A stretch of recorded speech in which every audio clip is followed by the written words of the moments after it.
Hi, welcome back guys. This is your friend, Parallel Deku. Back with another fanfiction. This is the first part of What If Deku Had Multi-Star Quirk? Now before starting, please give this video a like. And subscribe to the channel if you want more videos like this. Now let's get into the fanfic. Midoriya Hisashi breathed fire. Izuku wanted to be like him once, exhaling gouts of flame like a circus performer. He's okay, he thinks, with what he is. It may not be a fire breather, but it's him. His eyes are bright and twinkling, his skin practically glows.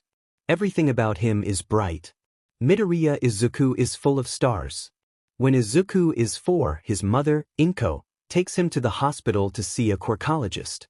4 is the year that quirks often begin to express themselves, and as far as Inko can tell, Izuku has shown no signs. He certainly hasn't attracted any objects the way she can, and thankfully he has not set fire to anything with precocious fire breathing. The doctor sits Izuku down in a chair and begins a basic checkup to start off with. BLD pressure, heartbeat. He puts a standard thermometer in Izuku's mouth to check his temperature, instructing him to hold it under his tongue and to leave it for several minutes. Little Izuku being little Izuku, he huffs and he puffs and does his best to summon up the flame within. In retrospect, he probably should have been tipped off the moment Izuku complained of a funny taste in his mouth. Regardless, when the doctor went to remove the thermometer from Izuku's mouth, only half of it came away in his hand. Ruefully, the doctor realizes that he should have stuck to protocol and used the Quirk thermometer. It was a mistake to think that just because there was no outside sign of fire or thermal activity, that the boy wasn't capable of it. They schedule more tests. Scans. Thermometers of increasing heat tolerance. It's starting to become something of a circus, and Inko does her best to remain calm throughout all of this. Izuku, for his part, is just curious. Ultimately, they conclude that Izuku has inherited a mutated version of his father's quirk, not particularly uncommon. Most of the terms go over Izuku's head, but he tries his best to follow along. What he gets is that his father's stomach made a spark of electricity and that this ignited the gas already produced. Izuku's stomach ionizes it into plasma. Compared to his father, this is apparently the difference between a drop of rain and an entire monsoon. As a side effect, they note that Izuku can consume things a baseline human probably shouldn't, like mercury-filled thermometers. Later, in primary school, Izuku learns that stars are also made of plasma. He's delighted to be full of stars, and he imagines entire galaxies swirling in his gut. Since learning of his quirk, he's taken to eating odd things. His mother isn't sure if she should stop him or not. Chewing on metal is normally not okay, but knowing that it'll have no adverse effects on him changes that. Belatedly, she ends up telling him not to eat random things. If he's going to eat metal, he can purchase it from the hardware store. Visits to the hardware store become something like visits to the candy store, where an excited Izuku buys handfuls of nuts, bolts and screws to snack on like they were trail mix whilst a bemused Inko watches. The staff soon adjust, and are always happy to see their cutest customer. Iron has a tangy flavor to it, sort of but not quite similar to a sour candy, that Izuku finds he enjoys. Nickel has a creaminess to it, though he finds copper bitter, and the less said about tin the better. Kaken asks him why he's chewing on bolts once. Because it's tasty, is all Izuku says. Kaken tries a bolt, and spits it out, but Kaken also likes really spicy food, so Izuku's not sure he has taste buds anymore. Izuku is 7 the first time he vomits. His mother takes him to a carnival, and he's so excited he almost vibrates out of his chair. There's carnival food, although Izuku has already eaten a few ingots worth of metal, and then there are rides. Izuku's fine until he takes a ride on something called the twirler. It twirls all right. It twirls so hard and so fast that when it finally stops, Izuku stumbles a few feet and Inko wisely guides him towards a bin. When he retches, it suddenly occurs to her that perhaps a person whose quirk involved plasma in their stomach should not be made to vomit the contents of said stomach. Fortunately or unfortunately, it's too late to even warn Izuku, even if it's too late to reach the bin. His vomit is not what anyone expects. It is certainly not chunks of half-digested food, swimming in bile, and for that, everyone is a little thankful, Izuku included. It is not a burst of superheated air and plasma, and for that, everyone should be thankful alas. Only Inko is aware of the potential danger, and she is the only one who is properly relieved. It is, instead, a small white hot gooey mess that begins to cool almost immediately after leaving Izuku's mouth. Inko knows better than to touch it, but Izuku doesn't. He reaches out with his childish hands and scoops it up. Inko wants to tell him not to let it go because grabbing your vomit is very much not a polite thing to do and certainly not hygienic, but the rest of her is still unsure what parts of normality still apply to Izuku, so she ends up only watching as the still slightly nauseous Izuku begins playing with the substance, rolling it into a ball as it cools. In short order, he's holding a somewhat spherical blob of silvery metal. It stands to reason that the boy who eats metal also pukes metal. Inko shouldn't be so surprised at the things Izuku does, but he always seems to find a way to simultaneously worry and impress her. Inko takes the metal to a quirkologist, who after initial testing, suggests she'd be better off seeing a geologist or some kind of engineer. Metal byproduct isn't incredibly rare but it is uncommon, and they don't have the facilities to test the qualities of the metal. Izuku's weird puke metal turns out to be a steel alloy made up of the various metals he enjoys snacking on. That in itself isn't so remarkable, but after more tests, it turns out to be a surprisingly useful metal. The engineer she sees professes its usefulness, bandying terms she herself isn't too familiar with: coefficients, scales. Her degree was in social services, not metallurgy. She thinks she gets the gist of shape memory alloy though. The general meaning seems to be that whatever weird metal Izuku made is quite useful, and could she possibly tell them the source of it? She politely refuses, citing personal reasons. She doesn't want to open up her son to that kind of scrutiny or pressure. When he's older, he can decide. They're disappointed but understanding. They ask to keep the metal. Inko checks with Izuku, and he agrees. He can after all make more? Surely. Izuku does make more. He learns to shape them into figurines, little models of animals and people. Blobby, indistinct models, but each one he makes gets progressively more detailed. Shaping the blobs of metal with his fingers is hard though, so soon he learns to shape tools out of the metal first. It only takes him a few weeks to learn that he doesn't have to vomit to make the metals. Chewing works just as well, but it does take a little longer. It's a lot more pleasant a sensation too, akin to chewing gum. Izuku runs lots of tests on his metals, creating rudimentary scales of his own. They are, for the most part, quite similar, although he finds that if he adds more zinc, he creates a harder metal. Less malleable. Copper makes for very conductive metals, but they are also soft and squishy compared to the others. Inko is kind enough to let Izuku take over the garage, and he turns it into a workspace for all his figurines and tools. Particularly pretty and well-made ones get put on the mantle. He asks Kaken if he thinks he can be a hero. Kaken takes one look at him and snorts. "What would you do, Deku?" "Spit metal at villains." And goes right back to blasting rocks across the lake. Izuku frowns, but he can't say Kaken is entirely wrong. The stars are all inside of Izuku. He has no way to get them out. Heroes like Endeavor can make the fire from any part of them. Izuku can't even cough it up if he tries. He stuffs a handful of lake sand and gravel into his mouth to take his mind off things. The gritty texture is nice, even if the overly sweet flavor isn't Izuku's favorite. He has a blob of glass to play with soon enough, and he makes it into a small starburst. "For you," he says as he hands it to Kaken. It's got a soft gold tint to it, but the center remains a flare of orange, and it very much reminds him of Kaken. Kaken takes it with only mild hesitation. Izuku stares down at his collection of handmade figurines and baubles. He can't be a hero like All Might or Endeavor or Kaken. But Izuku knows heroes. He loves them. He's wanted to be like All Might since he was even aware who All Might was. But he thinks it's okay that he can't be like All Might. Kaken is better suited to being like All Might than he is. Although, Kaken's attitude makes him more like Endeavor than All Might. He'd never say that to his face though, not without being prepared to run for a good handful of minutes. Izuku is full of stars, and he can't get those stars out of him in a way that is immediately helpful to heroics. But he can get them out in his metals. Plenty of heroes rely on devices or gadgets meant to assist or amplify their abilities. Rather than being like All Might, Couldn't he be someone like Power Loader? Heroes have a dangerous job. Couldn't his medal make that job just a little safer?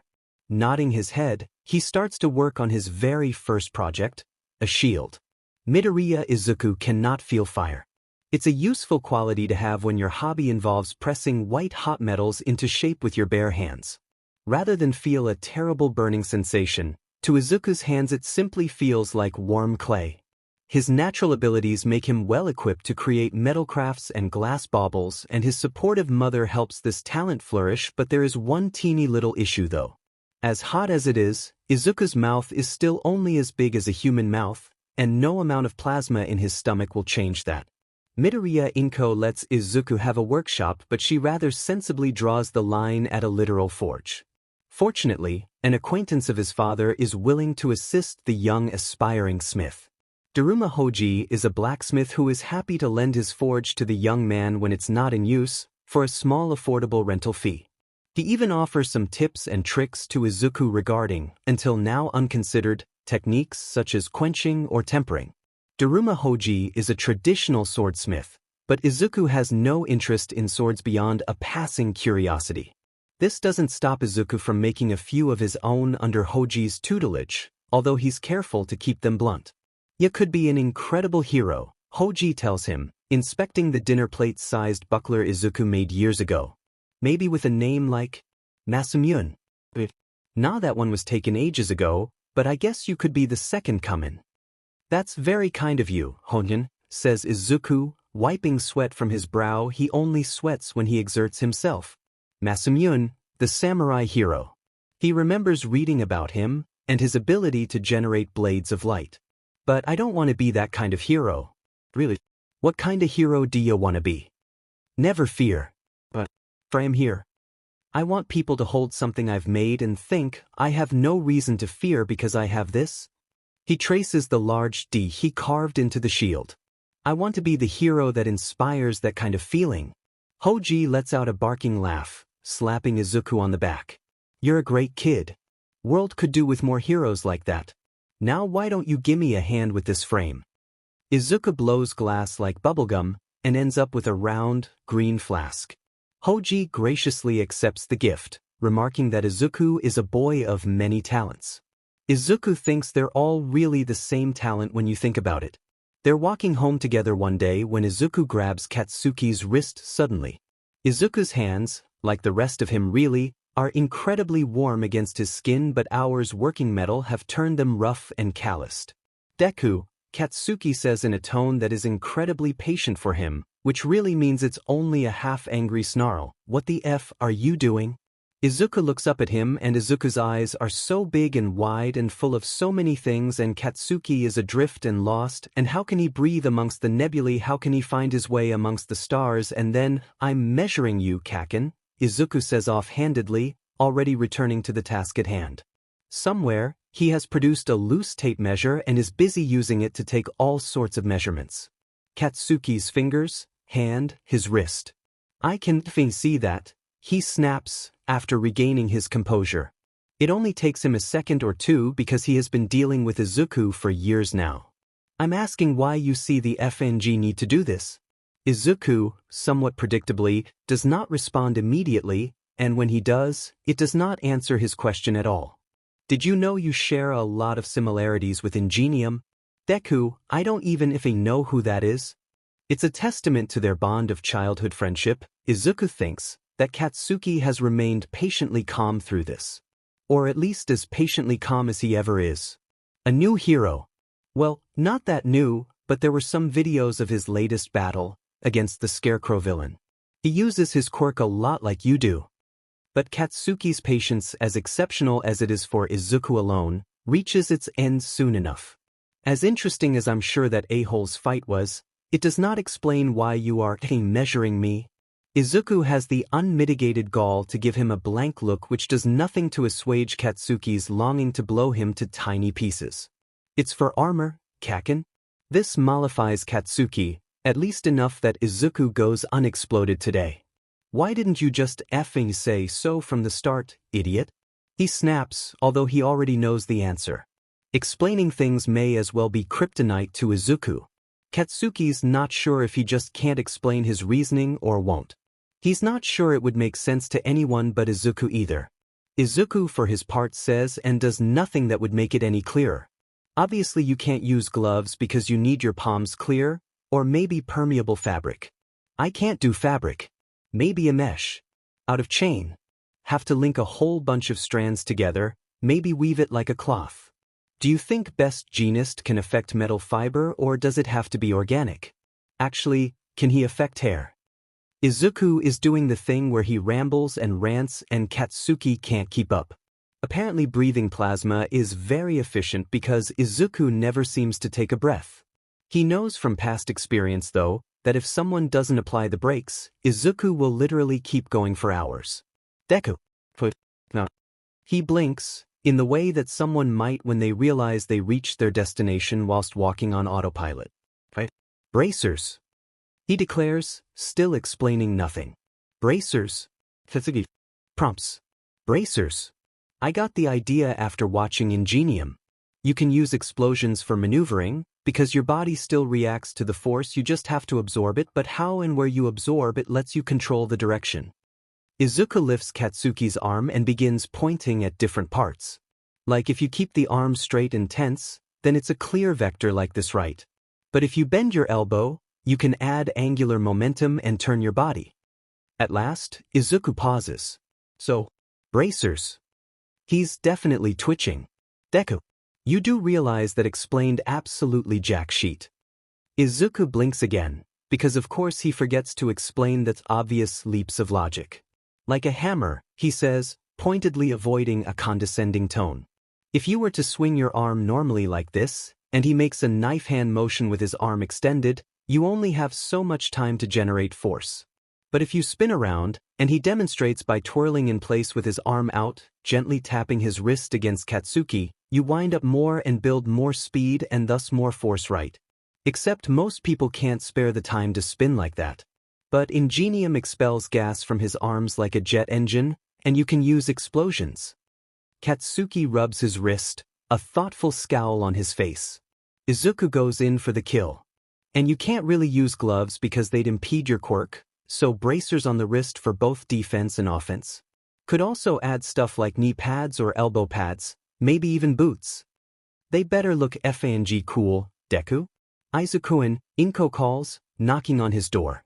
She waits a minute before cracking it open to peer at her son. Izuku is lost to the world, muttering to himself as he scribbles on sheets of graph paper. Diagrams and schematics are plastered over the wall, designs for everything from costumes to what Inko can only assume is some sort of portable barrier. Izuku, come on. It's time for dinner.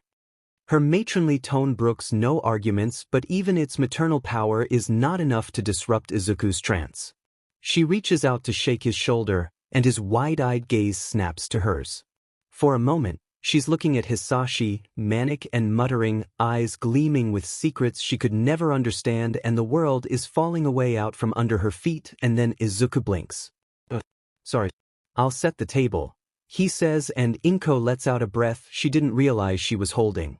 I made Jaiden, she says, already halfway to forgetting the swirling stars she saw in Izuku's eyes.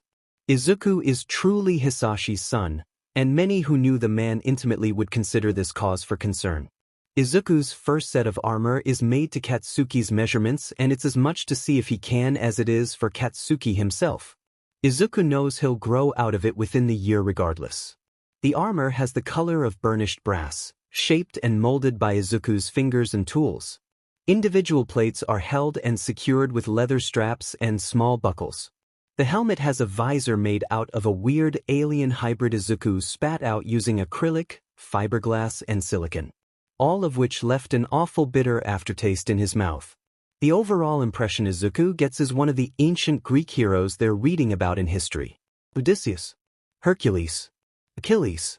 Almost pointedly, a plate extends along the back of the heel. Combined with a new, larger buckler, Izuku can't help but feel a spear would complete the ensemble. Instead of a spear, perhaps a staff. Katsuki wouldn't need one, but Izuku thinks one could be useful for his own purposes. If he becomes the kind of hero that makes wondrous things, there are bound to be people who would try to make him stop. He should ask his mother if he could enroll in martial arts classes. Shinso Hitoshi is 12 when he meets the boy with stars in his eyes. It's a foggy morning by the beach, cold enough that it might snow and certainly cold enough that nobody in their right mind thinks that it's the perfect time to visit the beach. Nobody would ever accuse Hitoshi of being in his right mind though, and so he likes to spend mornings like these clearing his head. As though the sharp winter sea air would clear away the clouds that haunt him. He's walked for scarcely more than 5 minutes when he comes across the hunched figure of a boy who can't be older than him, dressed in classic summer beach wear. Which is just wildly inappropriate for the middle of winter. Hitoshi doesn't say anything at first, silently contemplating the strange intruder who has trespassed into what was meant to be his quiet meditative walk.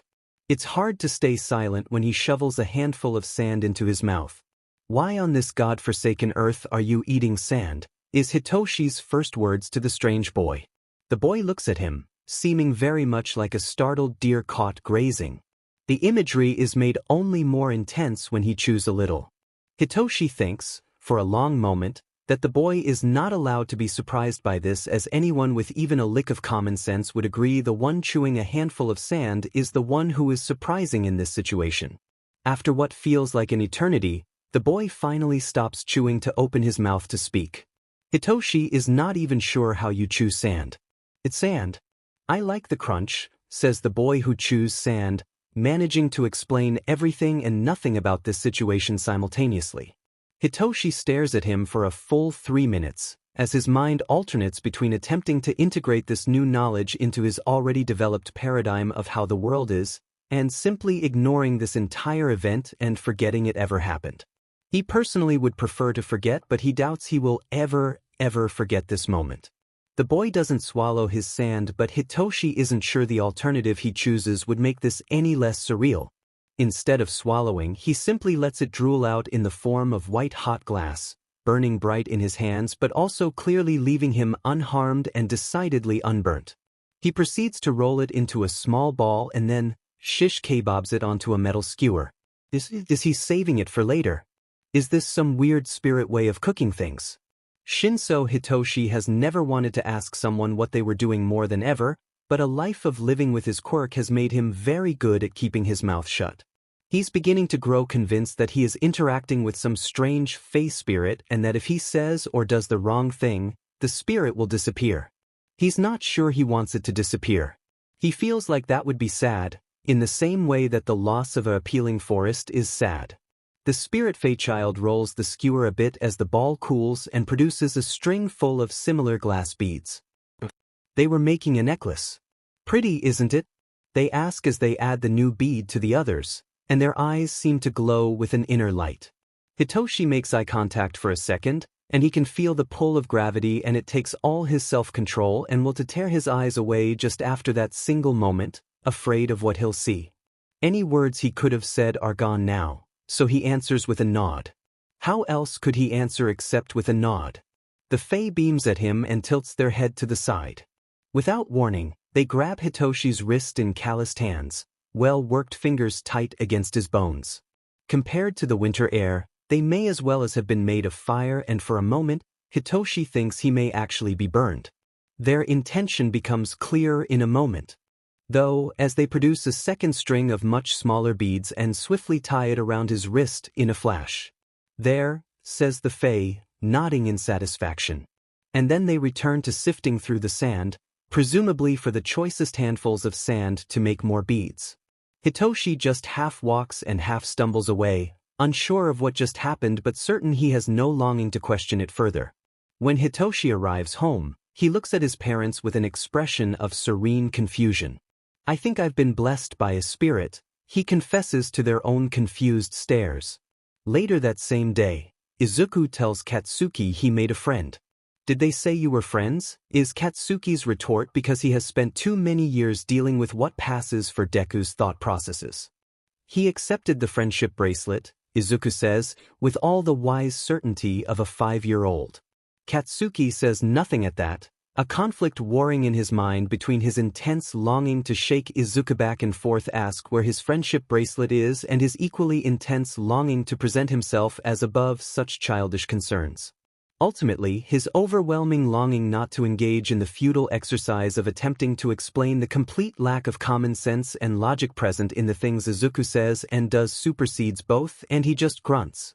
Besides, he thinks there's no point in reading into why Deku gave some random chump a bracelet and not him, because knowing Deku, he probably did because it complemented the color of their shoes or something equally stupid. Despite the power of the friendship bracelet, it will be 3 years until they cross paths again. The dojo is full of students, all around the ages of 11 to 13. The fresh-faced new students are seated in the Seiza position in 2 neat little staggered rows along the matted floors, whilst the more senior members stand at the ready across from them. There are few decorations in the dojo. Aside from a few scrolls of calligraphy and koans, there is also a lovingly crafted needlepoint that reads, "Live, Laugh," in gentle pink lettering, and then immediately under them in bold red needlework designed to be evocative of dripping BLD is "Fight." The emissary of the dojo paces back and forth before them, a hunched old man in a gray gi covered in head to toe with wispy silver fur. Between his clenched teeth is an electronic cigar shaped like a half-peeled banana, and gently waving behind him is a furred tail. Aside from the tail and fur, the only other monkey-like feature of the retired pro-hero Sun Wukong III was his hand-like feet. "Auriate my fresh-faced little baby chimps?" he shouted suddenly, whipping around to face them with a fierce expression on his wizened face. "I'm Sun Wukong III. Do you know what that means?" He doesn't wait for an answer before he plucks the e-cigar from his mouth and leans forward dangerously. "It means I am the Grand Mstr of the monkey style. Do you know why I look like a monkey? Do you think I was born like this? No." He whipped back around to resume pacing back and forth, this time gesticulating wildly with the hand holding his e-cigar, the other held clenched behind his back. "I was not born with this handsome exterior. I was gifted it by the monkey goddess herself. It was my prize from String the monkey style to an extent not even my predecessors had. Do you know what that means?"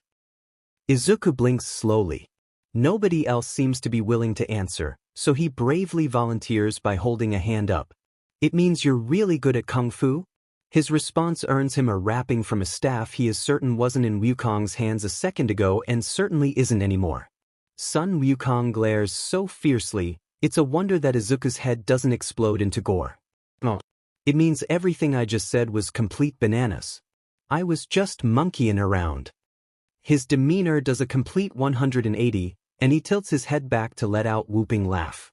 "Get it? Monkeying around. 'Cause it's the name of my quirk. And I'm the Monkey King. Triple pun. Maha." He laughs for a good full minute before snapping back to seriousness fast enough to give himself whiplash. "But enough monkeying around, it's time to learn how to monkey around. You come to me as hairless little apes, but you will leave here as full-fledged monkeys. You will become agile, swift, cunning. If you want to learn how to fight like a gorilla, then you have come to the wrong place. Seriously, Mega Kong's dojo is on the other side of town. But here, you will emissary combat as it was meant to be mstred, in all 4 dimensions." Someone raises a hand.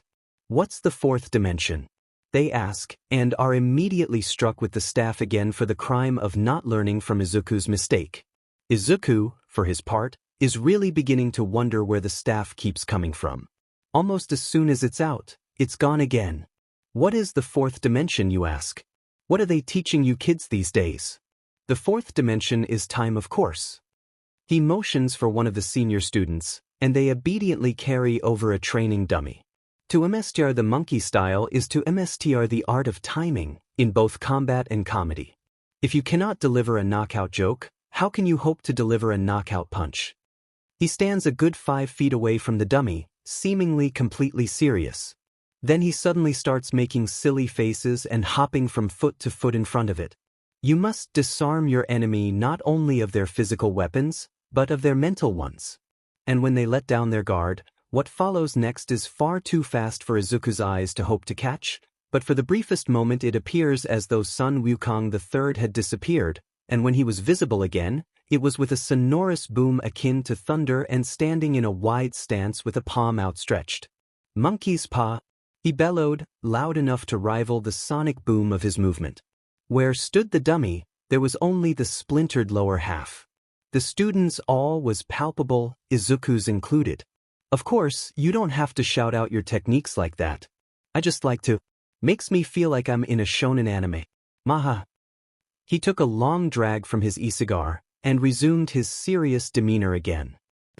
The basis of all learning is imitation. That means monkey see, monkey do. First, you will monkey see what I monkey do.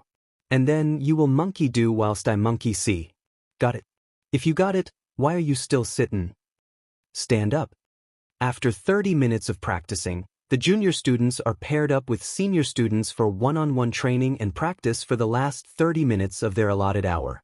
Izuku gets paired up with a young blonde boy with a thick, tufted tail. Izuku's senior introduces himself with a polite bow. Hi.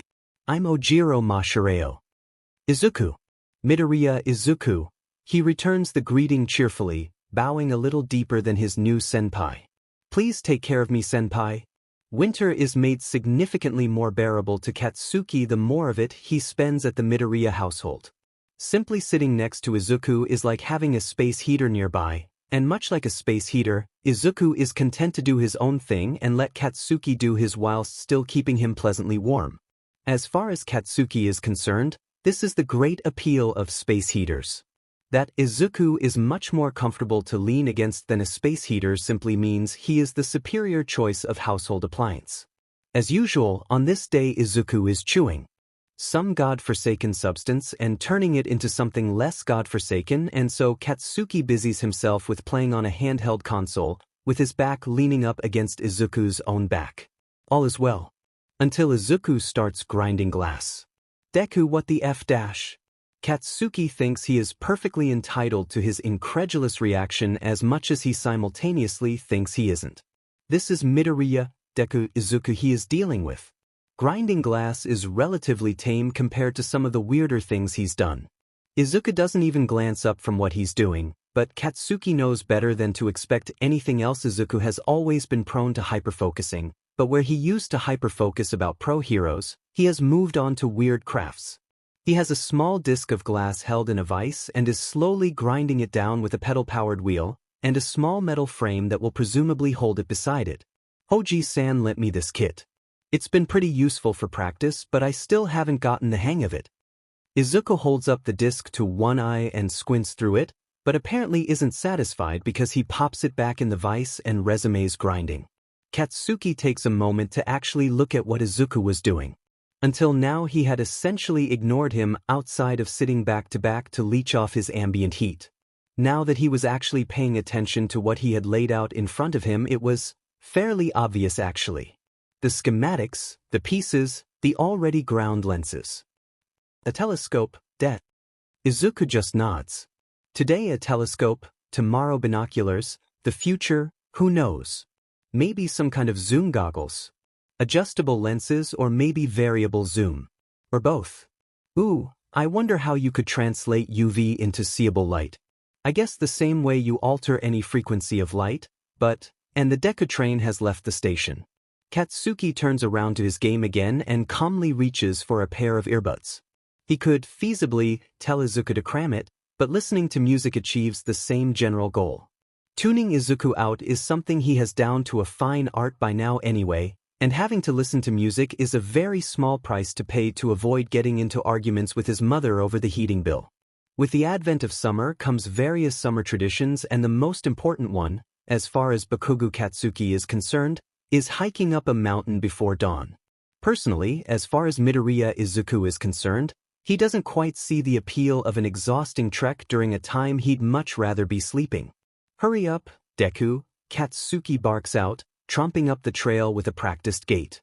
Katsuki has been hiking up mountain trails since before he was 4, although, admittedly, much of the early days were spent being carried by his father. Izuku huffs, hunched over with his hands on his knees. He has no idea how Katsuki manages. His legs are experiencing a painful sensation he would have identified as burning if he had ever been familiar with the very concept outside of a thing that happens to other people, and his stomach is making unpleasant noises that he's pretty sure suggest it's about to rebel against the natural order of things and expel whatever's left of last night's dinner. How much further? He manages to get out in between controlled breaths as he tries to smooth his breathing out. The JRK is perfectly fine and not the least bit tired or exhausted by the trek, of course. Standing there like the fact that Izuku is not used to endurance hiking is a personal insult. It's like 5 more FING minutes, tops. Seriously, you're not failing on me now, are you, Deku? If Izuku didn't know any better, he'd say Katsuki was worried for him. But he does know better, so he thinks it instead. I can make it. He grits out, straightening himself. He takes 5 steps before he's forced to lean on a tree for support. Or, maybe you can just bury me here instead? Katsuki stomps over to him, sliding an arm under and around his shoulder to very impatiently begin half-dragging, half-helping Izuku up the remaining stretch. FING drama queen, he mutters. If you FNG die here, I will blow your body to smithereens and scatter your FNG ashes. There's your FNG burial. Izuku, wisely, says nothing about Katsuki's willingness to help him, or about how he thinks Katsuki is the one being dramatic. He says nothing at all, in fact, until they finally reach the peak. There is a single wooden bench present, and Izuku sends his thoughts and prayers to whatever poor soul was tasked with bringing it up this mountain right before he lurches forward to collapse in it, relieved beyond words to finally be off his feet. After dumping the backpack unceremoniously in Izuku's lap, Katsuki slouches into the spot next to him with all the impatience and disdain Izuku has come to expect from just about everything Katsuki does. Was that so FING hard? He snaps, reaching over to open the pack and retrieve a bento. Yes, Izuku says, cashing in on his one free smartass remark per conversation before pulling a bottle of water out and pouring its contents down his throat. He's halfway done with the bottle when he notices Katsuki's eyes on him, and he, very slowly, stops. Katsuki's face is scrunched up in an expression Izuku doesn't recognize, which is strange, because he's seen all of Katsuki's expressions. Angry, frustrated, bloodthirsty, triumphant, hangry, irritated, annoyed, impatient, furious, apoplectic rage. The whole range. Where does the water even go? He mutters, squinting at the bottle in Izuku's hand. How does it even go anywhere? Wouldn't it just turn to steam or some bullshit like that? Is this? No, that wasn't Katsuki's confused face, he knows, because his confused face is the same as his irritated face. Izuku is 90% sure Katsuki experiences confusion the same way that he experiences irritation. I guess it would, Izuku admits, returning to drain the rest of his bottle.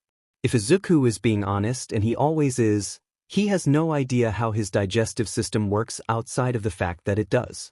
Any further thinking on what that expression could have been is, perhaps fortunately, erased from Izuku's mind because the sun is rising. He takes it back. He completely sees the appeal of this ordeal now because the view from up here is incredible.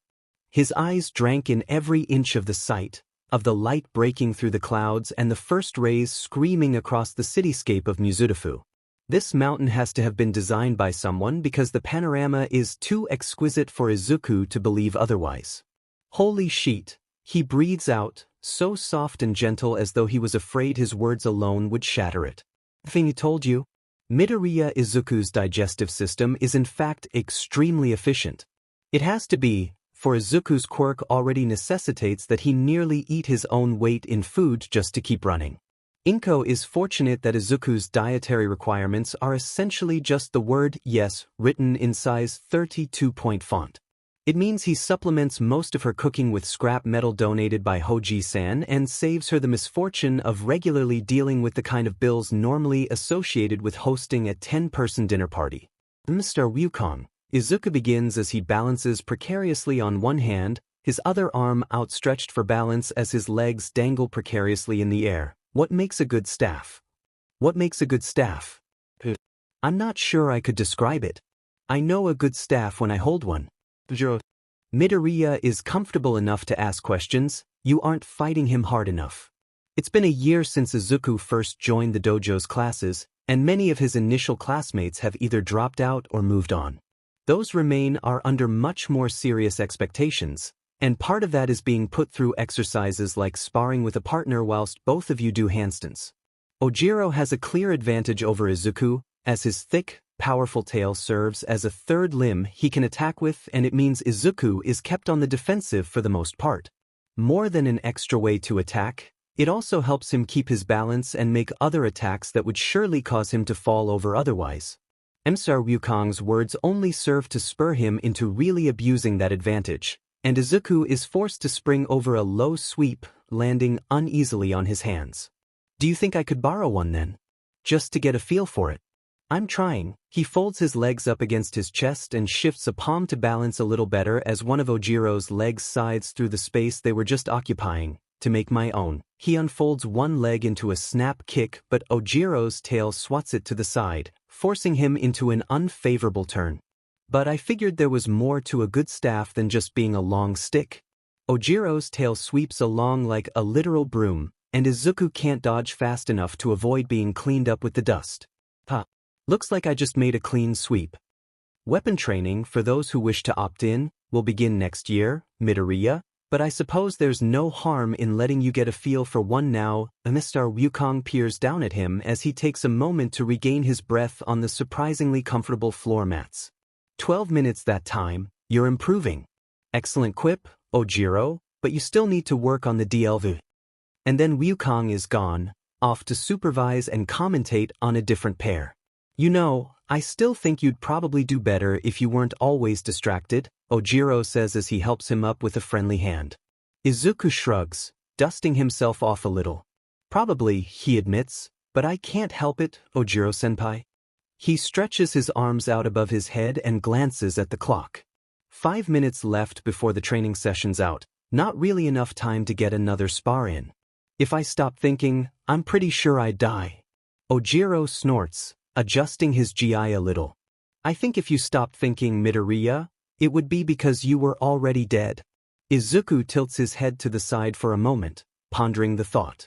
I should get that engraved on my tombstone, he mutters with such complete seriousness and conviction that Ojiro isn't sure if he's joking or not. He decides to laugh a little anyway, although it's tinged with the sort of awkward nervousness that these little laughs tend to have. Izuku chalks it up as a victory regardless. Today, a nervous titter. Tomorrow, a sensible chuckle. The future, side-splitting laughter followed by a leg sweep. A good staff, it seems to Izuku's untrained hands, should be just a little heavier on the ends than the middle. It's more about the balance than the weight itself, Wukong explains. If you can swing it around for hours without tiring, then it's a decent weight for you. Wukong's own staff is so heavy Izuku can't imagine swinging it for more than 10 minutes. Izuku learns that electricity, much like fire, has no appreciable effect on his body beyond a vague sense of tingling.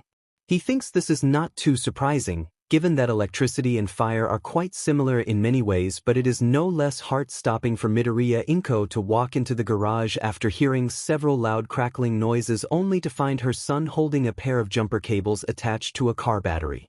Despite her best efforts, she can only wrangle a vague promise out of him to seek adult supervision the next time he tries something like this. In her heart, she knows it will be useless. This discovery proves imminently useful to the fledgling inventor though, and he begins experimenting with electronics to a worrying degree. He doesn't have access to the equipment or tools that would really let him go wild with circuits and wires, and this fact is a great relief to both Inko and the faculty of Koriyama Junior High alike, but he still finds in himself the designs for particularly simple self-defense devices, such as a small wireframe he takes to wearing under his shirt, connected to a small array of batteries kept in a pack against the small of his back. The circuit is only completed when his left thumb touches his left pinky finger and delivers a payload equal to most commercial-grade tasers. Although Izuku has to remember not to grab anything conductive with his left hand. Surprisingly, he manages to avoid electrocuting anyone by accident. The principal's office is full of knickknacks, ranging from a Newton's cradle to an assortment of motivational posters that don't really motivate.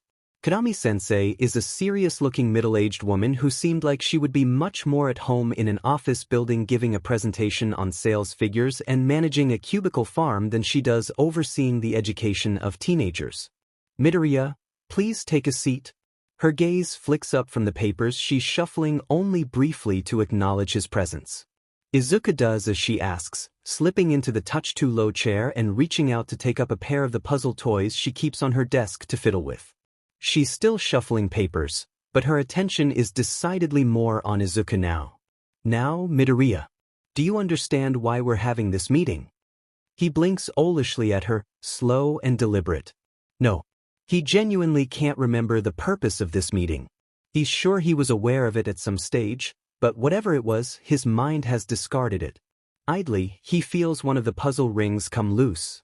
Kami-sensei purses her lips, but continues searching her papers for something. Do you remember the lab report you handed in for physics last Tuesday? She seems to find what she's looking for, because she pulls a familiar sheaf of papers stapled together at the top left corner in a plastic sheet. Izuku can just glimpse the cover page. The Physics of Optics, Midoriya Izuku, Class 2B. Tilting his head to the side, Izuku mulls it over. He vaguely remembers it. He wasn't really concentrating that hard in class though, and most of what he did on autopilot with Katsuki. Did I do something wrong? He says, although his tone is decidedly lackadaisical and not all matching with the atmosphere. Another puzzle ring comes loose from the first toy, and he manages to get two free of the second one. He knows Kami-sensei is extra serious because she plucks her horn-rimmed glasses off her face and stares at him with her slit pupils. Midoriya, she says in the tone of someone who is trying to convey how calm they are without giving away the fact that they very much panicking in slow motion. This is a schematic? Izuku stares blankly at her. Oops. He offers. He must have accidentally drawn the designs he was thinking of in class instead of the report. He's usually pretty good at catching himself when he does that, but it does mean he has restarted several assignments. The second puzzle toy is easier than the first, and he soon has a ring dangling on each finger. He spares it a glance before fiddling with the first some more. Midoriya, this is a schematic for a laser rifle? Her voice is doing that thing where she wants to raise it but also refuses to, and it sort of ends up sounding like the feeling of being pushed up against a chain-link fence. It is solar-powered. Kaken and I watched the sunrise the week before, he offers as explanation. The first puzzle toy is finished. Kanami-sensei closes her eyes for a moment and becomes much calmer as she opens them again. Midoriya, whilst this schematic is very impressive and Arataka-sensei has opted to give you full marks for what is, ultimately, a demonstration that you fully understand the current unit of the class, schematics of solar-powered weapons are not acceptable classwork at Koriyama Junior High. She pauses for a moment before realizing that this is Midoriya Izuku she's talking to and adds, schematics of any weapon, irrespective of power source, are not acceptable classwork at Koriyama Junior High. Oh, says Izuku in a way that suggests he only half understands what she's saying. Admittedly, he's only half paying attention.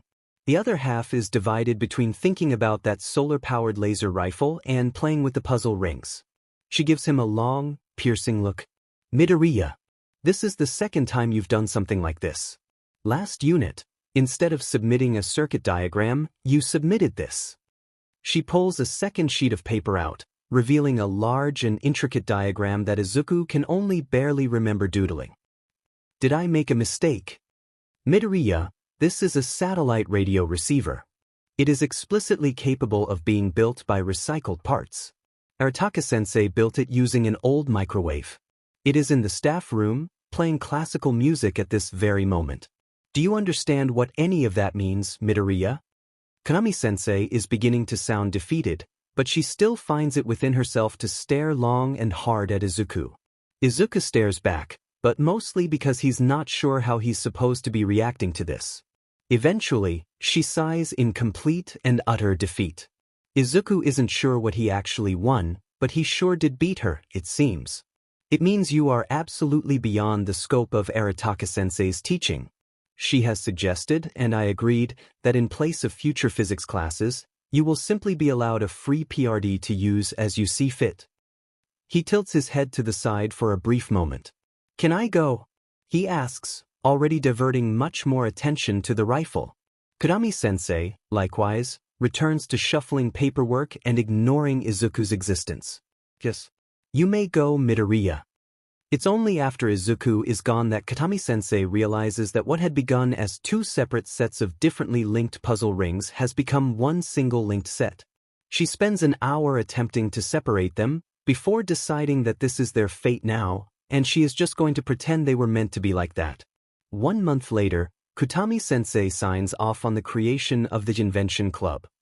Its sole member is Midoriya Izuku, and it gives an increased base for which he can request access to various school resources and facilities, including both the labs and the workshops. It is soon nicknamed the Midoriya Izuku Containment Club by Izuku's peers. The teachers do not correct this, though Bakugo Katsuki only snorts in derision at the very idea of the name. As though any traditional social convention could possibly hope to contain Midoriya Izuku. Midoriya Izuku dreams of stars, great bright and burning, swirling giants of gas and light. He sees the galaxies, sees the universe unfold in such awful clarity that it rings in his ears. He sees every atom, every molecule and particle, every quark and gluon, and it is all so terribly appealing that his soul seems to sing in harmony with the stars. Izuku. A voice cuts through the music of the stars, and when Izuku blinks, he's standing on the balcony of his home, dressed in only his nightclothes, the worried face of Midoriya Inko dominating his vision. Izuku, you were sleepwalking, she explains, seeming less worried now that Izuku is back on Earth as much as he ever is, at least, but this brief respite is washed away with fresh concern. Izuku, you're crying, she says, so soft and gentle that her words feel like a balm on his skin. Am I? Izuku asks, distinctly unsure. His fingers come away wet when he wipes his cheek, and he glances down at his hands. Are you okay? Was it a bad dream? He can only stare at his fingers, calloused from work, tears still slowly dripping. I don't know, he mumbles, looking back at his mother's face. I can't remember what it was. When he lets his mind drift untethered, he could almost swear he hears a faint music in the back of his mind. He can never shake the impression that something about it is important, but he can't remember what it is. Despite the multitude of peculiar habits and strange things that Izuku does, very few of the student body of Koriyama Junior High attempt to bully him, and of those few that made attempts, none pursue it anymore. This is partly because Midoriya Izuku is simply not very rewarding to bully. A group of upperclassmen delinquents attempted to shake him down for money once. Izuku asked them for a loan because he only had marbles in his pockets, and partly because the entirety of the student body of Koriyama Junior High has seen the predicament of Bakugo Katsuki and very wisely decided that they would like to avoid being trapped in Izuku's personal gravity. Of course, this doesn't stop people who have had no exposure to Mizutafu's own local cryptid from attempting to antagonize him the way they would any other resident. The mugger is tall and sort of lumpy, with hands a little too large for their body. The baggy clothing doesn't give much else away, and the shirt Izuku thinks it's a shirt worn as a makeshift mask doesn't help. Give me your money. Give me all your FNG money. They bluster, jabbing a serrated combat knife at Izuku. He tilts his head to the side, inspecting the finish on the knife for a brief moment. It's positively filthy with grime. Lips pursed together in disapproval, he reaches into a pocket and withdraws a microfiber cloth. You should take better care of this, he says idly, reaching up to wrap the cloth around the blade. It's a waste of a very nice knife to let it get so dirty. Didn't you hear me? The mugger barks, slapping Izuku's hand away. The cloth flutters to the ground, and Izuku frowns as he goes to pick it back up. I said your money. Give me your money or I swear to God I will stab you.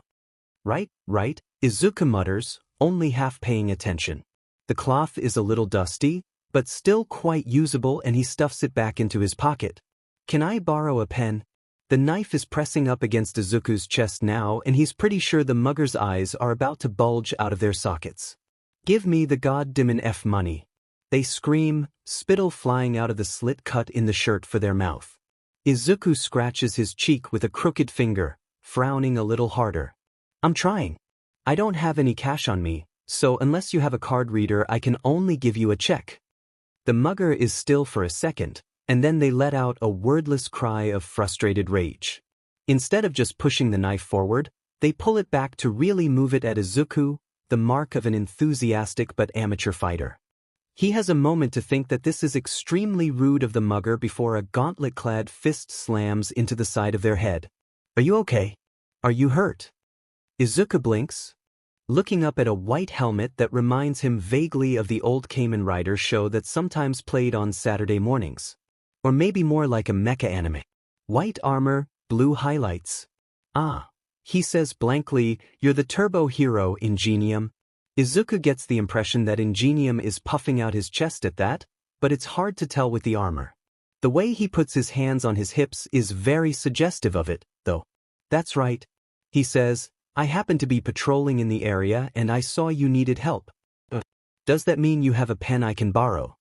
A pen? Ingenium echoes, sounding confused. Izuku doesn't know what there is to be confused about. He said he was here to help write. An autograph. Sure.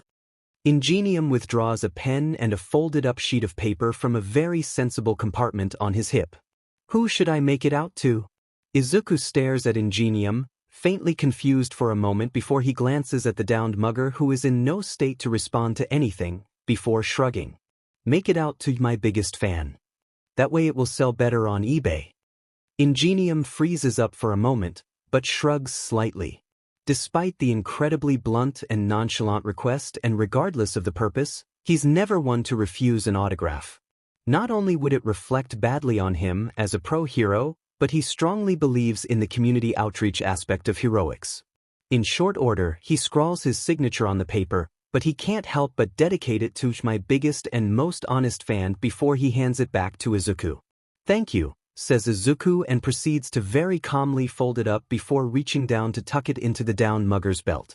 If Ingenium had any idea how to react before, it has completely slipped his mind entirely as he watches the incredibly strange teenager begin to calmly walk away like this was just another routine moment of his life. The sound of wood striking flesh fills the air of the dojo, as various students try their hands at various monkey-approved weapons. Nunchaku, tunfas, wooden batons called tongkat, and of course, staves. The addition of a staff to Izuku's repertoire significantly changes how he fights, but he feels that it sort of evens out the advantage Ojiro gained from his tail. Sort of, because Ojiro is still much more agile and skilled than he is, but the additional range granted by the staff means Izuku can keep him at a distance. Come on, Midoriya. Ojiro calls, dodging a flurry of rapid jabs. You're going to have to do more than play keep away to win. Izuku thinks that playing keep away is about as much as he can manage against Ojiro. I'm just trying to stave off the inevitable. His eyes light up as Ojiro snorts and he darts forward to lash out in this brief opening. Ojiro spins out of the way without even trying, and his thick, powerful tail collides with Izuku's stomach. A nice attempt, he begins, grinning down at his down partner, but I'll have to curtail it. Izuku frowns from his position on his back. I'm not sure that's what curtail means. Midoriya, there are only so many tail puns to be made. He ponders it for a moment and concedes the point. He rises up to his feet again, dusting himself off and resuming his initial ready stance. Ojiro is polite enough to wait for his junior to make the first move, and Izuku goes for a loose sweep at his legs to predictably no avail. Ojiro-senpai, you're entering high school next year as well, right? That's the plan. Ojiro isn't distracted at all by answering Izuku's questions, partly because Mr. Wukong insists that all of his students learn how to banter whilst they fight. Multitasking is at the heart of his lessons, and it's a valuable skill for any fighter to have. I'll probably have to drop out of the dojo, unfortunately, depending on where I end up. Izuku ducks under a roundhouse kick and flicks the tip of the staff up at where Ojiro was a millisecond ago. Are you aiming for you, eh? Of course. It's more hoping than aiming, though. He bats Izuku's staff away before he crouches low to the ground.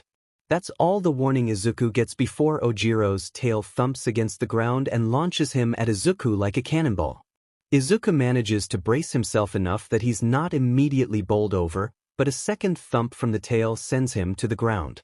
I had something for this. Ojiro's face scrunches up for a few moments before he gives up trying to remember it. Why did you ask, by the way? Thinking of applying as well. He gets up off of Izuku to help him to his feet with a friendly hand. A friend's aiming to get in as well, Izuku says lightly. I haven't really thought about what high school I'm applying for yet. Ojiro frowns at him. You really should be thinking more about this kind of thing, says the unwitting soul who has only ever interacted with Izuku on a surface level. Still, he can't say Ojiro's wrong. That's why I'm asking. I need to make a decision soon. Are you going to aim for you? As well then. Ojiro asks, uncharacteristically going on the offense. His hands are a flurry of jabs, strikes and moves, and Izuku decides that the best defense against the stream of attacks is to just not be there, leaping back to create some distance. Izuku has to think about it for a moment. I have a scholarship, so I guess, he says, as nonchalant as he is non-committal. It catches Ojiro off guard, even though it was only intended as an honest, straightforward answer, and Izuku sweeps his feet out with the staff. He points one end of his staff directly at Ojiro's head in a clear display of triumph, although Izuku's expression is not a victorious triumph, but mild confusion. Are you feeling okay, Ojiro-senpai? An attack of that caliber shouldn't have succeeded. Izuku, Ojiro says quietly, only vaguely aware of how faint his voice is. How easy do you think getting into you? Is. Ojiro is asking because Midoriya can be airy and distant in his thinking, but Ojiro's certain he's also one of the best students in the dojo. Or at least, he would be if he was capable of emptying his mind and focusing on the fight. I'm not sure, Izuku admits as he steps away from Ojiro, and for once, is able to return the favor and help him up. Arataka-sensei put the application in for me earlier this year, and apparently it was approved. I still have to pass the entrance exams though. Ojiro is staring at him in a familiar way. It's the stare of someone who is under the dawning realization that the old family heirloom was secretly a priceless treasure and that their grandfather was not, in fact, a dashing archaeologist but instead an intrepid tomb raider. Izuku tilts his head, faintly confused. Was it something he said? Yeah. Go for you. Think.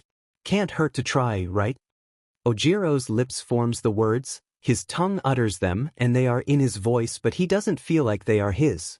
At the end of their final year of junior high, Katsuki insists on taking Izuku out to the local mall to buy him a new set of tools for Christmas. Izuku's not entirely sure they need to go to all the effort, but Katsuki has always been very insistent on dragging him to various things or events outside of his normal routine and, quite unfairly if you ask Izuku, his mother completely supports him in these attempts. Izuku has never been to the mall. His shopping experience extends to the local hardware store, the local convenience stores, the one near his house and the one near his school, and the local supermarket. The mall, in its vast and terrible glory, has so far avoided joining that list, not by any deliberate choice on Izuku's part but simply because he never really saw the need. The experience is very alien to one who has managed to avoid it for 14 years. There are so many people here, Izuku mutters, with the carefully quiet voice of someone who is afraid that if they attract any attention, it will notice them. Why are there so many people? You didn't tell me there'd be this many people. Katsuki glances at him, a flash of irritation on his face. It's Christmas, Deku, he grumbles as they step onto the escalator. Of course there are effing crowds. Bunch of a-holes forgot to buy Christmas presents and left it to the last minute. Hesitant at first to step onto the escalator but far more unwilling to be left behind by Katsuki, Izuku is sure he will be swallowed by the crowds. He hurriedly follows him, reaching out to hold onto the sleeve of his shirt to keep him close. I'm not FNG holding your hand, Deku, Katsuki snaps offhandedly, although he also doesn't break Izuku's grip. Izuku is too busy staring at everything around him to comment. As the escalator rises, he can only see more people, flowing around each other like streams. A part of him is amazed at the fluidity of it all, but it's smothered by a growing sense of nervousness at the idea of being surrounded by so many people. He starts to hum, low and quiet, and the harmony of it is a balm for his nerves. Katsuki has his hands stuffed in his pockets and a particularly aggressive scowl, but not even his usual air of barely restrained violence is enough to make the Christmas crowds part like the Red Sea. At best, It creates a barely perceptible bubble of space around the two of them, but Izuku is all too willing to cling closer to stretch that bubble as far as it will go when they start to head into the main section, where the pressure of the deep sea of shoppers is even harder to bear. Deku, he warns, you are really effing close right now, what the F is your problem? Izuku responds by graduating from holding onto his sleeve to a vice-like grip on his arm. He can't hear his own voice attempting to harmonize. He's being crushed by the pressure. There are too many people, too many things, too much, he needs space, can't breathe, HEADSSPCE. The lack of verbal response is not unusual, but combined with how crushing his grip is on his arm, Katsuki is forced to consider that maybe something has rattled Izuku. It's a theory that gains traction rather quickly because Izuku's face is pale and sweaty, and he is definitely hyperventilating. This was not the friendly bonding activity Katsuki had envisioned. He's not entirely sure on how to handle this. It's a panic attack, he thinks. He's pretty sure at least. He was prepared for a lot of eventualities and possible ways this could have gone, but Deku has a panic attack was very much removed from the list of possibilities because up until this point, Katsuki was not sure Izuku was even capable of experiencing panic. He'd expected things like having to drag Izuku away from particularly interesting things or from eating something ridiculous. Still, Katsuki is nothing if not decisive in a moment of crisis, and he seizes Izuku's wrist in his hand and plows through the crowd towards the restrooms. Public toilets, even in a crowded mall during Christmas, are like deserted islands in the sea of shoppers. His endeavor is easily assisted by amping his aggressive scowl up several notches, and for those who either don't react or don't notice, Bakugo Katsuki has mastered the art of elbowing people out of his goddamn way. He generally has no concern for how this makes other people feel, but the sentiment is doubled in this particular situation. He barges into the male toilets with a still hyperventilating Izuku in tow. A middle-aged man is busy washing his hands and turns to look at what caused the disturbance, only to be greeted with a glare powered by all of Katsuki's considerable aggression. Wisely, the man leaves in a hurry, hands still dripping. Katsuki wants to believe that Izuku will snap back to his normal self if he's just given a little time and space, but no part of him is willing to risk it. He racks his brain, trying to remember what people did on dramas or TV shows when someone was panicking. Alright, I'll find you right. There. Count to 10. Breathe in, count to 10, breathe out, count to 10. He's pretty sure there's counting of some kind involved in this. It seems to be working somewhat, as at the very least Izuku is no longer hyperventilating. Against his better judgment, he lifts Izuku's chin to make eye contact. Eye contact has always been a bit dangerous when Izuku is acting oddly. The phrase, lost in your eyes, is never so real any other time. His eyes are wide and unfocused, far more than their usual degree. The green-gold corona flickered through his iris seems to glow with an inner light, and Katsuki can feel the familiar sensation of pulling like someone is taking his hand and saying, I have so many things to show you, and there is just the faintest sound of singing, but he has had 14 years of exposure to everything about Izuku and he keeps his focus. Izuku's pupils are slowly dilating, and if Katsuki were a poet, he would liken it to a black hole devouring the light. Instead, all he can think is that it's probably not a good sign. Worse, it's getting harder and harder to focus. The pull is getting more powerful, more insistent the longer he looks, but as tempting as the idea of quite literally losing himself in Izuku's eyes, he knows if he lets himself go he'll never find his way back. He's going to have to take drastic measures. He's going to have to do something he would never do otherwise. Izuku, he says, and although they've known each other for nearly their entire lives, Izuku's actual name sits uneasy on his tongue. It just feels wrong on some fundamental level. It has the desired effect though, because almost immediately Izuku snaps back to reality, or at least, as close to reality as he gets, and frowns at him as though he weren't just hyperventilating and lost in his own mind.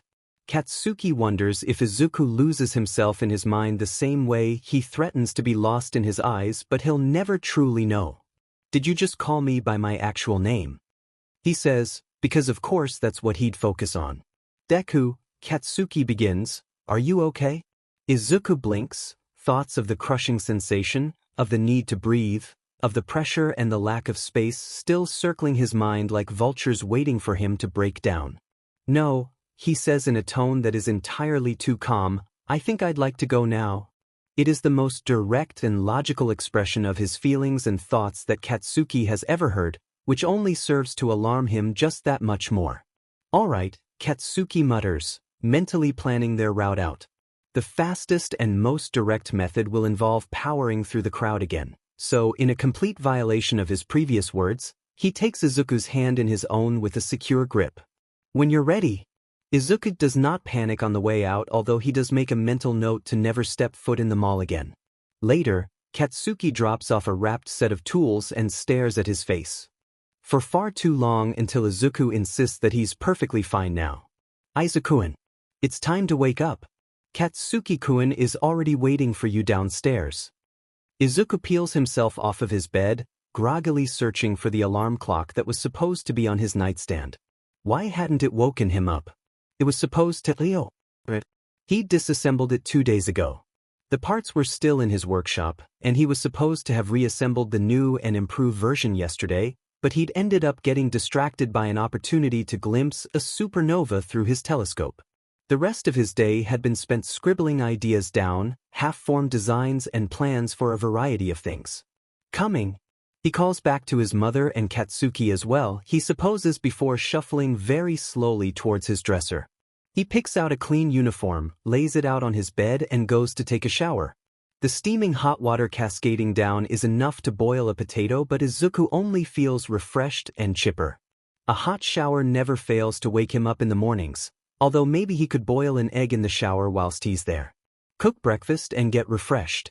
It's an idea that holds some merit, but how long does it even take to boil an egg? He's not actually sure. Izuku-kun, hurry up or you'll be late. Izuku blinks, snapped out of the haze of calculations and thoughts. He's already drawn half a design for a shower-friendly egg holder using the fogged-up bathroom mirror. No time for designs. Coming, Mom. He calls back, reaching over to turn the shower off and grab a towel. When Izuku finally comes down the stairs, Gakurin still unbuttoned, there's a small smorgasbord of food available. Grilled fish, vegetables pickled and fresh, miso soup, fried tofu, rice, all laid out in bowls waiting for him, although Katsuki has helped himself to more than a small helping of rice and fish. Presumably, he ate breakfast at home but got badgered into eating here as well by Inko, not that it would take much convincing. He wastes no time in joining Katsuki, greeting him only with a curt "kaken," before he starts to shovel food into his face. Katsuki responds to this by striking him on the top of the head and glaring. At least say good morning to Inko-san, Deku. He snaps, glaring at him heatedly. Inko titters gently as she sweeps in to refill Katsuki's cup of tea. Katsuki-kun, there's no need to get offended on my behalf, she says, genuinely touched at his concern, and I told you to call me Auntie? Katsuki nods politely. Yes, Auntie. It is the most respect Katsuki shows practically anyone, and when Izuku had asked him why, he had only given him this blank look and said, she's your mother. Izuku isn't sure what's special about his mother in particular when he knows Katsuki would never be this polite to his own. Further musing is predictably cut short when Katsuki starts to get impatient and shoves his backpack at him. Come on, you can eat on the way, he snaps. If I'm late because I chose to stick around for your stupid but I will annihilate you.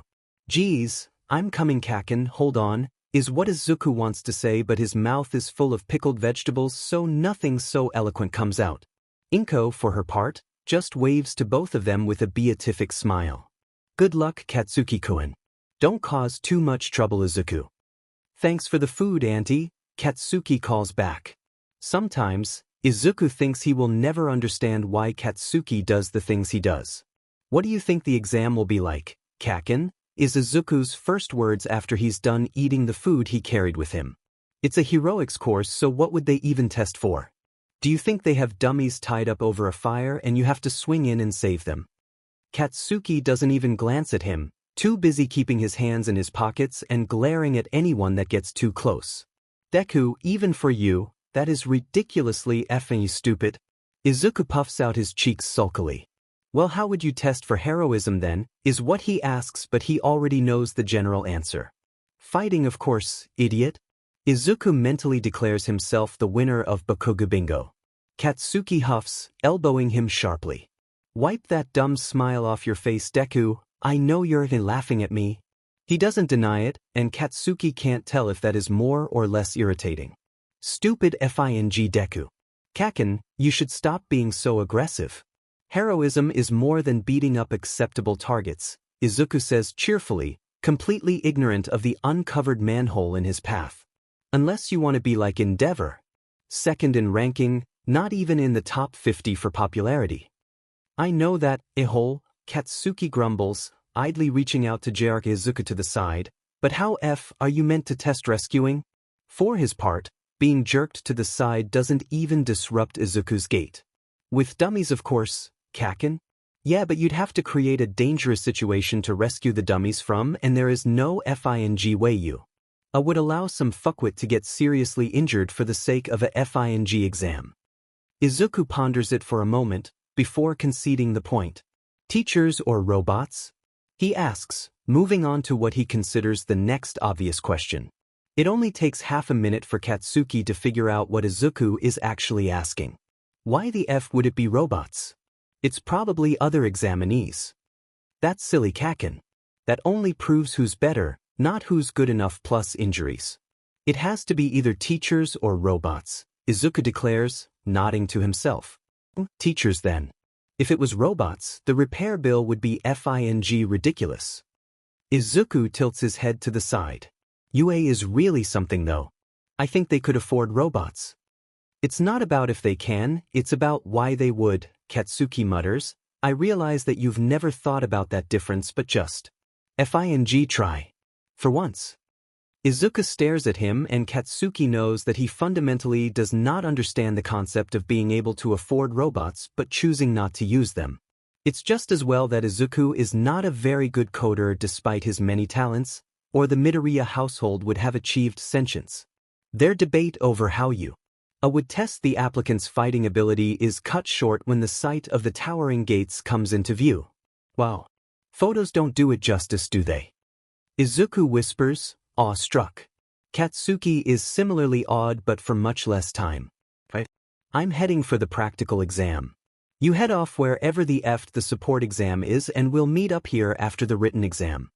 He pauses and then seizes him by the shoulder. Repeat it back to me, Deku. Meet up here after the written exam, Izuku says breezily. It'll be fine, Kaken. Deku. If you were to get lost again, I would never be able to face Auntie.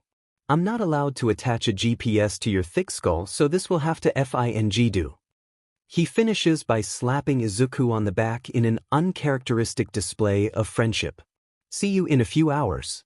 If I don't, I will hunt you down and drag you back home after I beat your dumb inconsiderate but for making Auntie worry. Izuku privately thinks it's Katsuki is the one who would be worrying. Fine. I have my phone on me anyway. Katsuki wordlessly hands him a familiar black smartphone accompanied by a look. But I have it now and I promise I won't lose it. Katsuki stares at him long and hard before slapping him on the back of the head and stalking off silently. Izuku watches him go in equal silence, rubbing the back of his head ruefully. Just as he's about to leave for his own exam, a voice calls out you, and purely out of habit, Izuku turns around. The faintly familiar figure of Shinso Hitoshi is pointing incredulously at him. Me. Izuku responds, grinning exuberantly. The power of the friendship bracelet is undeniable by time, space, or fate. Shinso Hitoshi has not forgotten the all-too vivid memory of the boy who chews sand, but he has, for many days and nights, questioned the veracity of the event. He had no name to call him, and any he related the story to save his parents who he secretly believed merely wanted to spare his feelings laughed in his face, as though the concept of a spirit who chewed sand into glass was too ridiculous in a world where people flew or fired lasers from body parts. Hitoshi clung to the truth though, clung to the bracelet they claimed he just found on the beach and came up with a tall tale around as though Hitoshi had ever done so before, as though Hitoshi had ever been so bravely gregarious and now he was staring right at the boy who chews sand and spits baubles and he has no idea whether to be happy to meet him again or angry that he just showed up once and left. It's hard to be angry, he thinks, And all the fantasies of asking him what the F his deal was fade to the back of his mind because the boy who chews sand is so bright it's almost like looking at the sun, all ecstatic grin and freckled skin. His eyes are the worst though, coronas of green gold circling an endless void that's almost beckoning him in. He takes it back. He's not the sun, but a galaxy condensed into the form a small teenager, 1,000 glimmering stars all at once. Are you okay? You seem kind of out of it. Low BLD sugar. Hitoshi snaps back to reality hard enough that he recoils slightly. Thank you. He pauses before jolting as though shocked. What's your name? If he doesn't ask now he'll forget and he'll have to wait another 3 years or whatever blue moon red sun stars aligning mumbo-jumbo is necessary for their paths to cross again. The boy who might be a galaxy points to himself. I'm Izuku. Midoriya Izuku. Shinso Hitoshi repeats the name to himself mentally.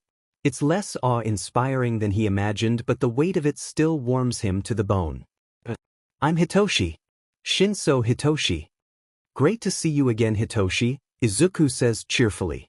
Hitoshi is a little bowled over by Izuku's blatantly familiar use of his first name on top of his, well, everything, but he manages to keep his wits. At UA. Of course he is, Hitoshi thinks. He's so incredibly warm he has no trouble at all imagining Izuku as a hero. Are you taking the practical exam as well? Hitoshi nods quietly. Yeah. Gonna give it my all. The words puncture his mood and deflate it flat. Izuku doesn't know his quirk. Izuku, so bright and warm, has chosen to be his friend, but the bitter reminder of what he is will one day be a pill too much to swallow, and then Izuku will leave like all the others. Blissfully misjudging why Hitoshi seemed down, Izuku pats him on the shoulder in an attempt to cheer him up. Come on. You'll do great. If you ever find yourself wondering what to do, just think. How can I help people who need it? If you do that, I'm sure you'll pass. That's what being a hero is all about. Hitoshi wants to believe it's that easy. Izuku checks his watch and pats him on the shoulder one more. Great seeing you again. I'll catch you around. And then he's off in a direction that does not lead to the practical exam at all. Belatedly, Hitoshi realizes he didn't so much as get his email address. Hitoshi stares down the gargantuan zero-pointer, and he feels the last dregs of any hope of passing fade. It just had to be robots. He only managed to score one measly point. His eyes linger on the prone form of a girl he doesn't recognize, and he can see the massive tread hovering just above her like Damocles' mallet. How can I help people who need it? Hitoshi grits his teeth, glass beads warm against his skin. It's against the rules, but nobody else is going to help her and he's the only one. He might never be a hero to the masses, but he can be a hero to just this one girl. If he can help just one person with his quirk. But he shouts at another student, you want to be a hero, right? Ida Tenya turns to answer just before he takes off again, but the moment the words, of course, leave his mouth, his body is no longer his to command. Then save her. As he slowly paced down the corridor to the classroom the support exams were held, the first thing Izuku noticed was the noise. Rambunctious shouting interspersed with bouts of what could only rightly be described as maniacal cackling served to create an atmosphere that was equal parts disturbing and intriguing. Nobody had ever accused Izuku of having a self-preservation instinct worth a DMN though, so he curiously stuck his head in through the door. A girl with thick pink locks was hunched over a desk where she was cranking a spanner on something large and metal and loudly declaring that her baby was going to blow the competition out of the water, whilst the rest of the examinees looked on in a mix of apprehension, terror, and intrigue. Next to her was an exasperated-looking girl who had her desk pushed to the side, an array of tools laid out before her. Every now and then, at the pink-haired girl's loud, boisterous prompting, she would pick up a tool with her left hand where it would momentarily and strangely sort of stutter visually, much like an image from a bad TV signal, before reappearing in her right hand with a similar visual effect. At this point, the laughing girl would seize it and use it on whatever it was she was tinkering with. Spying an open seat next to the still tinkering girl, Izuku casually strode in and set his bag down on it and took a seat. The laughing girl was too busy working on whatever project she had to notice Izuku's presence, and the rest of the group seem to be giving her too much of a berth to really react. He's mostly curious as to what she's working on. It looks like some kind of cannon or launcher, although Izuku can't see what it launches. The tinkerer finally notices Izuku's presence, so boldly close as it is, and her oddly cross-haired eyes light up. Another minion. Here, hold this. She moves a canister at him that he idly notes is the perfect size and shape to be ammunition for the launcher. Ever helpful, Izuku obediently obliges. The girl across on the other side just shoots him the look usually reserved for the use of people trapped under 10 tons of steel begging to be freed. Izuku just beams back at her, and any hope of release dies. Now my lovely minions, behold what you have helped wrought. Rejoice, for you have participated in the creation of the Netmaster 6000.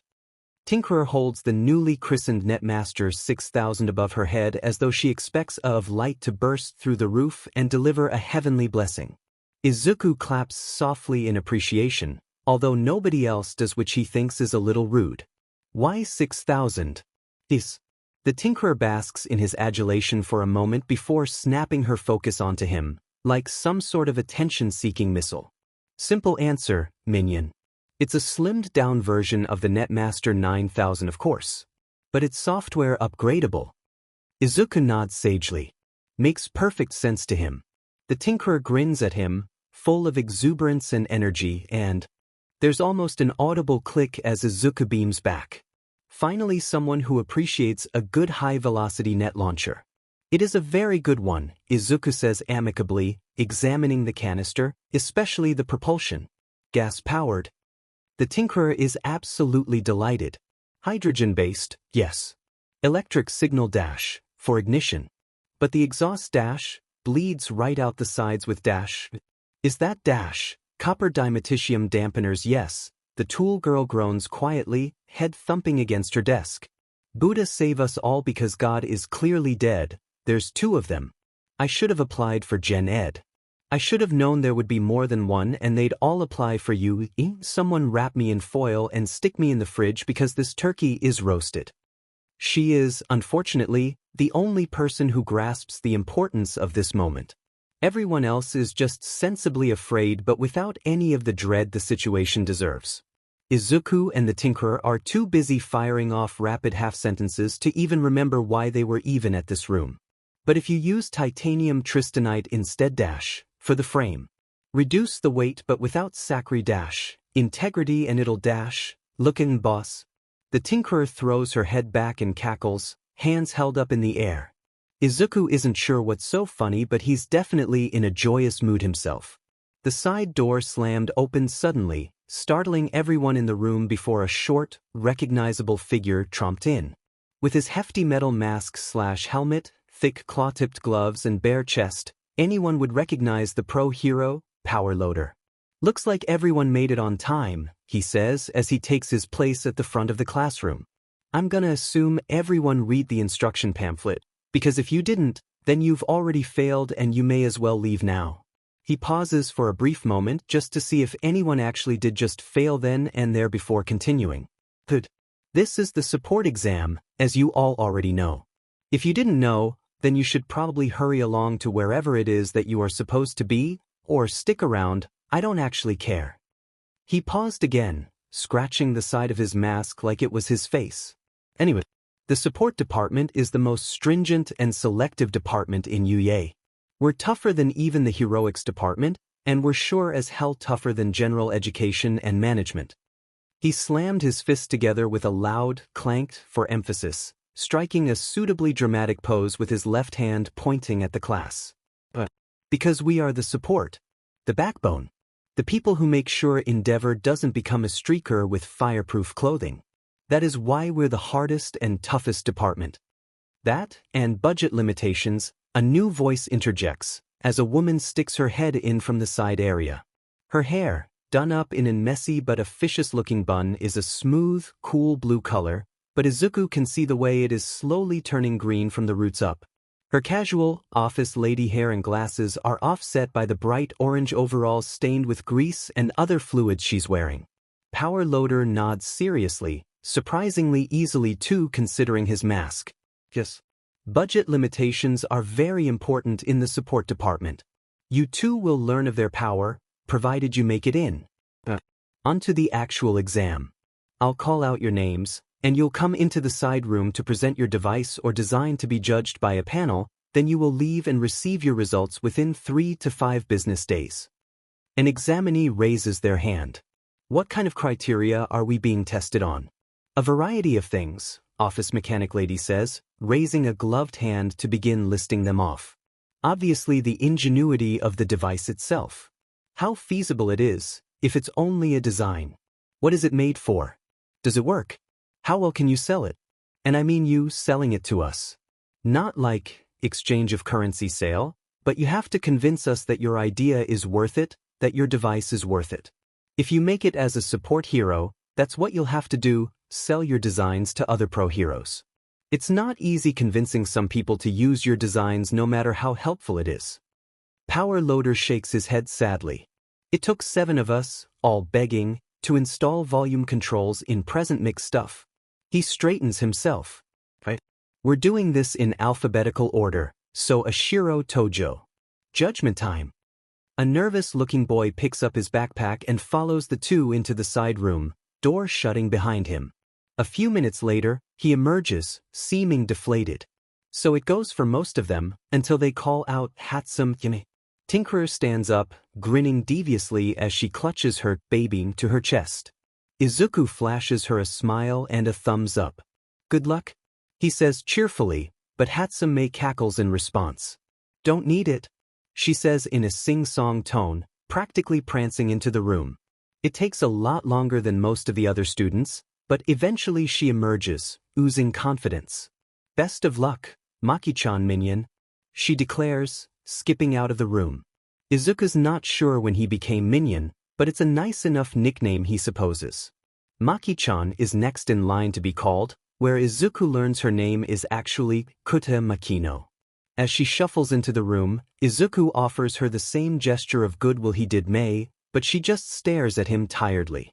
If you really want to help, you'll kill me right now. Just choke me out. Slam me into the ground. I promise I'll thank you in the afterlife. Izuku does not kill her, but only beams at her brighter, and she sighs before shuffling in. Her exam is a lot shorter than May's, and in short order, she's shuffling right back out. Midoriya Izuku, calls Power Loader's voice, and Izuku stands up straight, backpack strap in one hand as he strides in. The panel consists of 3 judges, Power Loader himself, office mechanic lady, and the mechanically masked figure of Lunch Rush, the cooking hero. All 3 are seated behind a large, wooden desk, and have sheafs of papers and notes in front of them. Midoriya, here we are. Lunch Rush's voice is chipper and upbeat, higher in pitch than Izuku had perhaps expected. Midoriya Izuku, scholarship applicant. Quirk is listed as Star Heart. Heavily recommended by his teachers, especially one Arataka-sensei. Perfect grades, he lists, scanning down the sheet of paper. All right, Midoriya, let's begin. What have you brought to the exam? Izuku is only faintly nervous, but he plasters a bright face on regardless as he reaches into his bag. It's actually the first thing I ever made. Well, not actually the first thing, but the same thing as the first thing I ever made. In his hands is a large, round metal shield the color of burnished brass. The smooth finish is polished to a shine, and a large green D is painted on the center. A shield, he says, as though the clearly educated grown adults in front of him have never seen one before. They all share a look. Interesting, Power Loader begins, leaning forward. Does it do anything? Its primary function is shielding, Izuku says quite cheerfully, but it's also quite aerodynamic and can hit pretty hard. Earlier prototypes doubled as dinner plates. They seem to take his words in stride, although office mechanic lady jots down some notes. Dinner plates. Could it feasibly be used as a pan? Lunch Runch of course asks cooking-related questions. Nope. Izuku replies. Popping the P. It doesn't transfer heat very well, so it protects against fire-based attacks quite well. It is quite conductive, though, so the inside is coated with RBB to insulate against electrical attacks. Power Loader nods. Interesting. May I inspect it? He holds out a gloved hand patiently, and Izuku dutifully hands it to the pro hero. He taps it with his claws, pushes on it a little and generally inspects the build quality before handing it to the other two, who do much the same. "This metal, what is it?" he asks, genuinely curious. Izuku straightens. "I call it Deku. It's a titanium-based alloy with nickel, copper and iron as well some trace other metals and elements." Power Loader repeats it to himself a few times, and writes it down. "Duh. Is that what the D stands for?" Izuku nods. It's hard to get a read on any of them without seeing their faces, but they seem happy enough about what they're seeing and hearing. "I like it," the excavation hero says. "It's got a nice feel to it." "Duh. Short and sweet." Office mechanic lady nods enthusiastically. "Sort of sounds like Deku, doesn't it?" "I can do it. I can do it, Steel." "I like it too." Lunch Rush hands the shield back to him, and he stuffs it back into his pack. Now, the cooking hero begins. "Why did you choose a shield? Compared to a lot of the other examinees, this is rather mundane." "Well, my quirk lends itself to metallurgy really well," Izuku says, tapping his stomach, "but I wanted a shield because it protects." He looks down at the shield, almost wistfully. "I wanted something that would make someone feel safe, something they could hold and thinks I don't have to be afraid, because this will protect me." The three share a look again.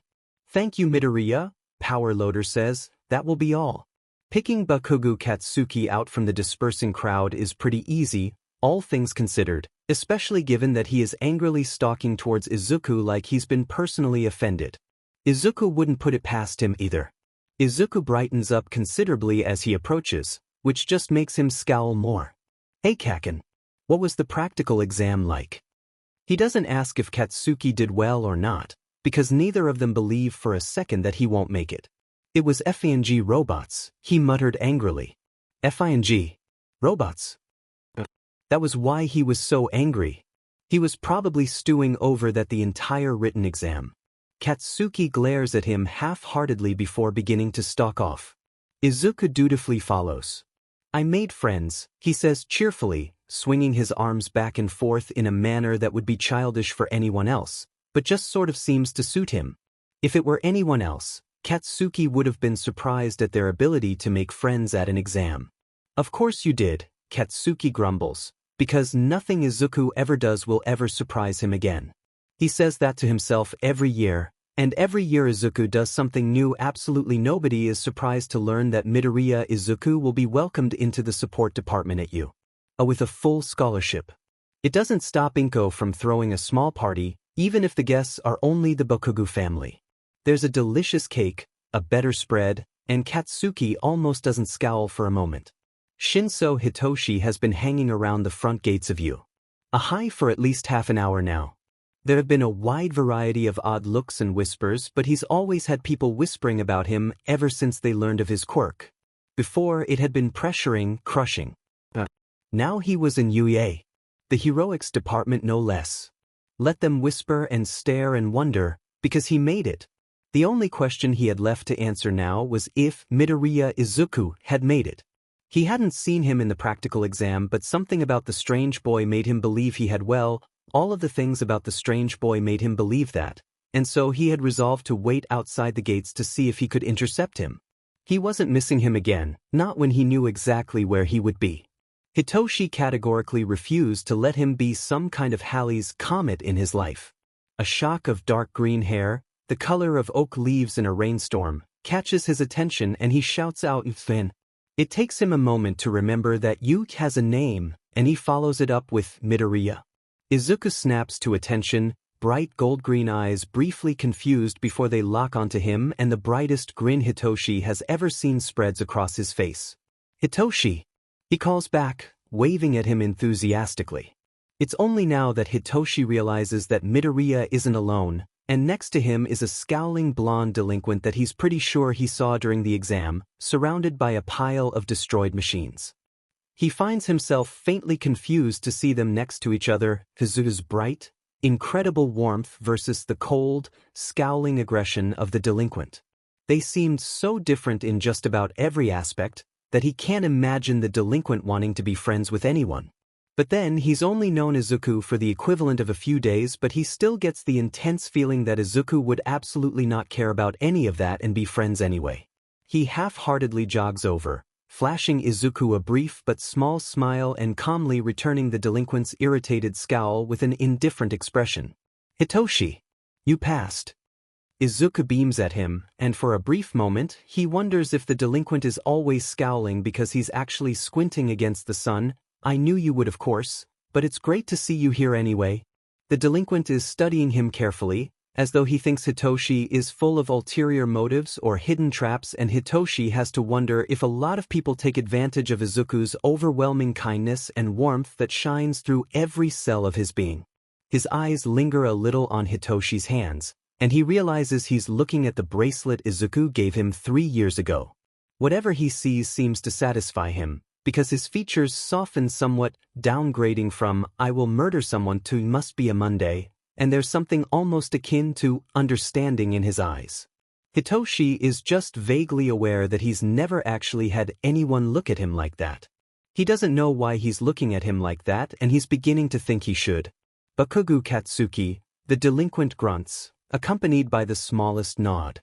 It seems a bit rude, but a bit rude is probably about as polite as someone like that gets.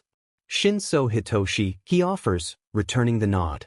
Izuku is beaming brighter, because his friends are becoming friends, and that's the best thing a friend can ask for, although for Katsuki this is less Facebook friends and more LinkedIn connected. "Hey Hitoshi, which class are you in, A or B?" "A," Hitoshi offers, sounding unsure of himself. "Are you in 1A as well, Midoriya?" "Nope. Didn't apply for heroics," he responds, and Hitoshi has no idea how to react to that. But Kaken is scowling at him again, and there's an implicit promise that if Hitoshi ever uses that nickname, there will be nothing left to find of him. "If you're not in heroics, then?" Izuku grins. 1F, support department. That makes some sense, Hitoshi thinks, beads warm against his skin. "Okay," Izuku says brightly, adjusting his bag straps. "Gotta run. Don't want to be late on my first day. You guys should probably go too. And call me Izuku, okay? We're friends." And then Izuku is gone before Hitoshi can even think to shout "wait."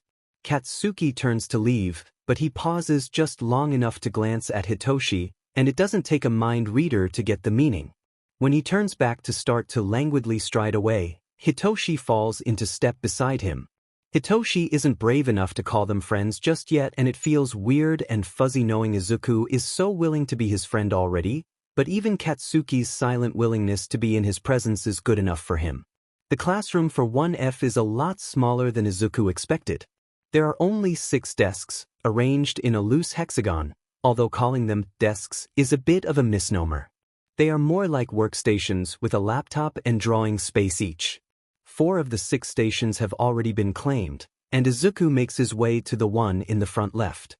He can't see Mei anywhere, but the other girl, Kuda Makino, is sitting at the back left, arranging her workstation to her exacting specifications. He contemplates going over and saying hi, but decides to study the rest of the class first. Directly to his right, a large, dusky-skinned boy wearing a cap is face down against his desk, dead to the world. He has a long, silky-looking silver mane that Izuku can't help but be impressed by. His own hair refuses to obey just about anything he attempts.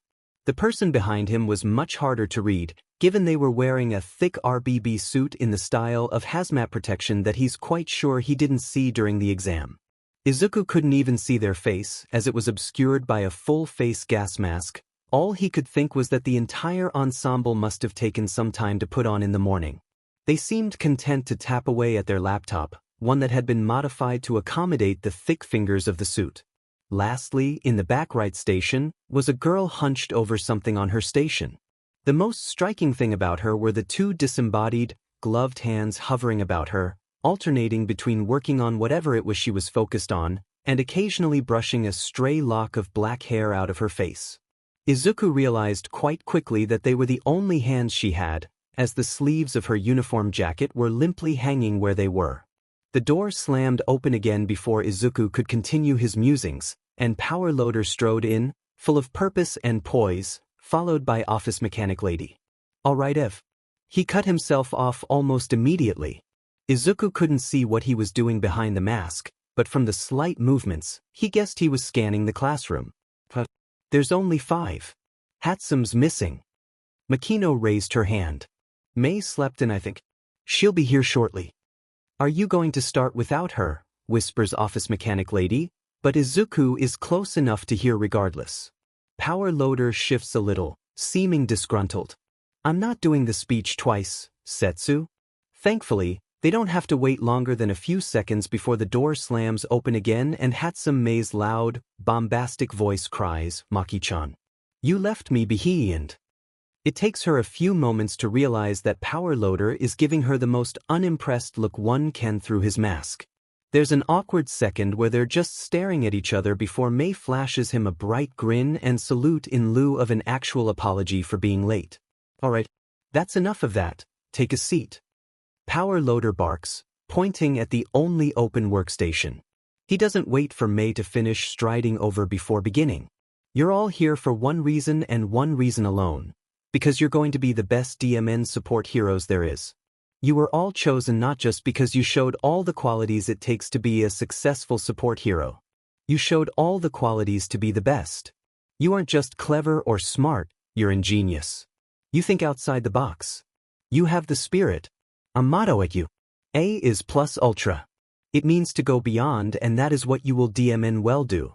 You won't just be great or incredible or awesome, you will be the god DMN best. He clenched a hand into a fist, fingertips clanking. Now say it with me. Plus ultra.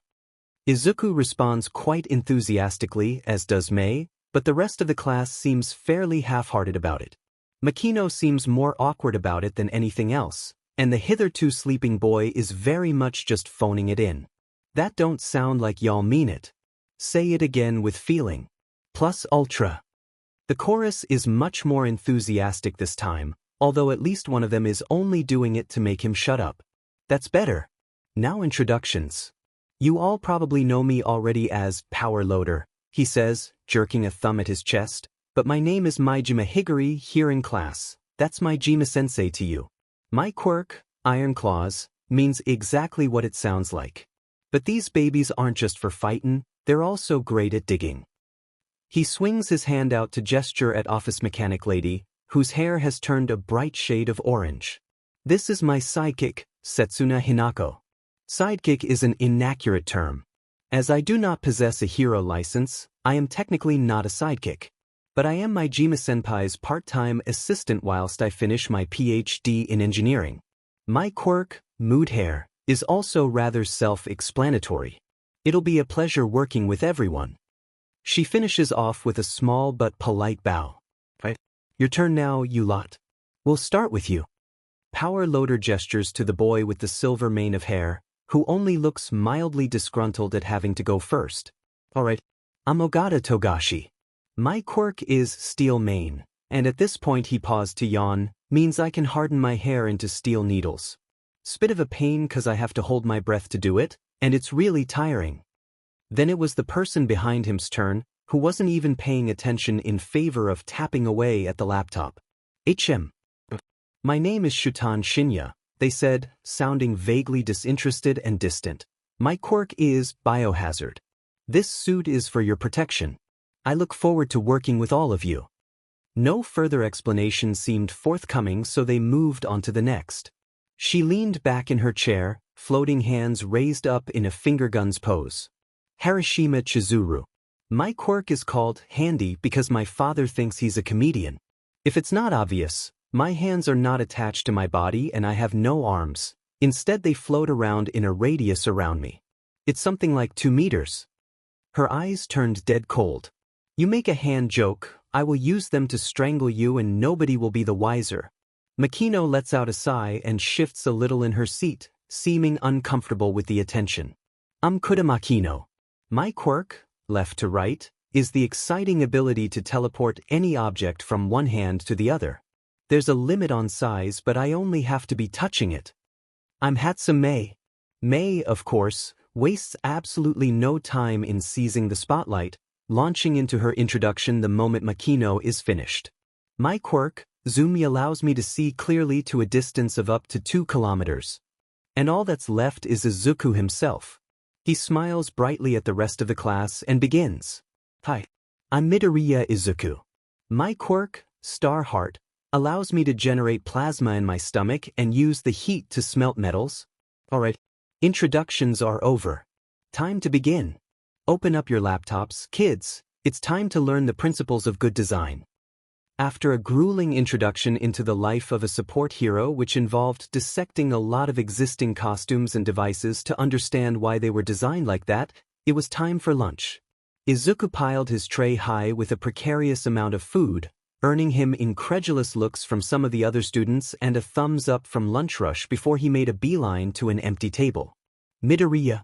Izuku looks up and immediately starts beaming when he recognizes the familiar face of Ojiro Mashireo, who is only faintly surprised to see him in return. Really, he should have guessed Midoriya was going to make it in easily. Ojiro-senpai. Want to eat lunch together? He says, around a mouthful of fried pork and rice. Sure, Ojiro says, because it's not like he had any plans to sit anywhere in particular, and a familiar face is always nice. How've you been? He settles down across from Izuku, his lunch looking like an ascetic's snack compared to the small banquet Izuku collected. Izuku beams, slurping up udon noodles as he does. Pretty good. Settling into the new class, made new friends.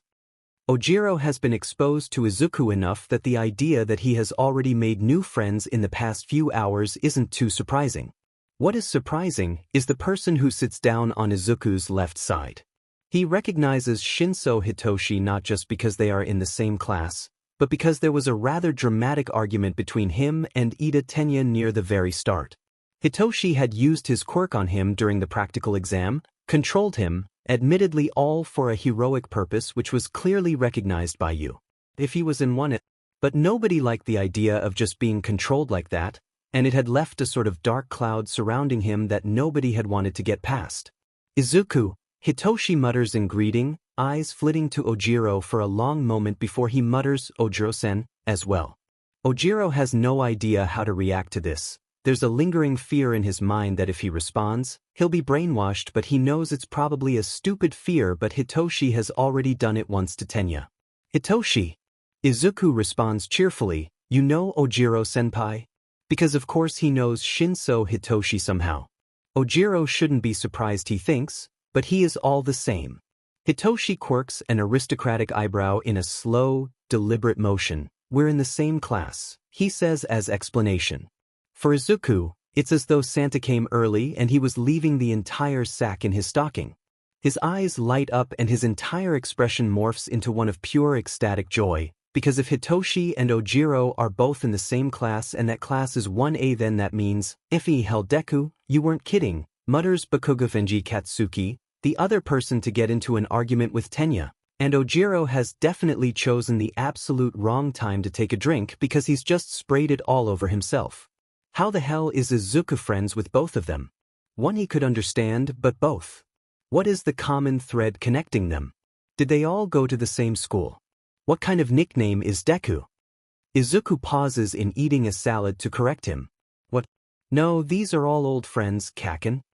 Izuku is so earnest in his statement that Hitoshi nearly chokes on his saliva because they can't have been friends for more than 2 days unless he's considered them friends since 3 years ago, and what is wrong with him? Katsuki glances between Hitoshi and Ojiro, drinking in their incredulous reactions before he lets a small but amused grin spread across his face. It's not that funny, Kaken, Izuku says, managing to sound chiding even though he's got half a cheeseburger in his mouth. Be nice to them. No Effie. This is FING hilarious. Ojiro is too busy craning his head around to see if anyone else is going to end up sitting at the table to attempt to understand what Katsuki finds so hilarious. If he finds out Izuku has a connection to everyone in 1A, he's not entirely sure what he'll do, but it would probably involve screaming in confusion. Katsuki slumps into the space on Izuku's right and leans back on the table as he peels the saran wrap off of his significantly more edible spicy chicken wrap. Well, if these two aren't the friends you made last time, then where the F are they? Mei said she was going to the library and she dragged Makino with her. Izuku supplies, finishing the last of his lunch at last. Part of Ojiro isn't sure how he managed, because he's still only halfway through his own. The rest of him is just glad he doesn't recognize those names because the idea that somehow Izuku was friends with the entirety of 1A would have been too much for his mind to handle. Hitoshi takes this as his moment to interject, and he pulls out a sleek gray smartphone. Izuku, do you mind if we exchange emails? Any lingering doubts regarding the truth of their friendship he held are all but obliterated in the brightness of Izuku's smile. Of course. Hey, Ojiro-senpai, let's exchange emails too, he says cheerfully, already offering his phone to Hitoshi. Ojiro has his phone in his hands before he even realizes what he's doing, and by this point it's too late to stop Izuku from taking it out of his hands and punching in his email. Katsuki lets out a disgruntled sigh, but grudgingly offers his own phone. May as FING well. Too late to get out of this anyway. Ojiro's beginning to understand, very slowly, what Katsuki means by this. After their first day is over, as is tradition, Izuku waits for Katsuki at the gates and the two of them walk home, but not before bidding goodbye to Hitoshi, who regrettably goes the other way. So, what was your first day like, Kaken? He asks, hands laced at the back of his head as they walk, casually staring up at some drifting clouds that happen to resemble a dog chasing a rabbit. Or at least, to Izuku they do. If he squints, it's more like a frog eating a rabbit. Absolute if-and bullshit, he growls. First there was this idiot, Lita Kenya, or some sheet-four-eyed half-breed of a jock, and a nerd got uppity at me because I had my feet on the desk like F off, it's effing desk. Desks are for putting things on, it's not going to care, it's my feet. And then our dumb but teacher, Eraserhead, Izuku's eyes light up. The pro-hero? He asks, excitement dripping off every word. No, Deku, it was just an ordinary teacher named Eraserhead teaching a class on heroics. Yes, it was the FING pro-hero. Katsuki snaps, and shoots Izuku a glare when he gets even more excited. Don't start fanboying, he's a FING but? Izuku takes that with a grain of salt because if Katsuki was to be believed, nearly everyone they met were a-holes or idiots or something else. Katsuki resumes his rant a moment after he's sure Izuku isn't going to start jumping up and down or something else stupid. FING gives us a bunch of physical tests and says we can use our quirks however we want, and then he tells us whoever gets the lowest score will be expelled. Of course, I wasn't effing worried because I motherfucking aced that bullshit. Of course, Izuku adds, nodding in agreement.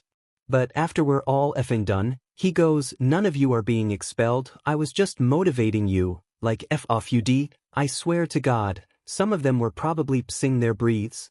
Katsuki takes a small breath now that his rant is concluded, before glancing at Izuku, who is back to looking up at the sky, and probably thinking of something weird. What about you? How's the FNG support department? Izuku hums, tapping his chin thoughtfully. Energetic, he begins, we didn't have anything that exciting. My Jima-sensei, Power Loader, which is so cool, took us through an introduction to design principles. We haven't done any real work yet, but we will soon. He taps his chin a little more, and then he has a sudden thought, jolting through him as he claps his hands together. Kaken, it's nearly your birthday, isn't it? From Izuku's tone, Katsuki immediately knows that he won't like what's coming next. Congratulations, Deku, you can use a calendar, he mutters sarcastically, although it carries an undertone of suspicion. Well, now that you have friends, I thought we could throw a proper birthday party. Katsuki very patiently restrains the urge to throttle Izuku and shake him back and forth because the reason Katsuki doesn't have any friends is almost entirely Izuku's fault, although he wouldn't trade Izuku for any amount of friends, but he'll never admit to that to the idiot's face. Absolutely not.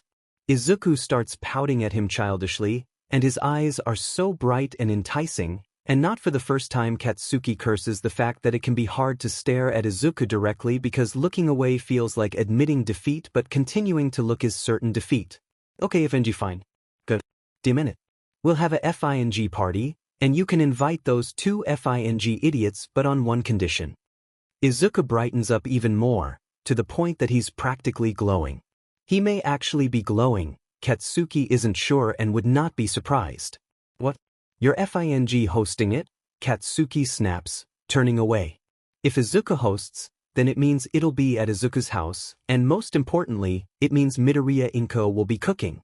Having to deal with a birthday party is an entirely acceptable price to pay for that. Deal? Izuku declares, shaking Katsuki's hand for him. Much like any deal with the devil, Katsuki would soon consider this a grave mistake. Somewhere, deep in the Alps of Switzerland, a tall, lanky man with hair the color of a dying sun was humming thoughtfully to himself as he worked, blissfully unaware that he was about to be interrupted by his phone. "I'm Miss Sugar Pink, liquor lips. I'm gonna dash." He cut the song off with one hand, pressing the phone to his ear with his shoulder as he resumed his work. "Inko-chan. Darling, sorry. I know it's time for our usual call, but something came up at work, and you know how it goes." Across from him there was a frazzled blonde man wearing a molded half-mask covering the lower half of his face, patterned with axes on each cheek, and he was giving him the most incredulous look he could convey. He mouths, "It's my wife," to him, although the other man can't see given he is wearing an identical mask, patterned with flames, and returns to splitting his focus between working and being an attentive husband. But, oh really? I'll send him a card. Hey, does he still like All Might? Prometheus, can you please focus? The blonde hisses, sounding frantic. Prometheus glared back, his eyes blazing with an inner fire. "Ares, I am talking to my wife." "Can wait," he snarls, a hand covering the phone. And then his voice is back to its usual, light, adoring tone. "You were saying my darling." Just like his old man. Ares dragged his hand down his masked face, looking away lest he be drawn into the flames that still smolder in Prometheus' eyes. "Prometheus, we have 30 seconds till detonation. Will you please focus on defusing the bomb?" Prometheus wasn't listening, although his hands were still deep in the metal casing of the explosive. "I see. I'll grab the next flight out." No, it's fine. I'm sure they can give me some time off. I mean, 14 years no visit. I should see my son more than once, right?" "What? No, everything's fine." "Prometheus. Neutron bomb. Defuse. No. Please." Prometheus rolled his eyes and snipped a wire, causing the countdown clock to freeze immediately. "What? No, you misheard. Neutral Tom. He gets really angry and I'm the only one who can defuse the situation because we're friends. Yeah, it's a bit of a misnomer. Love you. Kiss kiss." Ares slumped in relief and slowly moved a radio to his lips. "Ares to Olympus. Skies are clear. Confirmation code Delta Zulu Zulu Charlie." His hand dropped away, and he fell backwards with a silent grunt. "Prometheus. Please. No more phone calls when you're defusing bombs." The radio crackled to life. "Hera to Ares, confirmation code acknowledged," came a smooth, sensible feminine voice. "Artemis will be in with extraction in T-10. Dr. Vesuvius." "Was already gone," Ares muttered, rubbing his shoulder. "Turned out to be one of his robot doubles? To be expected. The doctor has been an elusive target since the beginning. Good work, agents." Prometheus hummed thoughtfully to himself and grabbed his own radio. "Hera, Prometheus speaking. Is it okay if I take the next, 2 weeks off?" "A holiday, Prometheus. You've got the vacation days saved up by all means, but what's the occasion?" "Oh, my son's about to follow in his old man's footsteps," he says casually, stroking the chin of his mask. Across from him, Ares choked. To her credit, Hera's voice doesn't even crack. "Make it a full month. You'll be on call for consultation throughout, and I'm assigning Mnemosyne as your liaison for the duration." "Thanks. You're a peach." Midoriya Hisashi released the radio and stretched, arms cracking a little as he pushed them above his head. Should he buy a souvenir, or was Izuku too old for that kind of thing? Mizudafu International Airport was a busy place to be, flocks of people heading in nearly every direction. Just outside Terminal 12, a fresh load of new arrivals surges forth as a gaggle of onlookers stand waiting for loved ones, guests, and colleagues. One particular arrival, a lanky man with a head of curly burning red hair, casually skimmed over the crowd, looking for a sign with his alias on it. The Matsuno Kobayashi. As far as aliases go, Hisashi had heard worse. "Your Mnemosyne." he says, sounding faintly amused as he looks up at the figure holding the sign. 7 feet of darkly skinned muscle and a thick drape of white dreadlocks looks back down at him, a hint of amusement in her eyes. Not what you were expecting, she replies, voice deep and husky. He shrugs. I thought you'd be older, he admits lightly, glancing around. Nobody was paying attention to them, but it paid to be sure. Nemasani smiles down at him, amusement dripping off her face. I'm 67. Hisashi whistles. Sheet really? Late 60s and not a single wrinkle. Dermatologists must hate you, what is your secret? Genuinely impressed, he leans up into her space to inspect her skin more closely. Nemasani takes the invasion of her space in stride. Genetics mostly. But I will admit to judicious use of cocoa butter and regular visits to the spa. Shall we be off? Yeah. His fun had, Hisashi reverts to being bored and disinterested. Nemasani leads him out to the parking lot, where a large, blue hatchback sedan waits for them the same way any inanimate object waits, patiently. She holds the passenger door open for him before getting into the driver's seat herself, checking her windows and waiting for her guest to buckle himself in before starting the car. We'll be touching base first, she says calm. As a cucumber as she takes off with a screech of tires, although Hisashi is fairly sure she is not obeying the speed limit at all, the only other agent present in Japan right now is Phobos. Only 2. What, you on a shoestring budget or something? Additional agents have simply been unnecessary for our purposes here, she says, smoothly drifting around a corner. The situation in Japan is very different than the one in the West. I had thought you would be aware of that. You grew up here after all. Hisashi purses his lips together, looking out the window. Yes, well, I wasn't exactly paying attention to the socio-political climate at the time. No, I imagine you weren't. The car weaves in and out of highway traffic in a way that is neither safe nor sane, but neither occupant of the car seems entirely bothered by it, although many a motorist is left shouting obscenities out of a window. How familiar are you with the situation in Japan? He made a face at her, although she wasn't taking her eyes off the road to look back, which was perhaps one of the few road safety rules she was following. I know there's a league of villains, and that all might is the symbol of peace. She does spare an incredulous look for him after all. That's all. He huffs, leaning against the side as she makes a particularly hard turn. I'm sure there are a lot of subtleties and nuances to the situation that were in the status reports that I didn't read, because reading a report is one thing, and experiencing it is another entirely, he snaps, although he seems faintly apologetic the moment after. Sorry. Long flight. You could have used it to read the reports, she responds dryly, speeding straight through a red light, but given your psych eval, I imagine you would have rather jumped out without a parachute? That does sound more fun. I'll give you the Cliff Notes version, then, but I expect you to at least read the dossiers at base. Our presence is small in Japan because things are significantly more public here. We operate mostly in recruitment and intelligence, headhunting other potential agents for the organization. Potential problems are dealt with by picking a suitable hero or the police and giving them an anonymous tip. We rarely get our hands dirty. She pauses briefly, flicking her gaze over at him. Hera tells me your son is following in your footsteps. Anything I should be concerned about? He exhales slowly, flicking the cigarette out of the window. Concern yourself with driving, old hag. I'll concern myself with him. I'll take your word for it, she says in a tone that completely contradicted her words. The car skids into a parking space with surprising grace, and Nemasani starts unbuckling her seatbelt. We're here. Looming over them was a dilapidated warehouse who looked like it hadn't seen a living being for decades, surrounded by an equally run-down-looking industrial district. Where'd you guys pick this place up? I didn't realize the classifieds had a section for rundown buildings.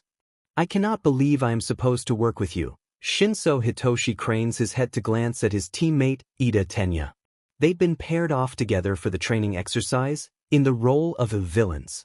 If he was honest, Hitoshi was a little irritated at being the villain, having spent most of his life being accused of just that, but he was willing to endure it a little longer. Besides, this was only an exercise. I said I was sorry, Hitoshi replies bluntly, in a tone that suggested he was not sorry at all. Their opponents were Bakugo Katsuki and Uraraka Ochako, and he had to focus his mental energy on coming up with a plan or face certain failure. He knew enough about Katsuki to realize that he couldn't underestimate him, but his aggressive nature might make him vulnerable to Hitoshi's quirk. Uraraka was more of an unknown. Bright, bubbly. Maybe use humor. Sorry. You used me. The real challenge would be working with Ida Tenya, who seemed very hung up about the whole brainwash thing. Hitoshi can't blame him entirely, but he does wish he'd get over it. Hitoshi shrugs lightly. I asked for permission, he says in a bland tone. He probably shouldn't deliberately rile Tenya up, but it was too much fun. He'd never been one to really mess with people except for bullies or a-holes, but something about the idea of knowing he had actual friends, even if it was just Izuku, made him feel free from his previous worries about how people thought about him. He no longer felt like he had to be the best he could be because Izuku accepted him without even knowing him. Permission. You asked if I wanted to be a hero. Tenya was sputtering angrily at him, and Hitoshi quietly justified this as a lesson in anger management. He adjusted the collar of his coat, frowning a little at his costume. He had all but given up on his dream to become a hero long ago, and he honestly had no idea for a costume, so he just sent in the details of his quirk and a picture of himself and let the company decide. Apparently, that meant looking like he was the host of the world's worst game show. A sequined, purple tuxedo coat with matching bow tie and flower in his BRST pocket, with a pair of plain black slacks and polished shoes. Was he supposed to rescue people and defeat villains, or reveal what was behind door number 3? And you did something heroic, he says breezily, adjusting the bow tie a little. I don't see the problem. He still needed a hero name too. Maybe the Question. No, that sounded too. What? Mr. Question. Kind of fit the game show host thing this costume had going on, but it wasn't like the outfit was locked in and he sure as hell wasn't continuing with it. Captain Q&A. No, that was dumb. Tenya huffs, stomping up to him. The problem is you used your quirk on me in a clear invasion of my dash, hush, Hitoshi mutters, and Tenya fell silent although Hitoshi hadn't used his quirk on him at all as he lifted a megaphone to his lips. Testing, 1, 2, 3. He keeps his voice level and a little quiet, letting the megaphone turn it into a booming voice. Tenya crosses his arms. There's no way they'll fall for your quirk. It's too easily defeated by someone who knows it beforehand. You shouldn't underestimate the power of words, Hitoshi remarks dryly, adjusting the megaphone a little. Sticks and stones may break your bones, but words can break the hearts. And he knows that from experience. He thinks bitterly. But the past is the past. Now is time for the future. Satisfied with the settings, he raised the megaphone once again. Ah, there we go. Hello Bakugo, Uraraka. Can you hear me? I'm going to assume you can, he calls out, skimming over the entire hall just in case they were already here. Now I know what you're thinking. We know Shinso's quirk, we can avoid it. And I can see why you'd think that. But you know what? I think you're forgetting something. I don't need my quirk to take you down. Tenya stares at him from behind his mecha mask, and Hitoshi calmly lowers the megaphone. What are you doing? Tenya hisses, gesturing wildly with his arms. You can't take on both of them without a quirk. Bakugo alone would be too much for you. Hitoshi lets him talk, fiddling with his flower a little bit. It was a lilac chrysanthemum, to keep with his color scheme, but he was never fond of them. He would have preferred something like a clematis or a bellflower. I'm baiting him, he says idly, was it not obvious? Besides, you're here as... That seems to mollify Tenya, but only a smidgen. Do you at least have a plan? Of course. I'm going to keep talking until they give up. Besides, regardless of if they fall for the bait or not, they have to come here to win. Tenya thinks this is the worst plan he's ever heard, but he grudgingly goes along with it. Without warning, the doors to the hall blasted open along with a good chunk of the doorway, sending smoke and rubble all over the place. An impressive opening move, but anyone who had known Bakugo Katsuki for 5 minutes would have predicted it. Both Hitoshi and Tenya are quick to react, with Tenya revving his engines in preparation to attack the first person he sees, whilst Hitoshi just casually raises the megaphone again. Knock, knock, he says with a tone of casual disregard. They don't respond, so he does it for them, adopting the most ridiculously high-pitched voice he can before continuing in his own disinterested tone. Who's there? Theodore. Theodore who? Theodore was unlocked, you know. No response. Geez, tough crowd. Don't worry though, I can do this all day. Movement at the height of the dust cloud drew their attention as Bakugo Katsuki soared through the sky, propelled by his own explosions and kept aloft by Uraraka's quirk. Tenya lifted off with a burst of speed and exhaust, attempting to tackle Katsuki, forcing him to propel himself backwards with another blast. This suited Hitoshi just fine, as it left him to focus on Uraraka. Hey, Uraraka. Do you know why I didn't get any sleep last night? He pauses briefly before continuing. I read a book about anti-gravity and just couldn't put it down. There's a noise suspiciously like muffled laughter, and Hitoshi smirks. I thought you'd appreciate that one, Uraraka. Now, cancel your quirk. And oh, don't you effie. Assfucker. Hitoshi smirks gently as Katsuki lands in a heap just a few feet away from him. Time to go in for the kill. Why Bakugo, we've only known each for a few days. There's need to fall for me so soon. Katsuki's response is to grit his teeth and glare viciously at him, and Hitoshi has to admit, his self-control is a lot better than he'd estimated. Goes to show you can't read a book by its cover.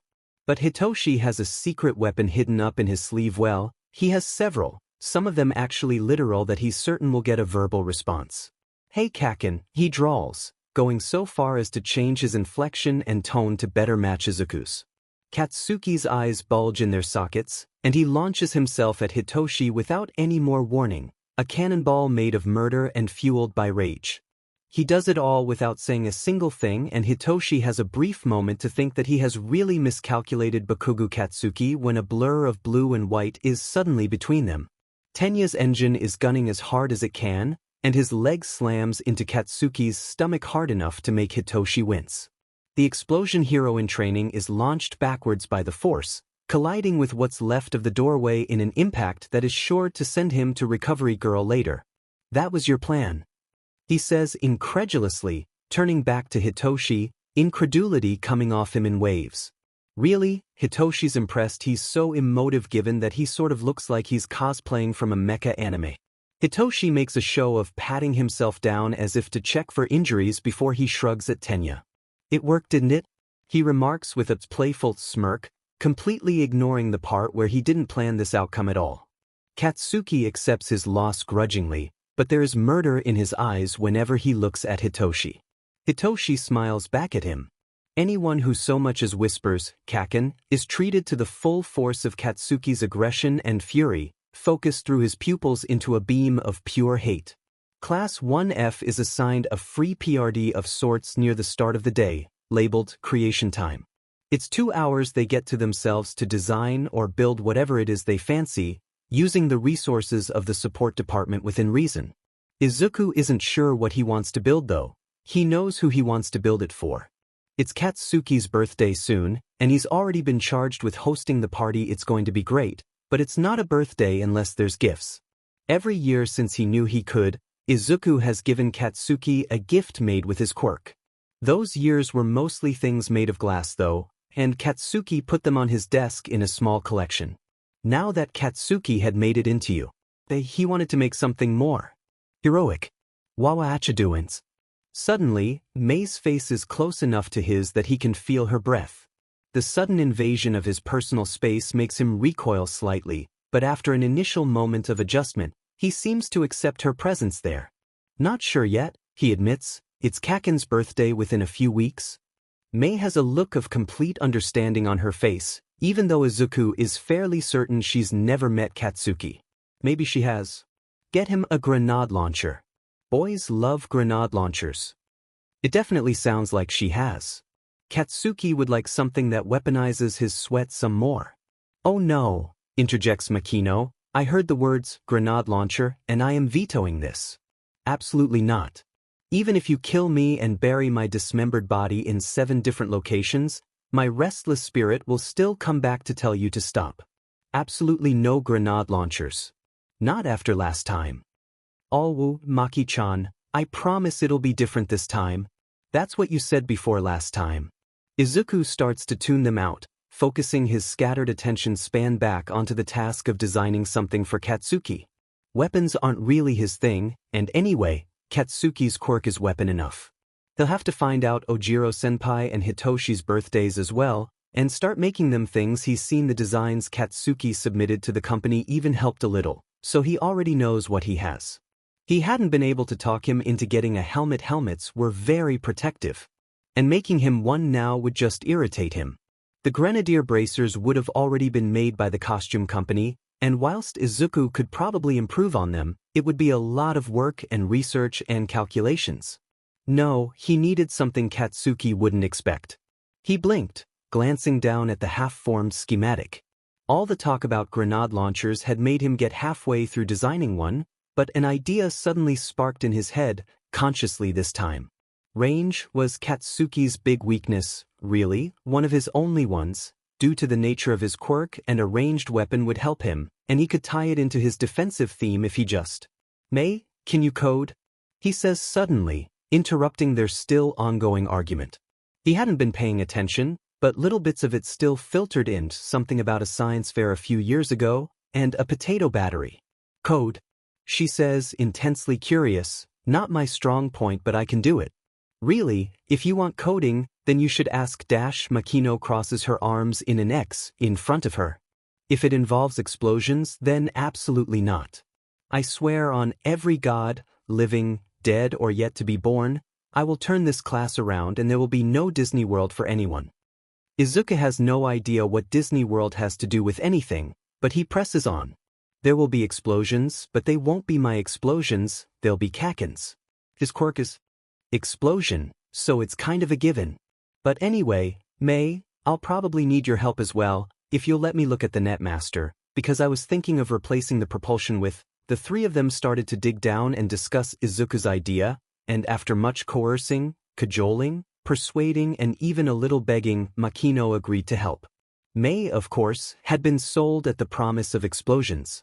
In order to accommodate the small class sizes of the support department, for subjects not directly related to support, they are folded into the general education classes. This sees 1F joined to 1C for English, as taught by the pro-hero present Mike. Izuku isn't sure this is entirely appropriate though. Far be it for him to disparage the abilities of the pro-hero present Mike. Izuku was a huge fan of his show and the directional speaker suit was fantastic engineering, but was there just an abundance of pro-heroes with teaching degrees or what? More directly interesting is the revelation that Makino not only has a sibling, but a sibling currently attending you as well. Kuda Shiranaki, or as May calls him, Naki-chan, looks like a constantly bored version of his sister. The same, dark hair tied back in a loose ponytail, the same angular brown eyes. They're even both incredibly clever, although Shiranaki doesn't share her proclivity for creation. Really, they may as well have been identical twins, given the only difference is their uniforms, and the faint air of constant exasperation that follows Makino wherever she goes. Izuku learns that his quirk, grip, allows him to adhere to anything that touches his skin and that May frequently uses him as an improvised tool holder due to his unflappable, unbothered nature. This includes her pens and pencils, which dangle off his ear like the world's worst jewelry as they work on a group task. Somehow, he manages to look completely serious throughout this, even when he stands up and delivers some answers to the rest of the class. Izuku's sphere of friendship is growing by the day. He really does need to sit down and make everyone friendship bracelets. That way he can keep track of who is his friend, and who he has not yet met. When Izuku returns home, it's to the sound of his mother pottering about in the kitchen and the smell of cigarette smoke lingering in the lounge. This is cause for concern to Izuku, because nobody he knows even tangentially smokes. Izuku-an. His mother calls and she sticks her head out through the door. There's a sheen of sweat that suggests she's been in there for a while now, which means she's cooking much more than usual. You'll never guess who's come to visit. Now Izuku is definitely confused, because the only people who come to visit are the Bakugo family and Inko's book club. Neither of which are surprising enough to make Izuku have to guess, although the book club isn't supposed to meet until this Thursday. Is it All Might? he offers, and he by no means actually expects to be correct. No silly. He's upstairs, on the balcony. It's a he, and Izuku wonders if this is meant to be some kind of game of guess who. Still, there's an easy way to find out the answer, and it's just to see for himself. He climbs the stairs, pausing only to drop his backpack off in his room before he opens the door to his mother's room, not sure what to expect. A tall, lanky man is leaning over the balcony railing, a haze of smoke drifting up around his head and just faintly obscuring the curly halo of orange-red hair. He was dressed in a clean, only slightly rumpled white shirt and a pair of matching office slacks, topped off with an untied silk red necktie hanging around his neck. As he turned around, he met Izuku's eyes. Pools of molten magma seemed to simmer around a pitch-black void, and there was the slightest sensation of something tugging at Izuku's mind, matched by an equal tugging in the opposite direction. The second tugging had always been there, but it was only now that something else was pulling back that Izuku was aware of it. Sport. How you doing? Were Midoriya Hisashi's first words to his son, Midoriya Izuku, in 14 years. Izuku stared at him for a long minute, and then turned his head to call down to his mother. There's a strange man on your balcony. Dinner was a tense, awkward affair. Izuku can't help but be faintly suspicious of a strange man entering his life, claiming to be his father. He supposes his mother would know best regarding that state of affairs, but there was still something strange about the situation. Why now, after 14 years? What exactly did he do that kept him away for so long? Why did he feel like he couldn't trust his own father? Looking at him, though, Izuku could see the resemblance. They had a similar facial structure at least. They would once Izuku grew up, and their hair was very much the same mess of curls that refused to obey any command given by mortal men. So, sport, Hisashi began, around a mouthful of rice and grilled fish, how you been? His tone is painfully familiar, like this was routine. Like he hadn't spent the last 14 years abroad and outside of his son's life to the point that Izuku himself hadn't even remembered who he was. I've been fine. Izuku isn't sure why he's so defensive. It's his father. Hisashi takes it in stride, if he even notices. Would he notice? I heard you got into you. Hey, that's quite an achievement. I know it's only been your second day, but make anything interesting. Izuku frowns, still feeling unsure, but he wants to trust his father. I've made some armor. He offers, just metal armor though. Nothing too fancy. Oh, Hisashi says, nabbing some vegetables. Tell me about it. I'll do my best to keep up, so tell your old man all about it. Izuku launches into a lecture on metallurgy and blacksmithing, unsure of how much detail to go in, so he ends up going all in, and as he speaks, his father interjects with little questions and queries. Nothing untoward or particularly inquisitive, but Izuku still can't shake the feeling that he's being assessed, sized up, analyzed. There's a piercing quality to his father's stare that seems to burn right through him and illuminate every part of his soul. Wow, that all sounds pretty impressive. I'll just have to take your word for it, sport, Hisashi says cheerfully. It's a lie, Izuku thinks. Hisashi knows exactly what Izuku was talking about, but he can't figure out why. What about your friends? Your mother mentioned you were making quite the little group. Izuku scratches his cheek, unsure of how to even describe their relationship. He's in the heroics department. So is Ojiro-senpai. We used to be part of the same dojo, run by Sun Wukong III and Hitoshi. No friends in the support department yet? Hisashi says smoothly, nabbing a piece of tempura with his chopsticks. I do have some. He offers, feeling more sure that he can trust his father with every moment. Makino and Mei. They're really clever. Makino's helping me with something right now actually, and Mei is as well, but not as much, and all of Izuku's nerves are washed away in the sea of enthusiasm he has for his friends.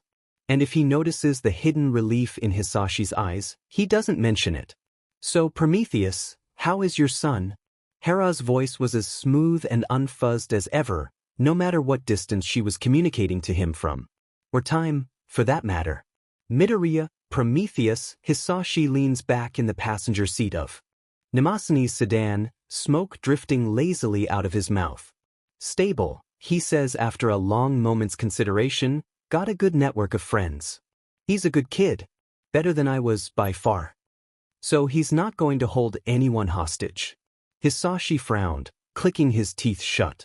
I maintain that the response I received did not reflect the objective academic value of my work, but was because of the bias of the board, yes. I am distinctly aware of how you came to our attention. And nobody got hurt. Not seriously hurt anyway. He paused. Permanently, at least. Beside him, Nemasani stifled a snort. I need confirmation, Prometheus. Is your son going to be a danger? Hisashi's eyes flare dangerously, and his grip tightens on the satellite phone, and for a long moment, it seems like he might explode into rage. But after that moment, he sighs. Oh, he's not. He has a good support network and a close anchor. He'll do fine. Kid's a lot better than I was, very big on the whole hero thing. More likely to make a particle barrier than a particle beam. I mean, when Inko told me he was following in my footsteps, I thought he'd set the house on fire, but he hasn't even done that, let alone build a death ray. That's good to hear. Continue as normal, agents. Olympus out. Hisashi sighs, leaning back in his chair again before glancing over at Nemasani. Hey, you feel like a burger? I could go for a burger. Prometheus, we already had fried chicken on the way here. You ate an entire family-size bucket. Yeah, but I'm hungry again. I want to see if this local place, Galaxy Burger, is still around. They did an awesome burger, like, with everything, and I mean everything. Nemasani sighs, resigned to her fate. Alright, we'll get you a DM burger. I cannot FNG believe that FNG four-eyed nerdjock got elected class president. The third day of school saw the lunch group seemingly cemented into place. Although given Hitoshi's actions during the battle trial, it was silently but mutually agreed to keep either the table or Izuku or both in between him and Katsuki. If Izuku himself seemed to notice the budding sense of rivalry between the two, he showed no signs, but Ojiro secretly wondered if that was because he was too busy eating and being, well, Izuku. He knew Izuku could be perceptive and insightful from past experience, but he also seemed to be very selective about it. Recent events were beginning to convince Ojiro that Izuku was a lot more aware of everything around him than his demeanor suggested. He just didn't care. Really? Hitoshi drawls. And were you going to make a better one? Ever since entering you. He's discovered a natural talent at riling people up, which is just as well, he thinks, for the purposes of his quirk. Using this talent on Katsuki is probably not that great a choice, but it's good practice. And hilarious. In true fashion, Katsuki glares over Izuku's shoulder at him, scowl in full force. You can F right off with that sheet. Show me where I said I wanted the FING job, zombie. I just can't believe it's FNG him. Ojiro shrugs at him, laying out some rice ball from his bento and not even batting an eye when Izuku stole one. Well, I voted for him, he admits casually, taking a bite out of one.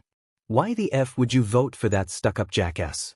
Did your brain migrate to your FNG tail, monkey? Katsuki snarls, slamming a palm against the table. The loud bang drew more than a few stares from other tables and groups, but it didn't even faze the other three. Really, Ojiro muses, he'd adjusted pretty fast to this new normal. Who did you vote for then, Bakugo? Hitoshi asks, snapping his chopsticks apart to tuck into his bowl of somen. Yaoyorozu, of course. Ojiro and Hitoshi both blink, glancing at each other. Neither of them expected that particular answer, but an unspoken agreement passes between them. They're going to milk this for every last drop. You must really respect her if you're using her actual name, Hitoshi drawls, with a smirk that would be playful on anybody else's face. Given Hitoshi looks like he hasn't slept in years, it just makes him seem vaguely deranged. Across from him, Ojiro nods. Yeah. Didn't take her as your type. Figured you'd be more into the wild ones, you know. For all his apparent patience during the battle trial arc, it takes very little to set him off this time, and Katsuki launches himself over the table at both of them, hands already sparking with smaller explosions. That's FIT, come here, both of you, I'm going to send you home in AFE. Here's what's left of your stupid sons, they didn't keep their F mouths shut. Without even looking up from his katsudon, Izuku reaches out and halts Katsuki's charge by seizing the back of his shirt, leaving him flailing impotently at a laughing Ojiro and Hitoshi. That reminds me, Izuku mumbles, finally glancing up, it's Kaken's birthday on the 20th, and you're all invited to his birthday party at my house. What the F-? Don't invite them right after this sheet. Katsuki snarls, settling back in his chair. Well, as settled as he can be given, he is frothing with rage. The vicious scowl on his face promises explosive retribution in the immediate future, when Izuku won't be around to restrain him. The discussion is cut short when the intruder alarm blares. They glance at each other, unsure of how to react until Ida Tenya floats into view atop the exit sign, and assumes control of the crowd with natural ease. Hitoshi smirks at Katsuki. He's doing a great job already. F off zombie. Izuku later learns there was a villain attack during one's trip to the unforeseen simulation joint. Katsuki is only grumbling about it, so he assumes everything went fine. Near the start of the second week of schooling, as Yamada present Mike Hisashi delivered an English lesson to the class of 1A in the early morning PRD with his usual bombastic persona, there came a knocking at the door just shortly before an unfamiliar head of curly dark green hair to most of the class poked in. Yamada paused, halfway through writing a sentence on the chalkboard before he recognized the intruder. If it isn't Midoriya, what brings you here? There's an air of curiosity simmering in the class now, as is typical for any group of teenagers presented with something new and potentially interesting. The boy has an air about him that suggests he's only really half there, but there's an undeniable brightness and warmth to his expression. Ah, Yamada-sensei. Sorry to interrupt, but could I borrow Kaken for a few minutes? And just like that, the curiosity boils over into intense confusion and mystery. Everyone who watched the battle trials immediately knows that Kaken refers to Bakugo Katsuki. Those same people also know that when Shinso Hitoshi used that nickname, it sent Katsuki into a murderous rage. The only people already aware that Muzutafu's local cryptid is the only person allowed to use that nickname without risk of retribution remain faintly curious as to what he could possibly want with Katsuki at this moment. Yamada, for his part, hums thoughtfully for a few seconds. Can you do whatever you need to do here? Best not to disrupt Bakugo's education experience, after all. Right, Bakugo? He flashes a thumbs up at Katsuki, who responds with an incredulous look. Education experience. He could ifng do this with his eyes closed. That's fine, the boy who cries Kaken says, already stepping into the classroom. I just need to take some measurements. In his hands is a long spool of loose measuring tape, as carried by any self-respecting tailor. What? F off, Deku, you already have my measurements. With every line that's spoken, every gesture and sentence, there is an increasing sense for the rest of 1A that they are missing some very important parts of this 1,000-piece puzzle because Bakugo is being nice, and why does this weird kid have his measurements? Ojiro is briefly surprised to learn that Izuku has Katsuki's measurements, but it makes sense when he thinks about it. The human body doesn't stop growing until it's at least 18 years of age. Katsuki seems to accept this very grudgingly because he doesn't say anything when Deku shuffles over. Neither of them seem to notice the eyes of literally everyone else in the classroom well, with a few exceptions. Alright, back to the lesson, everyone. Questions can wait until after, I'm sure. Hagakure, can you tell me what's wrong in this sentence? Shout it out. As Yamada resumes teaching, the attention of the class is undeniably split between their teacher and whatever the hell is currently happening with Katsuki. Katsuki, by now, is standing up next to his desk with a look of mild irritation on his face as the strange boy carefully measures nearly aspect of his arm, his wrists, hands, fingers, forearms, his elbow. The students closest to Katsuki's seat can hear him muttering faintly under his breath about numbers and materials. Kirishima is treated to the incredibly confusing sight of Izuku's eyes glowing as he works, like some sort of fire is ignited in his mind. It's just as well that he's not close enough to make out fine details, for that is where the devil dwells and he is always looking for company. Bakugo, can you identify what's missing from this sentence? Throw your hands up if you know it. Despite being treated like a mannequin, Katsuki manages to retain his air of irritated annoyance at everything which only flares with frustration at being called upon. The participle, he snaps offhandedly, immediately ceasing to pay attention when Yamada loudly declares correct. Can I get a hell yeah? Huh, your shoulders have gotten broader, Kaken, Izuku mutters quietly, and he loops the tailoring tape around Katsuki's neck and jots that measurement down. They're so close their foreheads are almost bumping against one another, and the tension in the rest of the class is starting to steam with confusion and curiosity, because Bakuguk touch me and you died. Katsuki doesn't even seem the least bit bothered by the close proximity. If anything, he just seems vaguely annoyed that the boy is blocking his view of the board. Katsuki snorts dryly and obediently lifts his arms without prompting so Izuku can wrap the tape around his chest, clearly familiar with the process. Of course they are. You try absorbing the recoil, see how your shoulders look after a few years. At his request, Ashido reaches over and pinches Kaminari, but the dream does not go away. How was your costume? Did it fit? Need any adjustments? Izuku mumbles, tugging a little with the tape to make sure he's getting the most accurate measurement of Katsuki's waist he can. Katsuki rolls his head a little, mulling the question over. A little tight in the shoulders, he mutters. Izuku nods, finishes the last of his notes and stands up straight. All right, all done, he declares cheerfully, bundling his notes and tape in his arms. Sorry for the inconvenience, Yamada-sensei. Yamada just grins widely, flashing Izuku a cheerful pair of finger guns. Anytime, Midoriya, he calls as the starry-eyed boy leaves the room. Really, this was going to be comedy gold and he could not wait to share it in the staff room. Bakugo Katsuki has spent years being viewed as Midoriya Izuku's minder by his peers, and so it did not occur to him that their interactions today would be any source of confusion for the rest of 1A until he is surrounded by staring faces and unspoken questions at the end of the class PRD. Everyone barring Ojiro and Hitoshi are all looking at each other the way soldiers do before marching across a minefield, silently asking each other who's going to be the first to risk certain death by explosion. Never one to shy away from asking questions or speaking her mind, Azuitsu leans forward, big wide black eyes peering at Katsuki. Who was that, Bakuk? She asks, lobbying the first question in an act of true bravery. His first instinct is to reply, none of your FING business, which is Katsuki's instinctive response to any kind of question that relates to him personally, but he knows from personal experience that just ignoring this particular issue will only make things worse. An entire semester where everyone was convinced he was under some kind of spell cast by Izuku taught him that much. Although, really, he just might beat Deku, he growls, managing to sound at least a little patient. After a few moments he adds, if you value your FING sanity, stay away from him, because it's bad enough that he's forced into dealing with monkey and zombie. He does not need to add any of the rest of these chucklefucks to the circus. Uraraka says, not sure why a warning like that is necessary. He seemed nice.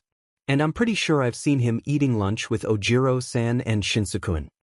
There's an immediate reaction within the rest of the class, as they suddenly realize that maybe those other two would be more willing to answer questions well, Ojiro more than Shinso, but Hitoshi has wisely disappeared, although to where, nobody is quite sure, which leaves Ojiro frozen in their midst, looking like a deer just caught in the crosshairs of the biggest hunting rifle he's ever seen. I mean, I don't really know him all that well, Ojiro says, holding his hands up defensively as he tries to deflect their attention away. Katsuki's his childhood friend, I'm sure he knows much better than I do. He knows Katsuki will get revenge for throwing him under the bus like this, but frankly, the look on his face is worth it. The revelation that Katsuki even has a childhood friend is enough to get their attention off Ojiro, who quickly takes advantage of the opening to start packing his things. He must be some kind of saint to deal with Bakugo's temper for so long, Kaminari mutters, and Katsuki's entire body twitches all at once, and there is death in his eyes because that is it, he is going to kill everyone in this room and there is nobody here to stop him. You want to say that oh my god demon face, spark brain. Come here, I'll martyr you into the saint of keeping your mouth shut. What the hell are you all excited about? Izawa Shoyuta mutters as he shuffles into the room, lifting up a fringe of lank hair with one hand to glare properly at the entire class. Take your seats. Class is going to begin. When Izuku returns to 1FS workshop, his mind is brimming with potential ideas. He makes a beeline for the metal stores and begins selecting various bars and ingots, inspecting them closely the way one might inspect fruit for bruises or deformations. Rather than pop them into the nearby forge, he proceeds to slowly feed them into his mouth, right in front of his surprised classmates, many of whom stop what they are doing to stare in a mix of wonder and confusion. Okay, Ogata mutters, hands frozen where they were sketching a costume design. I am wide awake now.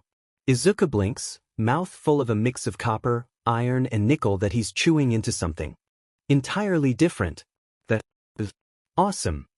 Mei's exuberant shout attracts the attention of anyone who hadn't already noticed what Izuku was doing, and she zooms into his space like lightning. What else can you do? What can you make? Is it different? Is that how you got the metal for your shield? Can I have some? Izuku opens his mouth to slowly let the molten metal drool out into his hands, shaping into something resembling an ingot before putting it aside when it's cooled. Yes, he says simply, because it's the answer to all of her questions. But it might take a while. As if to emphasize this, he starts chewing a fresh mouthful, cheeks bulging like a weird, recycling chipmunk. Mei is only a little bit disappointed at that, but she still hangs around to watch Izuku work the metal with an expression of childish amazement. Is this for that project you wanted help with? She asks, watching Izuku's pile of ingots grow. Sort of. I need to make the visor with polycarbonate first, and work in the LCD layer for the HUD Makino's coating.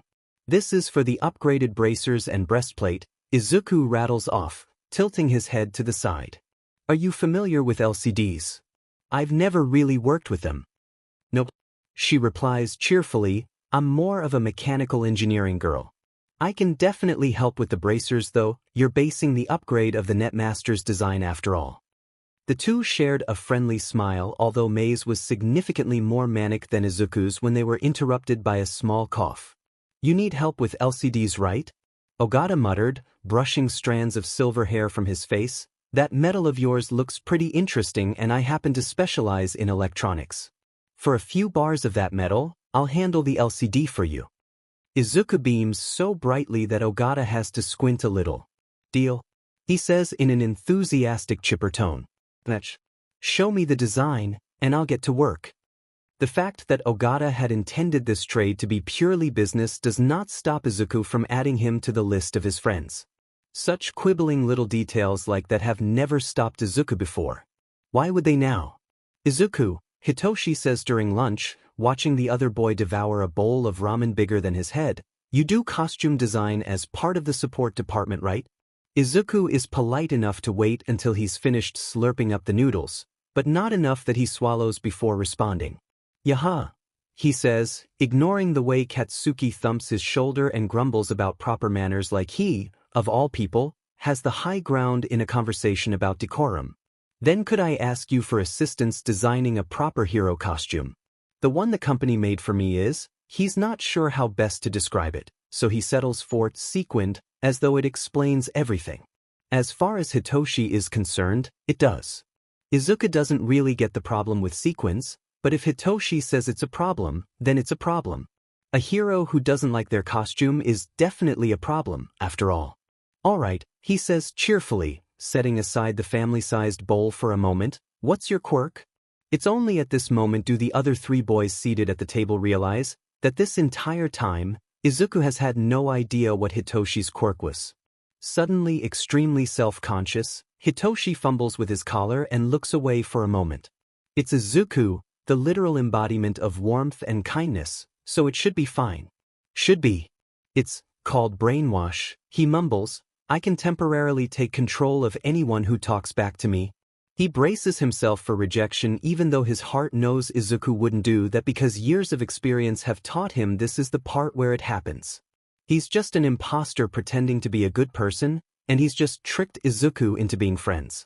That's pretty neat, Izuku says, and it's so casual that Hitoshi nearly chokes on his own saliva. What are the limitations? He flounders mentally for a moment, before finding his ability to speak again. A significant jolt of pain can break the control. They have to be able to see me. It doesn't go through recordings or anything, but I can use a microphone or speaker. Izuku nods, pulling a notepad and pen out of somewhere. Hitoshi wasn't paying too much attention. Okay, so maybe something like present mixed directional speaker suit. But it needs to be more than just that. You've got to stand out, be different.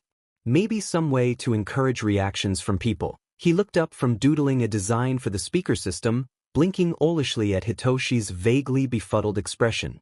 What's your hero name? Your costume should suit your name. I haven't decided on one yet, he admits, picking at his sushi. What about Zombie Lord or something? Ojiro interjects, leaning forward. Because when you brainwashed Uraraka, she kinda looked like a zombie? It's a bit villainous, isn't it? Hitoshi mutters, fully aware that a bit villainous pretty much describes his entire quirk. Katsuki snorts, arms folded over his chest. How about annoying a-hole?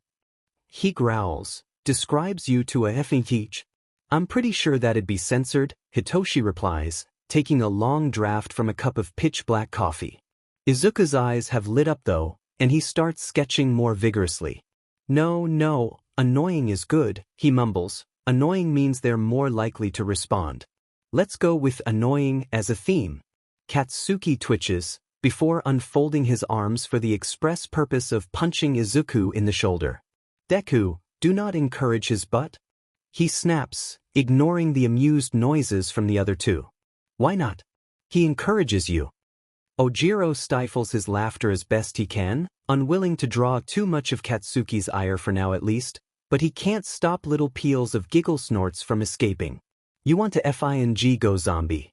I'll put you back in that grave you crawled out of, where you belong, Katsuki snarls, cracking his knuckles, but there's not as much aggression behind it as usual. Izuku idly notes that they're really becoming a proper group of friends. The annoying works, he says cheerfully, ignoring Katsuki's spluttering, and maybe some capturing devices to detain the villains after you've got them to surrender. Izuku presents Hitoshi with a design later that day. It makes him look like a military officer except it has a WHP instead of a gun. Hitoshi is conflicted, because it's a genuine gesture but on the other hand, it's very Midnight inspired and he's not sure Izuku is even aware of what that implies.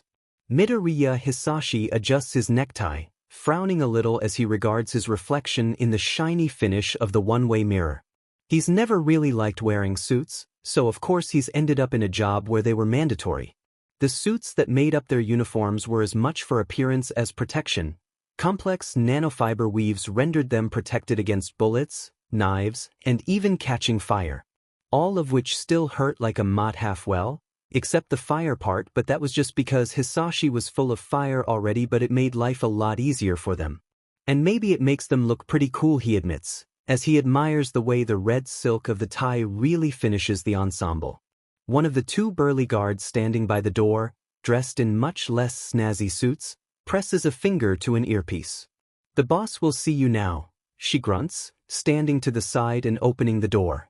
Hisashi's eyes took in the shape of her fingers and nails, idly identifying her quirk as hand-based. She wasn't wearing gloves, like her partner was, probably grew claws or shifted nails or something, and he smiles at her with his eyes. It was a technique one had to develop when you frequently wore masks that covered the lower half of your face. Thank you very much, miss. She didn't answer. Miss Tweedledee then, and you as well, Mr. Tweedledum. Antagonizing them was probably not a move most would consider wise, but Hisashi knew they wouldn't act against him.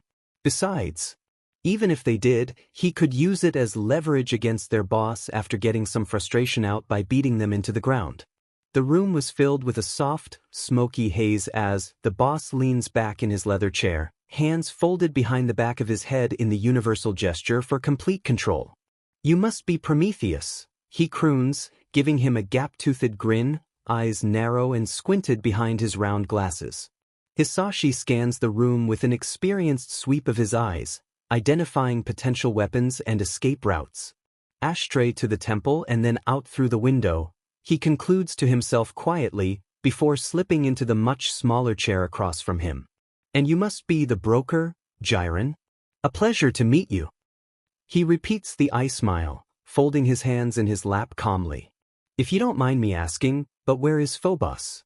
I was expecting to meet with him. Hisashi taps his fingers against his thigh, leaning back in his chair and oozing calm. There was an unfortunate incident involving the hero killer. Don't worry. The doctor told me Phobos is expected to make a full recovery, although I wouldn't mention the missing ear to him. Jiren nods, deft fingers plucking what was left of his cigarette and dashing it against the ashtray on his desk. I see. Another question, if you don't mind, what did Olympus want with the hero killer? Prometheus leans forward, eyes twinkling. Jiren, he says softly, and the twinkles turn into a blaze, and the Underworld broker was already seized, trapped in an inferno, and everything was burning. The world was fire and ash and smoke, and he couldn't breathe. You know better than to pry into the secrets of the gods. Olympus very much appreciates the working relationship that is currently cultivated with you. Finding a new broker willing to work with us would be very difficult if word came out of what happened to you. Jiren slumps in his chair, breathing raggedly as sweat pours down his face. Right, he mumbles, reaching for a new cigarette. Forget I asked. Prometheus nods in satisfaction and leans back in his chair again. Truthfully, Phobos, whilst injured and missing an ear, was still perfectly capable of attending this meeting, but Prometheus was simply a better negotiator. Phobos, as the agent bearing the title of the god of fear, was very good at terrifying people into espionage, but Mnemosyne thought a gentler touch was more appropriate. A touch that was still terrifying, but less likely to have Jiren jump screaming out of the window to escape it. Jiren seems to have calmed down a great deal now, although he'd inhaled half of his cigarette. Business. What was it Olympus wanted from me? Prometheus taps his fingers against his thigh a little more, looking past Jiren at the collection of books behind him before his eyes focus on the broker once more. There's been something of a change-up within the Yakuza, hasn't there? Olympus wants to know everything you do. Izuku polishes the burnished metal of the breastplate with careful motions, working the oil into every inch to keep it clean and shiny. Having been freshly made, it wasn't like it was in any danger of collecting dust just yet, but Izuku finds he enjoys the repetitive motions, the routine of it. It was by far the easiest part of Katsuki's birthday gift to make. He was still waiting on Ogata to finish the LCD for the visor, and Mei was helping him redesign the bracers, but it was all coming together. Hey sport, what ya workin' on? Came Hisashi's voice from right behind him. Izuku froze up, seized by momentary instinctive fear before he let out a breath. He hadn't even heard him open the door, let alone walk over. Was his father secretly some kind of ninja? Was that why he was gone all the time? Oops, sorry buddy. Didn't mean to scare ya like that. I brought burgers. It's fine, Izuku mumbles, although he was honestly still trying to get his heart rate back to normal, and he turned around slowly, still breathing a little heavy. True enough, Hisashi was standing a respectful distance away, holding a large paper bag labeled Galaxy Burger, with an affably apologetic smile on his face. Oh nice, Izuku says, returning to his normal cheerful self. That's the place that does burgers with everything, I know. Hisashi handed him the bag full of burgers, cheerfully producing his own bag from behind his back.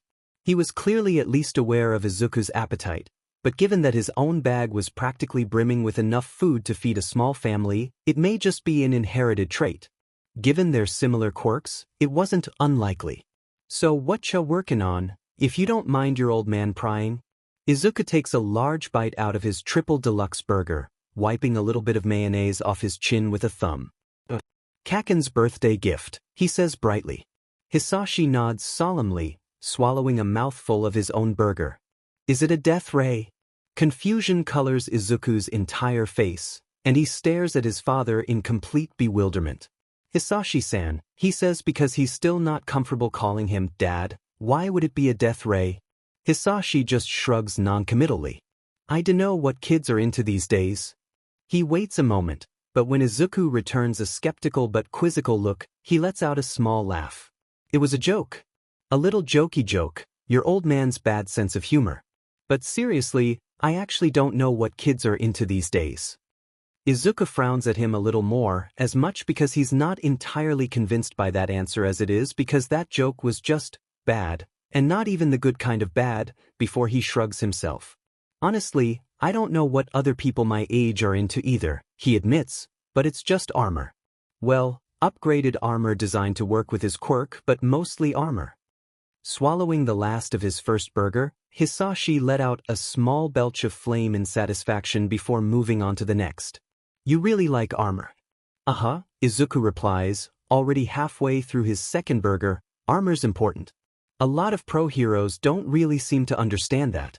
But I mean, some of them don't really need armor, like All Might, but the others are just, they've got quirks, yeah, incredible quirks, but underneath it, they're still human.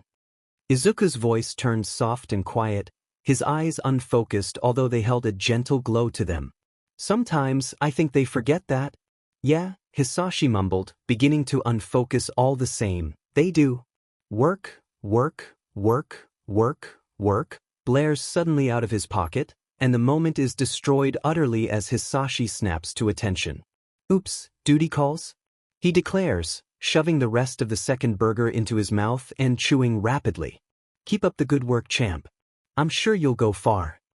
His parting's words said, he ruffles Izuku's hair before he's gone out through the door, and all Izuku can catch is, you have the worst timing, you know, before the door shuts behind him.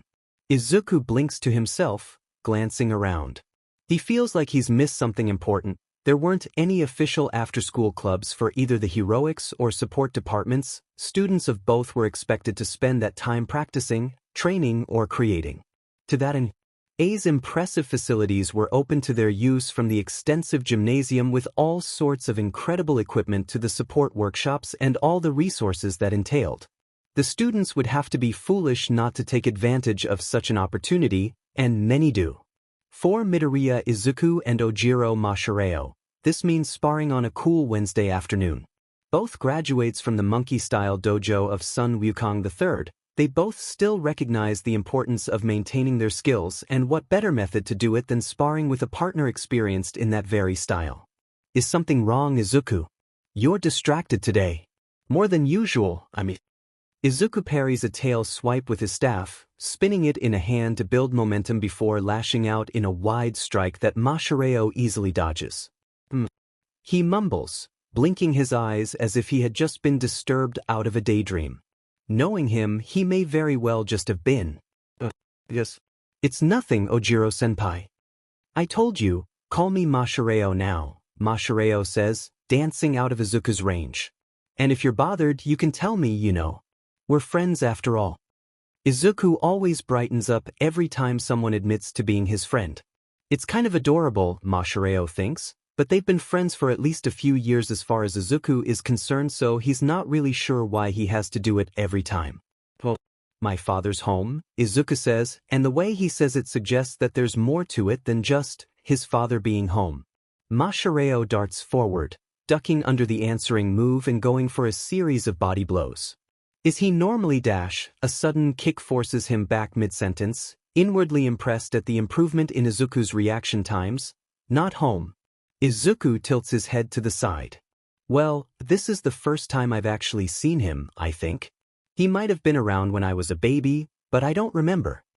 Trust Izuku to say something like that like it was nothing.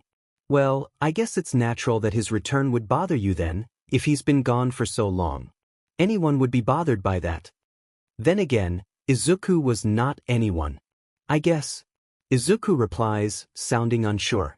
It's just kind of, am I overreacting, Mashireo-senpai? Well, at least he's using Mashireo instead of Gojiro, he thinks ruefully. Well, how are you reacting? He asks because he has to. He's not yet at Katsuki's level, where he can intuitively understand what Izuku means based on context clues.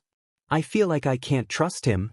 Izuku's staff blurs in a series of sharp, shallow jabs, and Mashireo weaves between them like a river flowing between the reeds. That's weird, isn't it? It's not like he does anything weird. It's just acting like a normal father, I guess. Not that I would know. Really, weird is a bit of a broad category coming from Izuku. For all Mashireo knows, this means that Izuku's father could be doing anything from not buttering his toast to eating crystals because he thinks they heal his chakras. I'm not really a therapist or anything, but trust takes time to build, doesn't it? You've just met him. That you don't trust him immediately is normal. Just because he's related to you, doesn't mean you have to trust him. Izuku takes a moment to let it sink in before he brightens again. Thanks, Mashireo-senpai, Izuku says, already seeming more like his usual chipper self. He slides his hand down the length of the staff a little as it makes contact with Mashireo's arm, and there's a barely audible click as his thumb presses up against a hidden SWH. It's the only warning Mashireo gets before a few milliamperes of electrical current is delivered straight into his system, seizing his muscles up and causing him to collapse on the floor.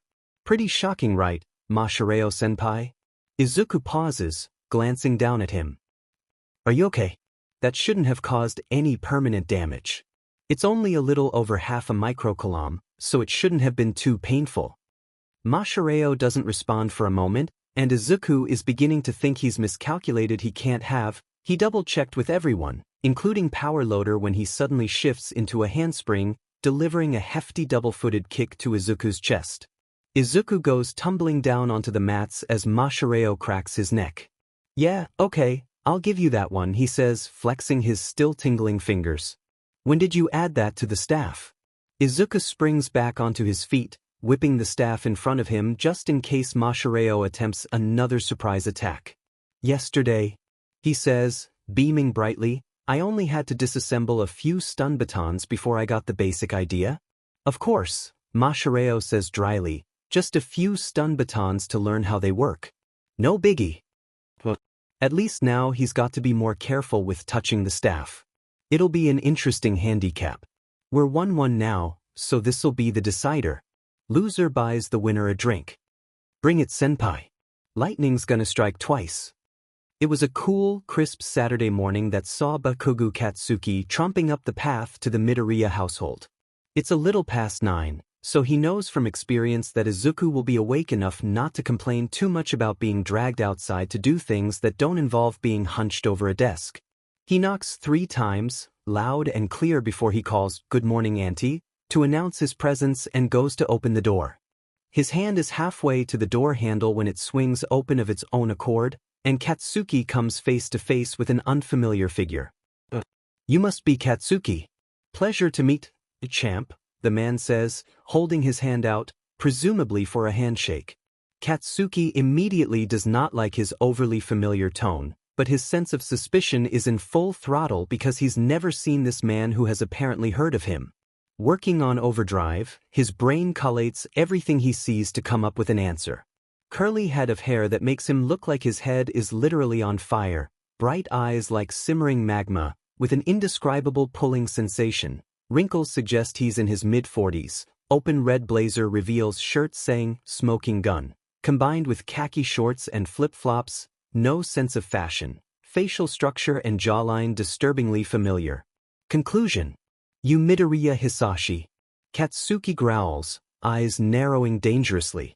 Hisashi beams in a gesture that is very Izuku-like, but lacks something of the charm. Has Izuku told you about me, Alwhoop? His suspicions confirmed, Katsuki wastes no time in seizing Hisashi by the hand and executing a textbook-perfect over-the-shoulder throw. You absolute modhalf. Katsuki roars, hands already sparking with the promise of death. Leave Auntie alone, raising Deku. Who the F do you think you are? Hisashi has a relative eternity to consider how to react to being thrown before he decides to just roll with it, although he does shift his body to lessen the impact.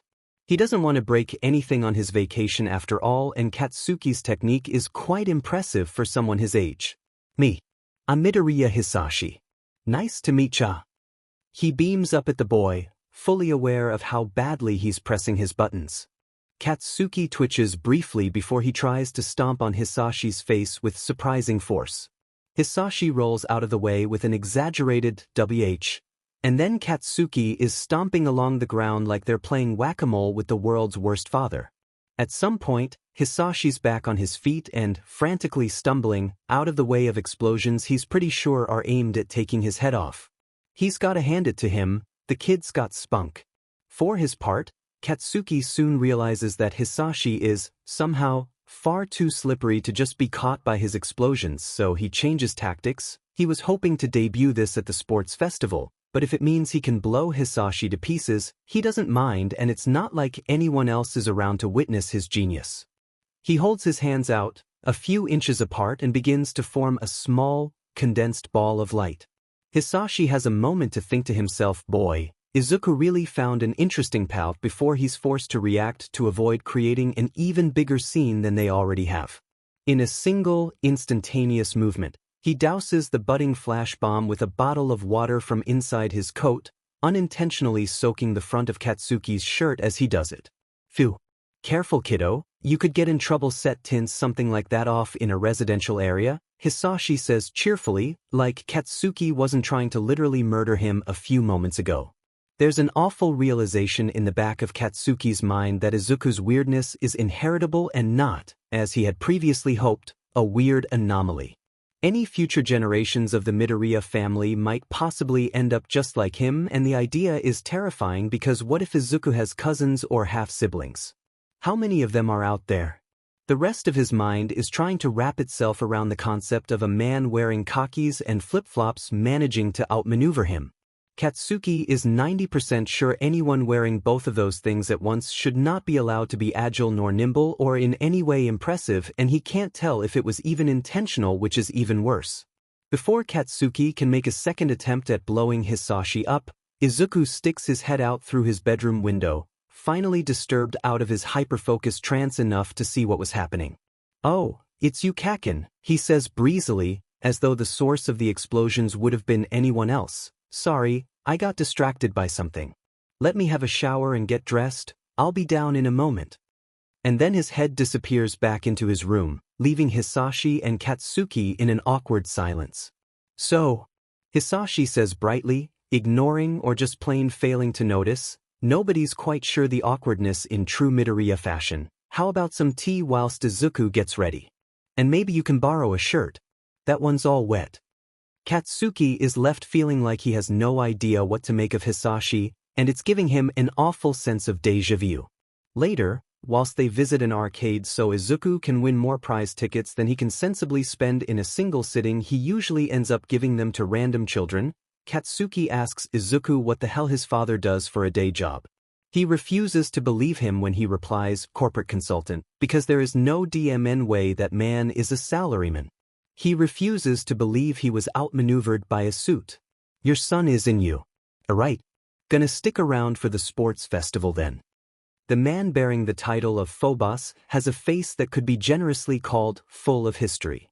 The fresh, just-healed scars from an ill-fated meeting with the hero killer are minor details compared to the myriad of larger, more gruesome reminders of a violent life, including half a Glasgow grin along his left side and the faint light of a cybernetic right eye just under what Hisashi is 90% sure is a bullet wound. It gives him a world-weary uncle vibe, the kind of uncle the rest of the family quietly pretends doesn't exist, and certainly isn't invited to weddings or birthdays but might make a showing for Passover. "Not really," Hisashi admits lightly, sitting in a crowded stadium, surrounded by people. "Not exactly something I'm good at dealing with." You need to give fire space, after all, or it'll suffocate. That, or run rampant and consume everything around it, and Hisashi is liable to do either when stressed enough. Phobos shrugs, limping over with the help of a cane. It'll be at least another few days before his leg is healed properly, according to the dubiously credentialed doctor they had on speed dial. "Why not use our corporate box?" "Olympus has a corporate box?" Hisashi says, faintly incredulous. "Since when did that happen? Did you not read the org chart?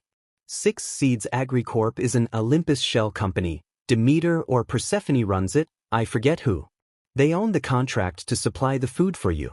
A's catering needs, and as part of that, we get a corporate box for shows," Phobos explains, pouring himself a drink from a well-stocked fridge. Really, the base was as much a place for the agents to reside without the need to rent hotels or apartments as it was a place to work and plan missions, and so it had a lot of creature comforts. Hisashi made a face. "Why does everyone think I'm the kind of person who reads documentation? I don't have time for that. I have important things to do." Phobos stares at him blankly, and then very pointedly turns his gaze down to the, admittedly impressive, house of cards Hisashi is building. Hisashi, in turn, just as pointedly adds the finishing touches to the card balcony. That doesn't explain why we have a corporate box. Unless you guys just like watching them compete. I never got the appeal of sports.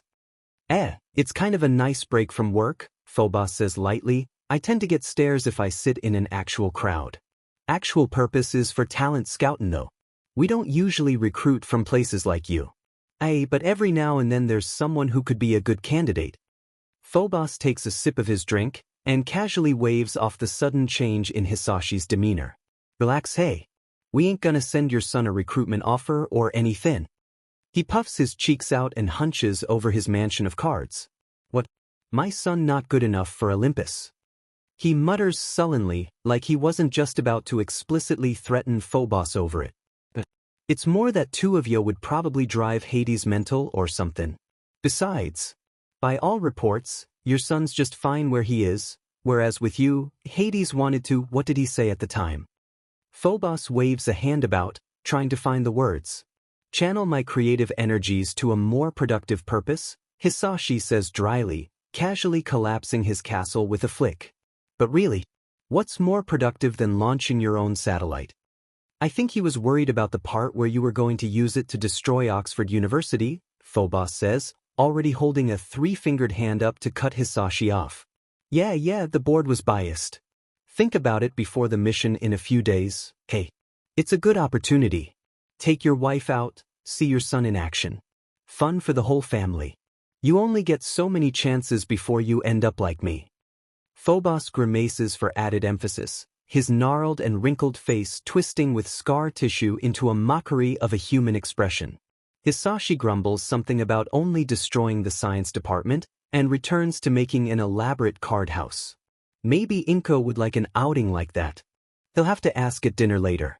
The polished, orange-tinted visor looked up at Izuku, the gleaming metal of the thick banded frame designed to encircle a head and provide at least some protection whilst the thin visor shielded the upper half of the face. The culmination of a week's hard work between several parties. If he was feeling poetic, he might have called it the armor that friendship made. Of course, if he called it that in front of Katsuki, he'd never get him to wear it. There was more to his birthday gift than just the visor though, or he would have been done after a day or two. A dulled breastplate joined the visor, painted carefully in a basic woodlands camouflage pattern to give it a more military feel in order to better suit Katsuki's costume. But the piece de resistance was easily the Grenadier Bracers, Mk2. He knew he had originally dismissed the idea of upgrading them, because upgrading them would have meant having to borrow them and then trying to explain to Katsuki why. Katsuki wouldn't have minded, of course, but Izuku wanted it to be a surprise and he couldn't lie to him. But he could build them from the ground up, with Mei's help. The idea he had would have involved basically gutting and rebuilding them anyway, so it wasn't even like it was that much more work. No, the Grenadier Bracers Mk2 were the crux of the project. Without them, there was no visor but probably still a breastplate. Going to test them out? Ogata says, yawning a little as he watches Izuku run his fingers over the ridges. Tested all the components by themselves, but it's probably worth it to make sure everything works together properly. Mei lets out a short cackle, picking up one of the bracers and clutching it to her chest. Oh my appealing baby, you are going to rock his world, she croons, rocking it back and forth as though it were literally her child. Of course we're going to test it. How could we not? Of course, Izuku says, nodding agreeably, testing is important. He pauses to beam at both of them, a wide, pearly grin on his face that is positively blinding. Thankfully, the other two are wearing safety goggles. Thank you both so much. I can't have done this without either of you. And Makino, he thinks, but she was busy talking to Maijima-sensei about something to do with her coding projects, so her thank you will come later. Really, Ogata says, taking a small step back, it wasn't much. That medal was thanks enough. Ogata's valiant attempts to prevent what is coming prove futile, as Izuku wraps a surprisingly strong arm around each of them in turn and pulls them into a crushing group hug. Mei takes this in good humor, returning the gesture with gusto as Ogata slumps in their combined grip, an expression of intense resignation on his face. You guys are the best. Izuku declares cheerfully, arms clenching a little tighter before he releases them both. Kaken's gonna be thrilled. He must be really important to you to go this far, Mei says. You should introduce us sometime. The Grenadier Bracers Mark II perform beyond Izuku's expectations. Accuracy is well within expected ranges, but the range proves somewhat more impressive than previously expected, even with the projectile impact within tolerance. It's the 20th of April. The banners and balloons are in place.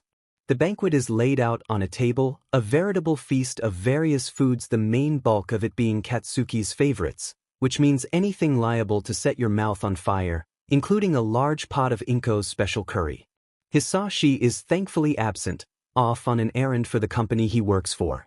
Izuku is at once slightly confused that he's spending so much of his vacation working, and glad that he's not around during Katsuki's birthday bash because given their interactions when they first met, it might make the bash part a little too literal for his liking. All that's missing are the guests. As if answering that very thought, there's a knocking at the door and Izuku rushes out of his chair to answer it. Hey, did you find the place okay?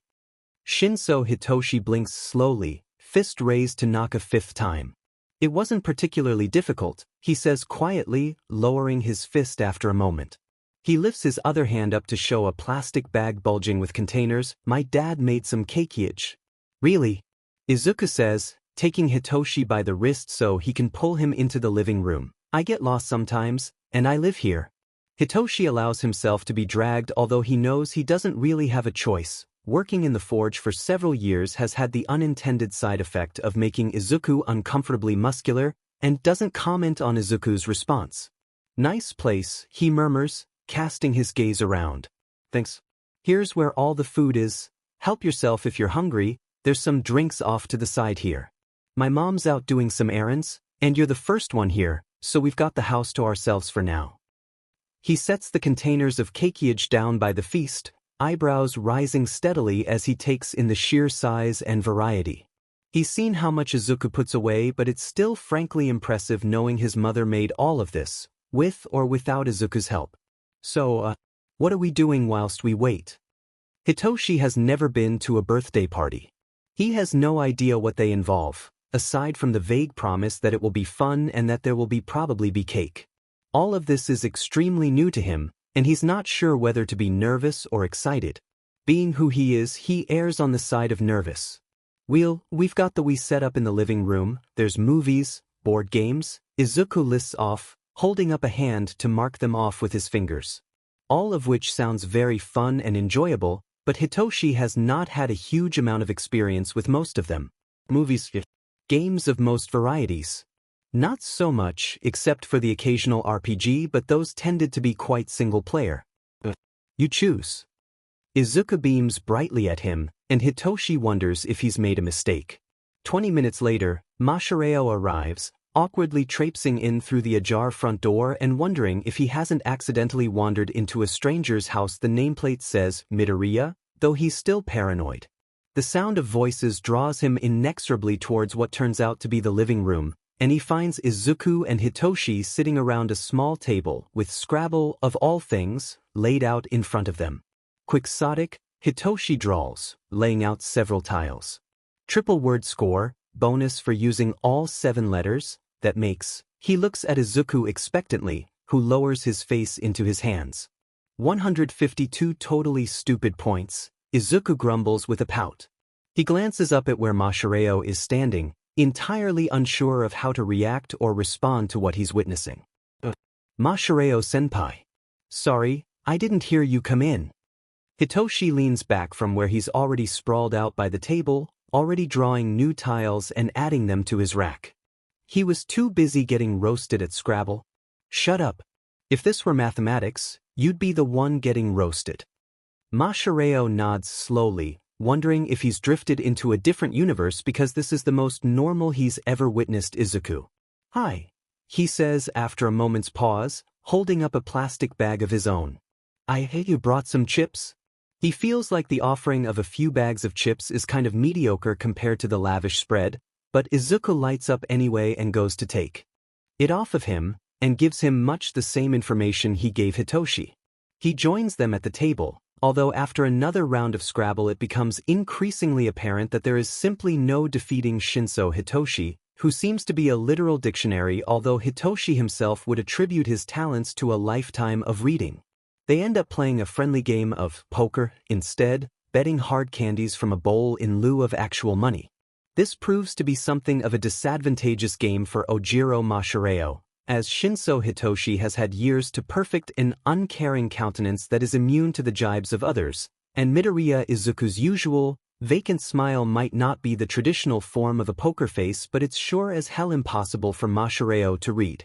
It's fortunate for him, then, that he happens to be surprisingly lucky.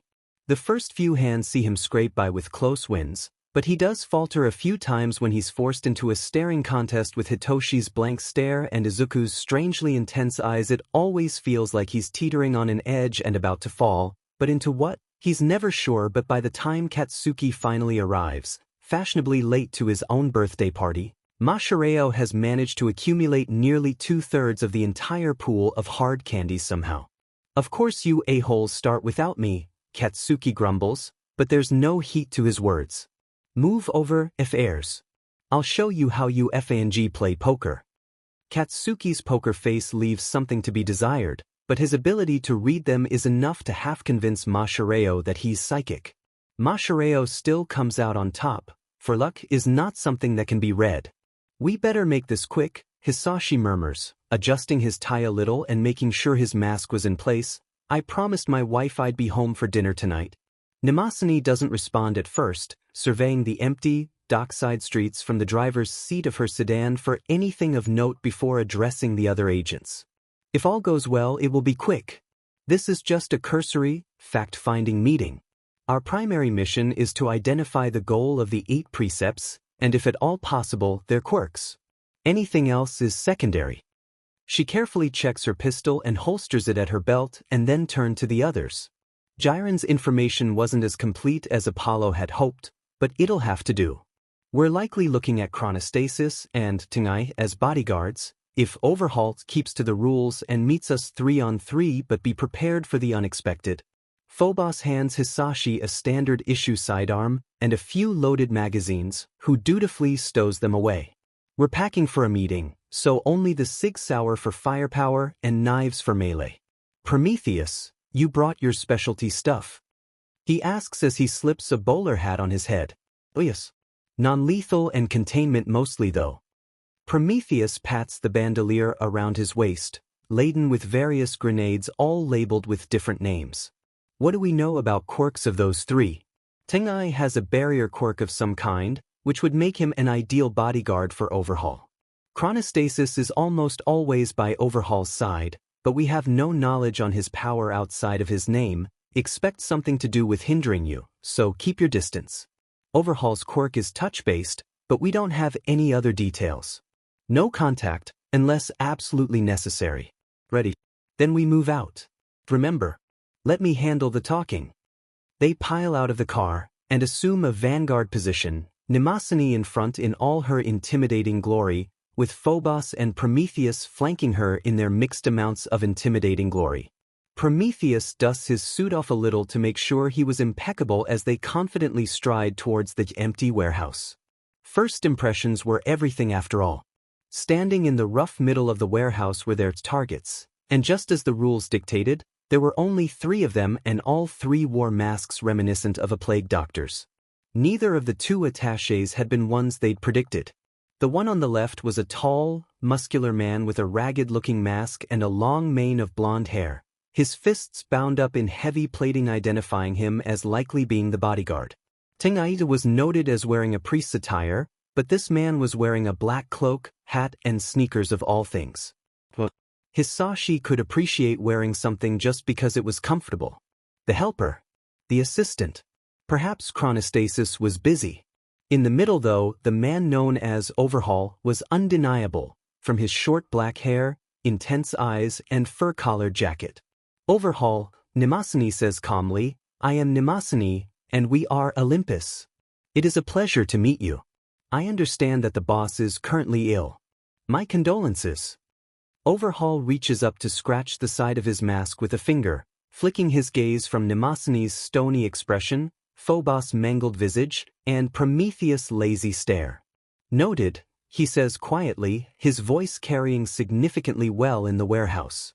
I understand you have had prior dealings with our organization and wish to continue. That is correct, Nemasani says, nodding slightly. Our dealings were few and far between, but we valued them regardless. It is our intention to continue this business relationship into the future, that we may continue to work together when our goals align. She pauses. There is an impression in the Underworld that you are taking the group in a new direction. If possible, we would like to continue to work together as I said, but that is only possible provided we have similar goals. Overhaul nods quietly, and flicks his gaze over to the black-clothed man beside him, who takes a step forward, deferring to a subordinate. What goals does Olympus have?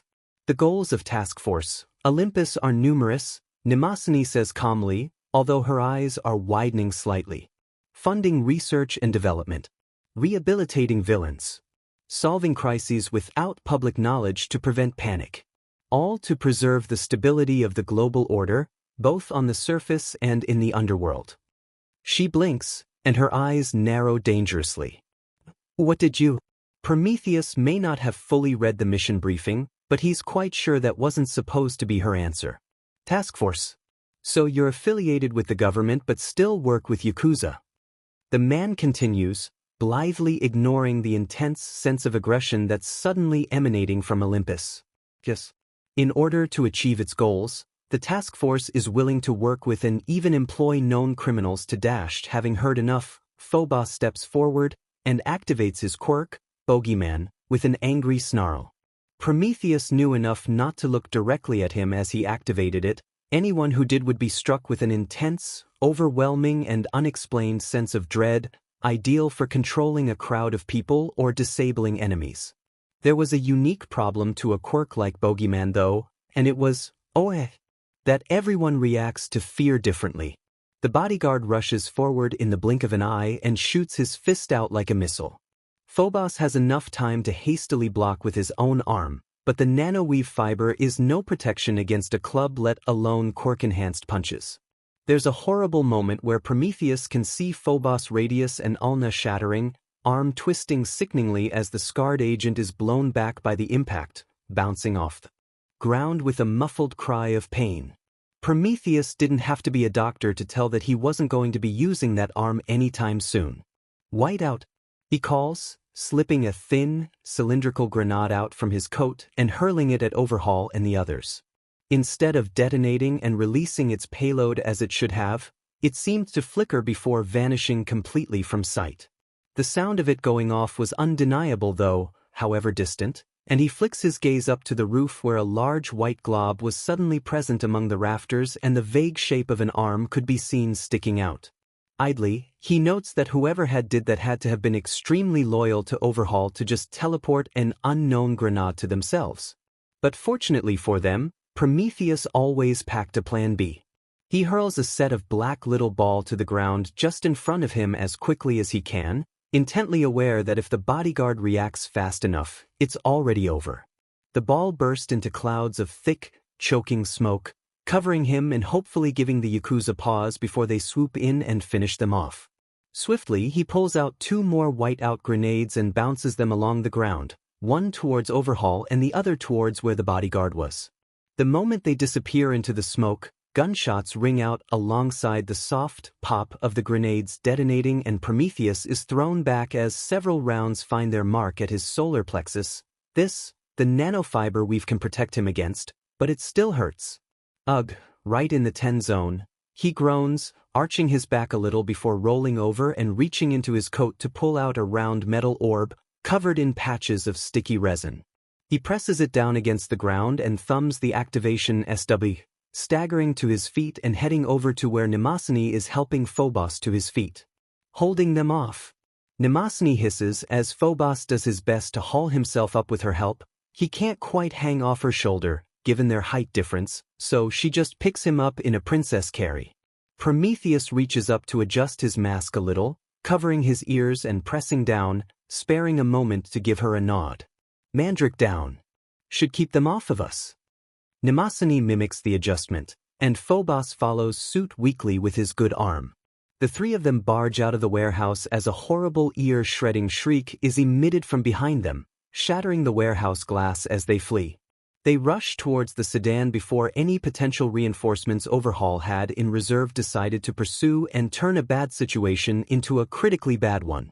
With Phobos carefully secured in the back seat, still gritting his teeth in agony, Mnemosyne gunning the engine as hard as she could, Prometheus felt he was free to let out a breath and pull his mask off, and Mnemosyne, similarly, releases the sound cancellation. Prometheus stretches before he looks back through the rear windscreen and nearly chokes.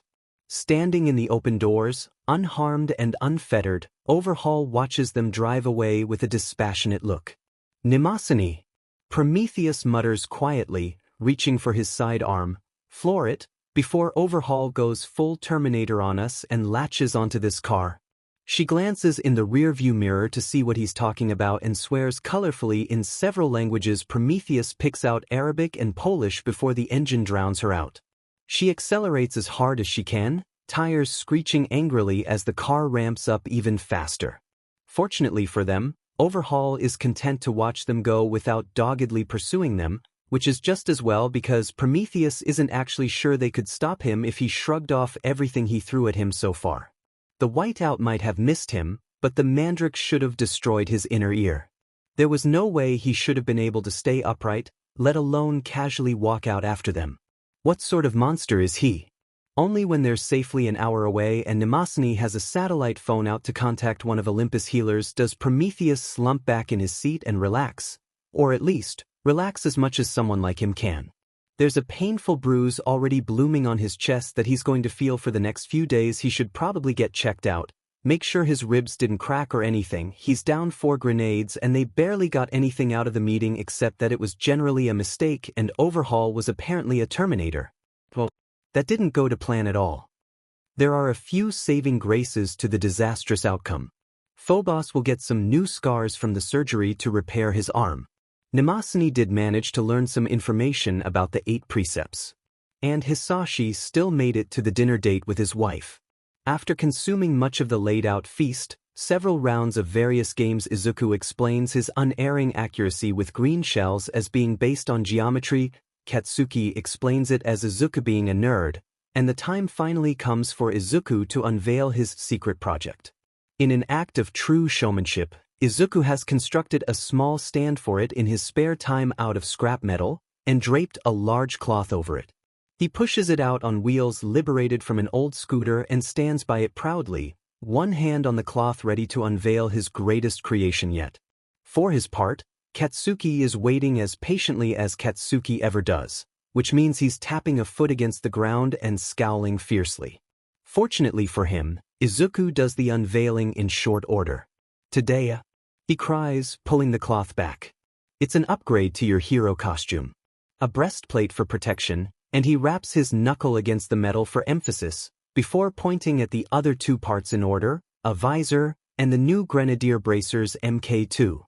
Without waiting for Katsuki to react, Izuku reaches over to grab the visor from where it's sitting on its stand and toss it over at him. "Try it out."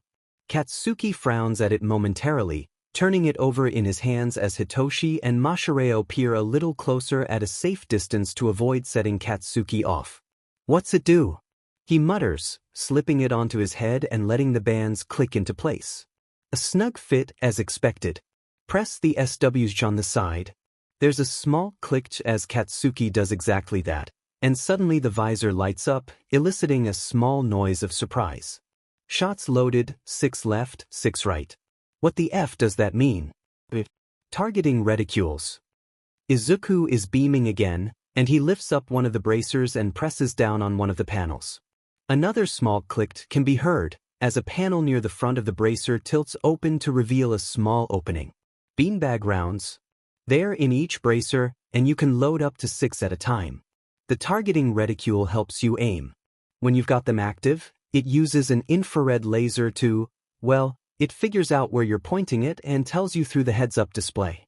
Accurate up to about 50 feet, but maximum range is something around 80. Izuku pauses to amp up his beaming by a few megawatts. "Sue, what do you think?" "Dude. Awesome." Masahiro is in total and complete awe of Izuku's creations, turning the other bracer over in his hands. A little part of him wanted to ask Izuku to make him something like this, but it didn't feel right to impose on his friend. But maybe on his birthday he'd be getting something just as incredible. Hitoshi lets out a low whistle, but he's not admiring the bracers. Like Masahiro is, his eyes are on Katsuki.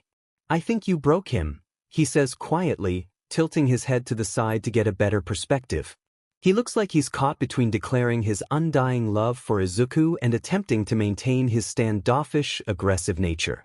Hitoshi is very tempted to take a picture right then and there, have it framed and put it in a gallery as the duality of man. Eventually, though, Katsuki's gratitude wins out over his longing to keep up his appearances to at least Hitoshi and Masahiro, and he wraps his arms around Izuku in a bone-crushing hug. "I effing love it." Chemicals had never been Izuku's strong point. They weren't very useful with his quirk, although he could still consume them all the same. They were finicky and volatile, and they smelled just awful. Still, he had to admit, watching Shuton Shinya work had something vaguely magical to it. He knew enough about chemistry to identify the basic principles, but what he was actually doing was far beyond him. It may as well have been wizardry, really. Shinya stops just as he was about to pour something clear and cyan into an Erlenmeyer flask already filled with something murky green, and his gas mask-covered face turns to look at Izuku. "You've been staring at me for 10 minutes and 23 seconds. Do you require my assistance, Midoriya?" He hadn't realized he'd been staring for that long, but he puts on a bright smile regardless. "I was originally going to ask something, but I got distracted watching what you were doing. What are you making?" The impassive, undefinable stare continues for a few more moments before he turns back to his work, carefully pouring it into the flask. "I am making nothing. I am merely distilling and isolating the chemicals produced by my quirk."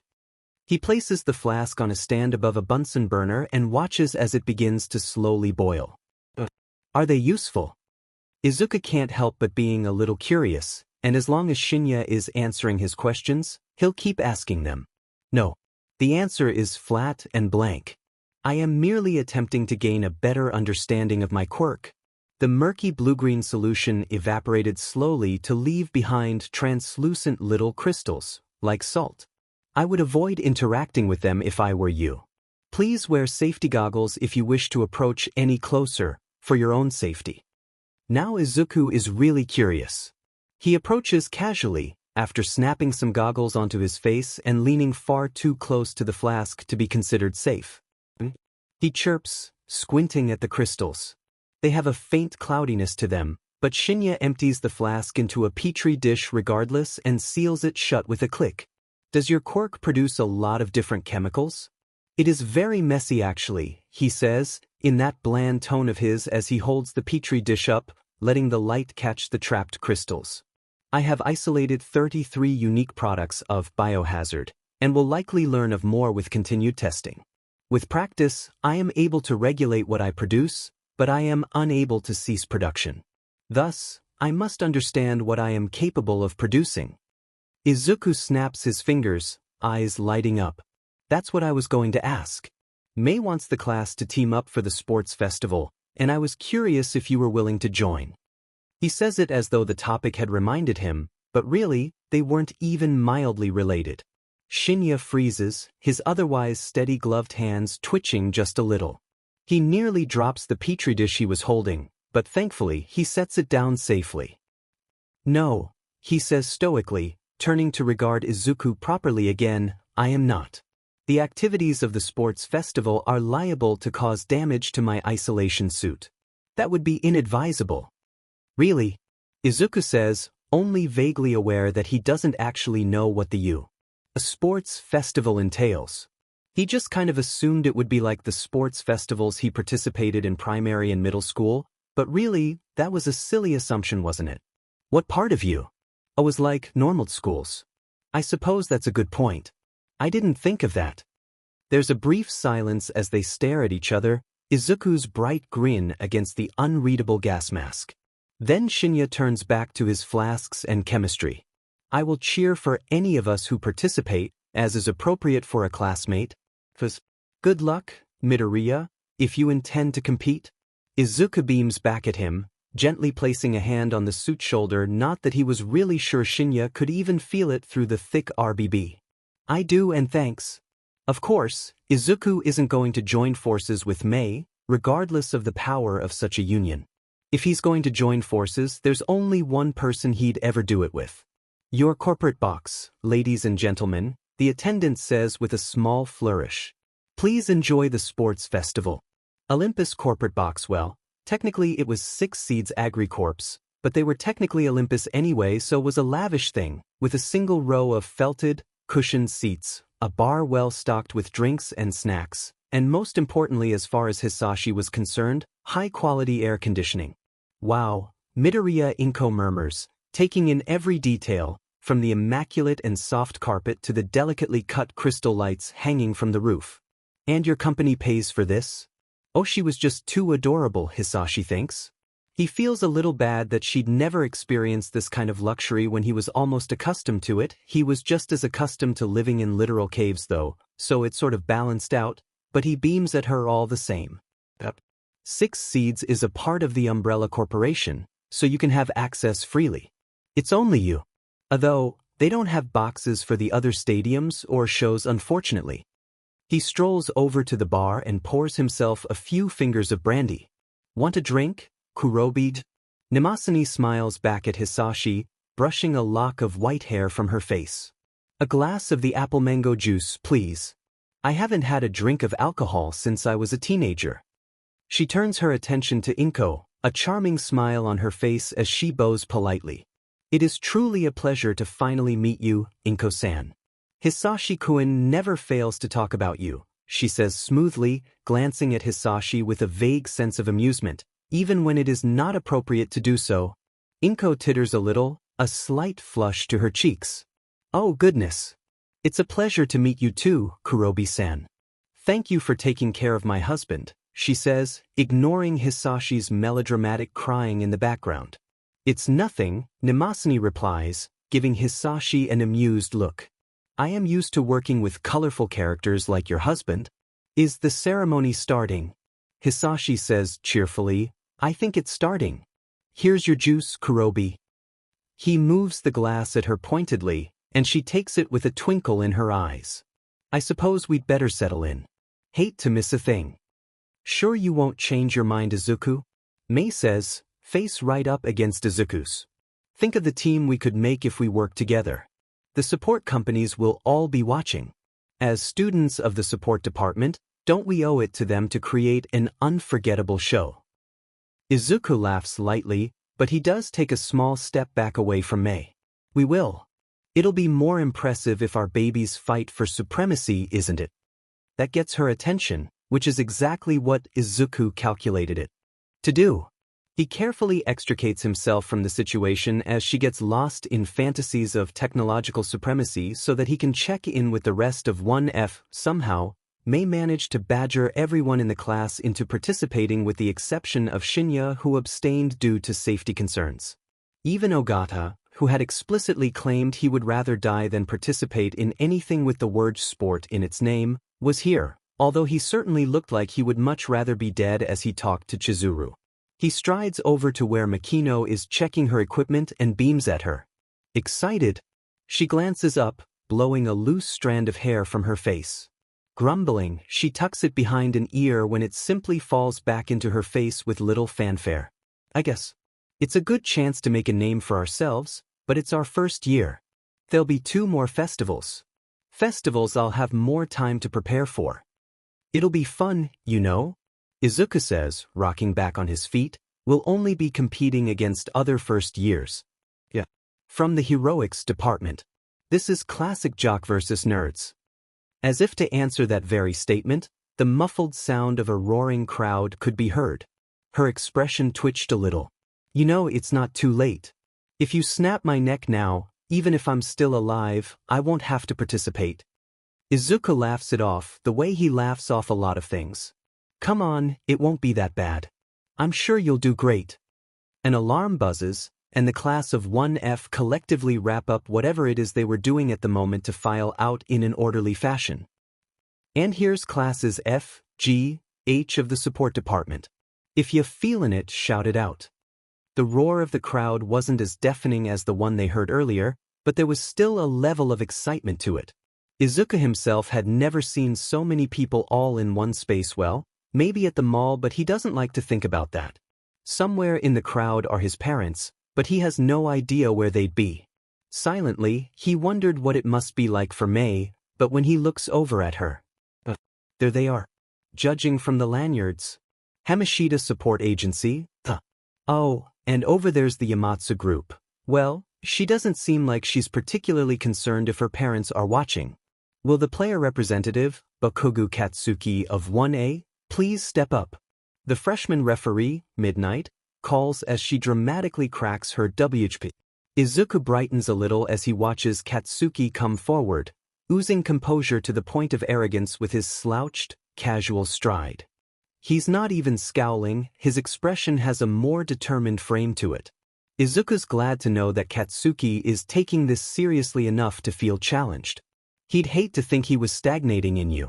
A of all places. Any words, Bakugo? Katsuki turns around to face the rest of the other classes. For a moment, his eyes meet Izuku's. Izuku beams back, and Katsuki lets the tiniest smirk onto his face. Yeah, he says into the microphone Midnight was holding out to him, I'm going to place first? There's a collective uproar from the gathered students, but all Izuku lets out is a small laugh. That's the guy we made the bracers for, right? Mei asks, narrowing her eyes as she presumably examines him in great detail with her quirk. Impressive confidence. He's not bluffing. Interesting. Doesn't mean we're just going to let him have his way, are we, Maki-chan? I don't remember agreeing to this. Despite her words, Makino's expression is one of resignation. I'm going to generously assume he painted that target on himself intentionally. That part is directed at Izuku, the only person amongst 1F who was familiar enough with Katsuki to answer such a question.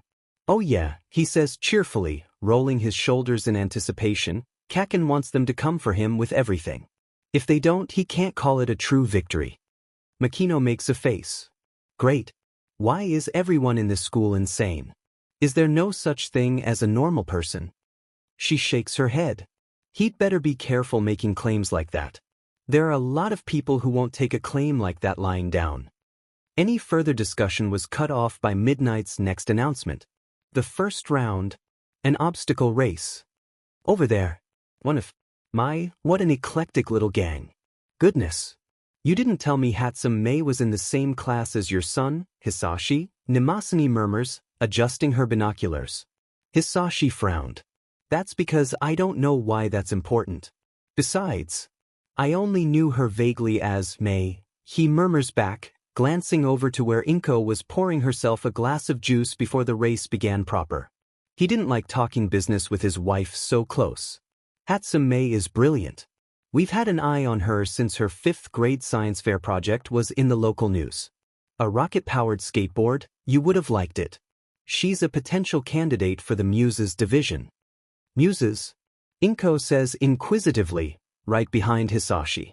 You'd think with a decade or two of experience under his belt, he'd hear his wife sneaking up on him like that, but even after years apart, his finely honed senses still just registered her as non-threatening. Like a rabbit. A very cute rabbit. The Muses, Nimasani says smoothly, ignoring the glare Hisashi shoots her, are what we call our R&D division. Students from the support department often display the ingenuity and engineering we seek in candidates. The race is starting, Hisashi says in a clipped tone, changing the topic with his usual levels of subtlety and deftness. The crushing press at the start of the race is not what Izuku considers a good time. His saving grace is that it is so very temporary. For the moment the signal goes off, everyone rushes out and it's the perfect opportunity for him to break away from the crowd. Or rather, he thinks as he presses his left thumb to his left pinky finger, for the crowd to break away from him. Immediately, he's surrounded by a corona of electricity, sparking off him and lancing out like a crackling cloud and shocking everyone in his immediate vicinity. Sorry, he calls out, already feeling like he can breathe again. I'm sure Recovery Girl will fix anything. It's nowhere near enough to seriously hurt anyone, and given the distributed nature of it, It's not enough to bring down most of the people around him. There's still something to be said about a sudden and unexpected electric shock, which, much like a cattle prod, has the desired effect of getting everyone to scatter away from him. A shocking development from one of the support students. But what's this? He might just get frozen in his tracks. Ice is spreading along the ground and Izuku can see the back of one of the other students from 1A, he thinks. He recognizes the red-white hair running ahead and leaving frost in his wake. He's tempted to see how everyone else is dealing with it, but he doesn't have time to consider people who aren't him, so he does the first thing he can think of. He w's the shield from his back, unfolds his staff, and uses it as a toboggan, skidding across the ice in a barely controlled manner. The staff has been improved even further from its original design, broken up into folding sections that click together for easy storage and transport, and the smooth finish of the shield is perfect for gliding along the slick ice. All in all, he's turned this particular player-made obstacle into an advantage, although he can see several other students pulling up ahead of him easily. Nice trick, Izuku. But you'll have to do better to beat us. Mei calls from his left. Us is apparently Mei, Makino and Makino's brother, Shiranaki. Somehow, Shiranaki has found the time to shed both his shirt and his shoes, sprinting across the ice as though it were ground as sure and stable as concrete. Mei is riding on his shoulders like it's the most natural thing in the world and Makino is clinging to his waist, feet sliding along the ice and an expression of utmost defeat on her face. She looks Izuku straight in his eyes, and mouths, "You could have prevented this," to him. He beams back at her. Mei bares her teeth in what is probably supposed to be a grin but just sort of terrifies normal people. "Rockets. Activate," she declares, hunching over a little in preparation. Without missing a beat, Shiranaki stops sprinting and starts sliding, lowering himself a little for stability as Mei activates a miniature jet engine strapped to her back, propelling them even faster along the ice. "See you later, Midoriya," Shiranaki says breezily, completely at ease with everything that's going on. "See ya?" Izuku replies, just sort of happy to be here. Someone cries out that teaming up should be illegal, but ultimately, just about anything goes, cooperative or competitive. The sound of explosions lets him know that Katsuki is hard at work being Katsuki, and he manages a jaunty wave to him as he passes by, but he doesn't think Katsuki noticed.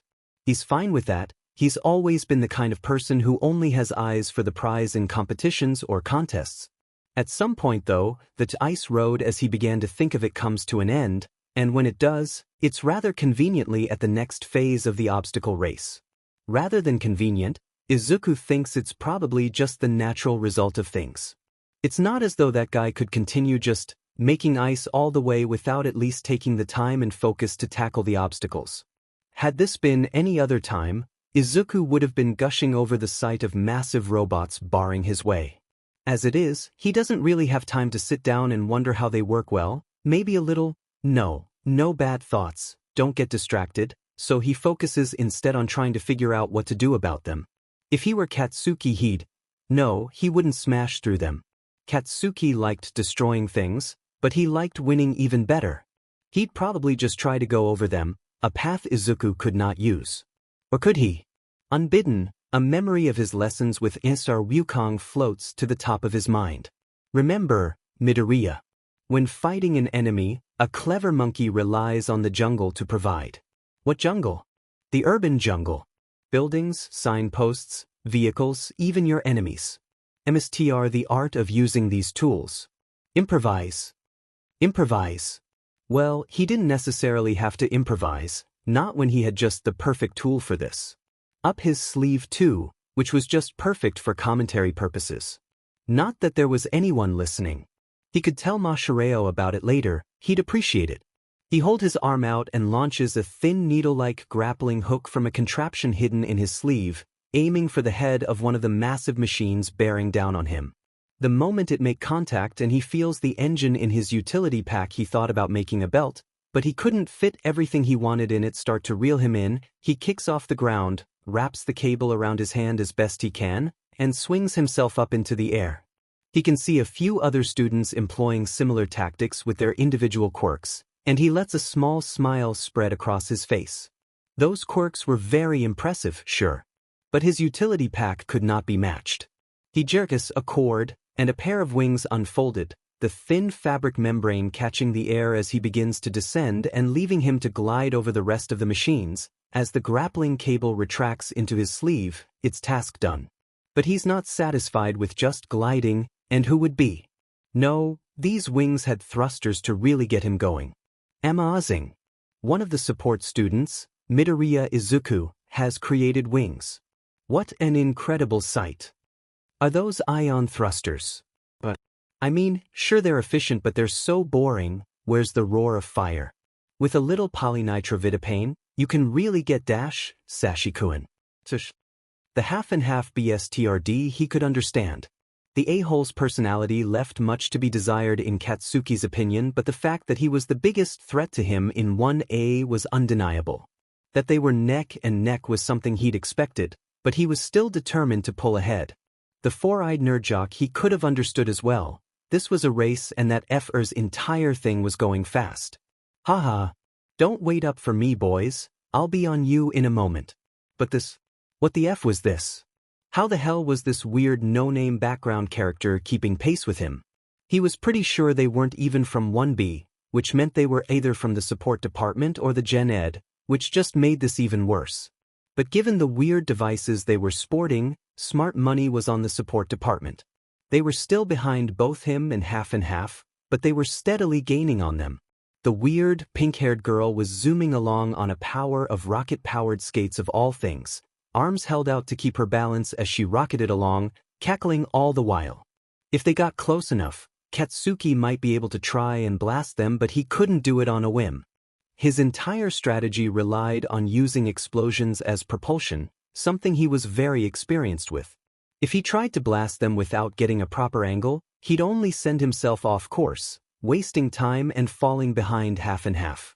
Half himself had attempted to freeze them a few times, but Rocket Girl was surprisingly good at dodging in those things. There was nothing for it but to wait for them to catch up and then just make sure they didn't overtake them. What's this? The next obstacle is none other than a minefield, straight out of Rambo. Explosions. Perfect. Katsuki's quirk meant he was all but immune to the effects of explosions. They'd still throw him about, but the heat wasn't anything to be worried about. All right, babies, time to shine. He spared a glance for whatever the weird girl and half was doing, and he nearly choked on his own tongue.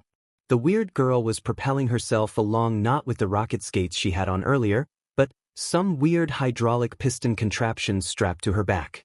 It was giving her a rail spider vibe, with each spike propelling her forward like weird hydraulic legs. It neatly avoided striking the landmines, but the fact that she had to be careful was still slowing her down, and Katsuki could just keep blasting himself through the air, no need to slow down for a second. Even that demon half had to be more careful. Of course, that didn't stop half from reaching out and trying to slow him down, like a little ice was enough to keep Bakugo Katsuki down. Absolutely nothing and nobody was keeping Bakugo Katsuki down. He was meters from the finishing line now, and that if in a whole half had refused to let go of his arm even though the attempt to slow him down was achieving very little. He was ahead by mere millimeters, and it could change at a moment he knew. Incoming, called a familiar voice, and Katsuki nearly stumbled because how? Was the idiot airborne? And actually, he didn't want to know the answer to that particular question. Thinking about it would just give him a headache, and he needed to focus on getting across that line. Not looking up proved to be a mistake, however, as very soon a heavy, warm weight collided with both of them. I see he's discovered Icarus' law of flight. I'm not familiar with the term, Hisashi. Explain for the class. Flying is easy. Landing. That's the hard part. Deku, Katsuki growled quietly, jabbing a finger at Izuku's completely unrepentant expression. What in the actual F was that supposed to be? I said incoming, Izuku says breezily, because that naturally absolves him of all consequences. Katsuki, he knows from experience, is fine. This isn't the first time Izuku has landed on top of him, and despite all promises made to the contrary, they both know it's not going to be the last. But the other boy, Todoroki, he thinks his name is, might not be so sturdy. He's from the heroics department, so he's probably fine, but Izuku checks anyway. Sorry about that. I didn't expect to get so much airtime, but wow, it really helped. I didn't even have to worry the tiniest bit about that canyon obstacle. Are you okay? Todoroki Shudo, for his part, seems to have taken being landed on in stride, although it certainly muddled up the judging of who actually crossed the finish line first. It's fine, he mutters, because he knows who Izuku is. He's all the rest of the class could talk about for at least a day after he strolled in and casually destroyed all known facts about Bakugo Katsuki. Todoroki, for his part, hadn't been that intrigued by the whole thing, but there was apparently more to the curly-haired, bright-eyed boy than just managing to be friends with the human equivalent of a raised middle finger. Great. It's a shame we landed on that one landmine though, because I don't think the wings survived. I'll need a different alloy, I think. Maybe trade notes with May. Something stronger, but it can't be much heavier than this, or I'll have to generate even more lift. But Todoroki isn't sure what to do about the rambling, but he decides to take a cue from Katsuki, who seems very familiar with the boy, and just ignore it for the most part. May. She wasn't the crazy girl with the hydraulic spider thing, was she? Katsuki's using a familiar tone that suggests he already knows the answer, but he's desperately hoping Izuku will say the opposite of what he expects. Izuku's not sure why he uses that tone so much, because it has never been anything but what Katsuki has already expected. He doesn't get a chance to answer Katsuki because May does it for him. Ha ha ha. What an incredible entrance. Absolutely appealing. May is right in front of Katsuki, leering at him with an expression that promises an interesting life. You must beat Kaken? There's a subtle twitch to Katsuki's brow that she doesn't notice or doesn't care about, because she's a lot closer than she was a second ago and Katsuki's not sure he even saw her move. Oh, yes, I can definitely see what Izuku was talking about. Those explosions. Those eyes. She's even closer now, and for a moment Katsuki's pretty sure their eyes are going to physically meet.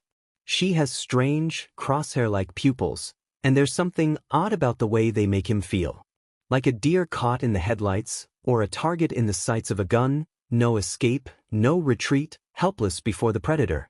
She's apparently Izuku's friend, so Katsuki very politely by his standards does not immediately attempt to blow her to tiny pieces, but roughly shoves her back with one hand.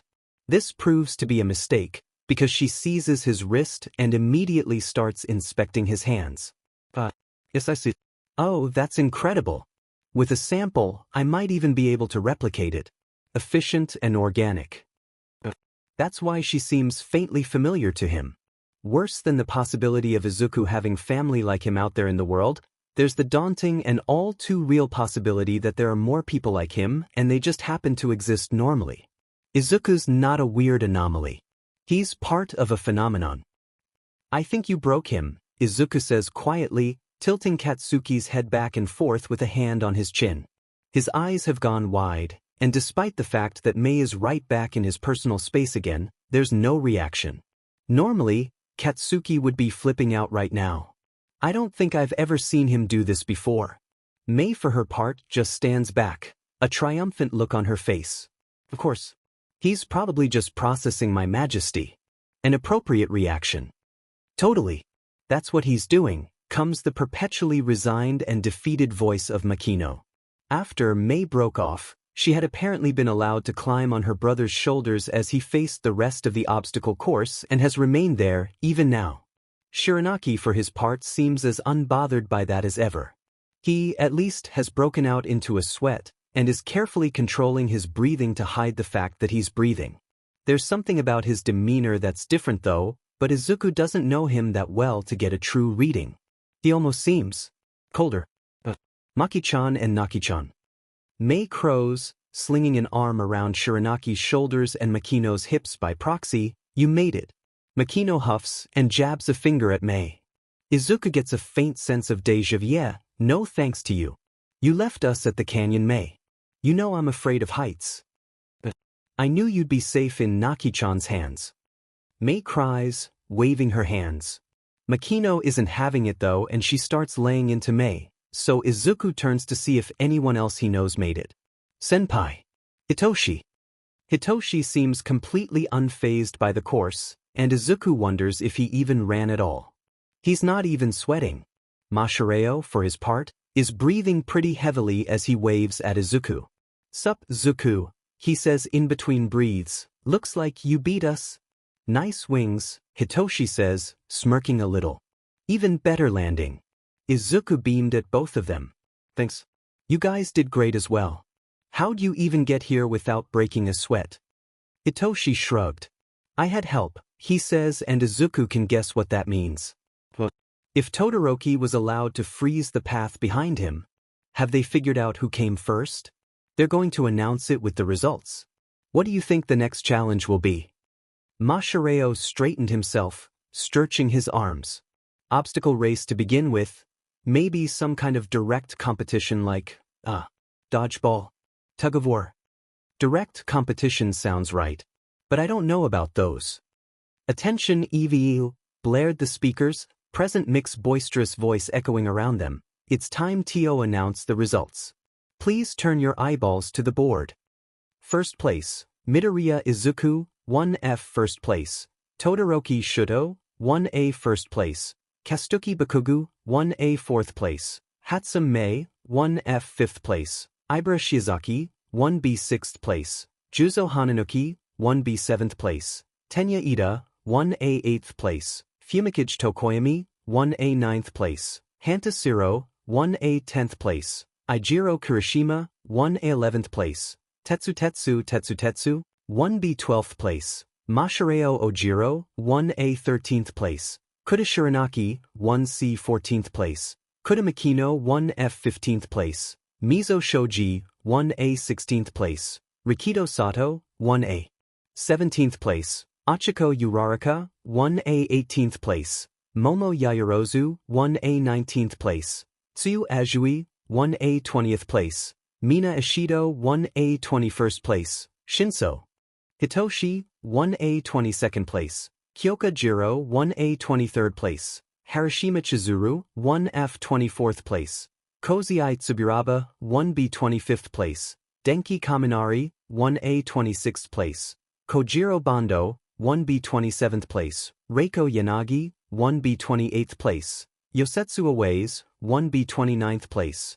Itsuka Kendo, 1B 30th place. Sen Kaibara, 1B 31st place. Joketsu Nanafo, 1G 32nd place. Shirhai Kuwaro, 1B 33rd place. Yui Kodai, 1B 34th place. Gashima Haruka, 1G 35th place. Toriko Nemetsu, 1G 36th place. Kinoko Komori, 1B 37th place. Taguru Kamakiri, 1B 38th place. Nido Minoma, 1B 39th place. Pony Tsunatori, 1B 40th place. Toru Hagakure, 1A 41st place. Setsuna Tokage, 1B 42nd place. Manga Fukudashi, 1B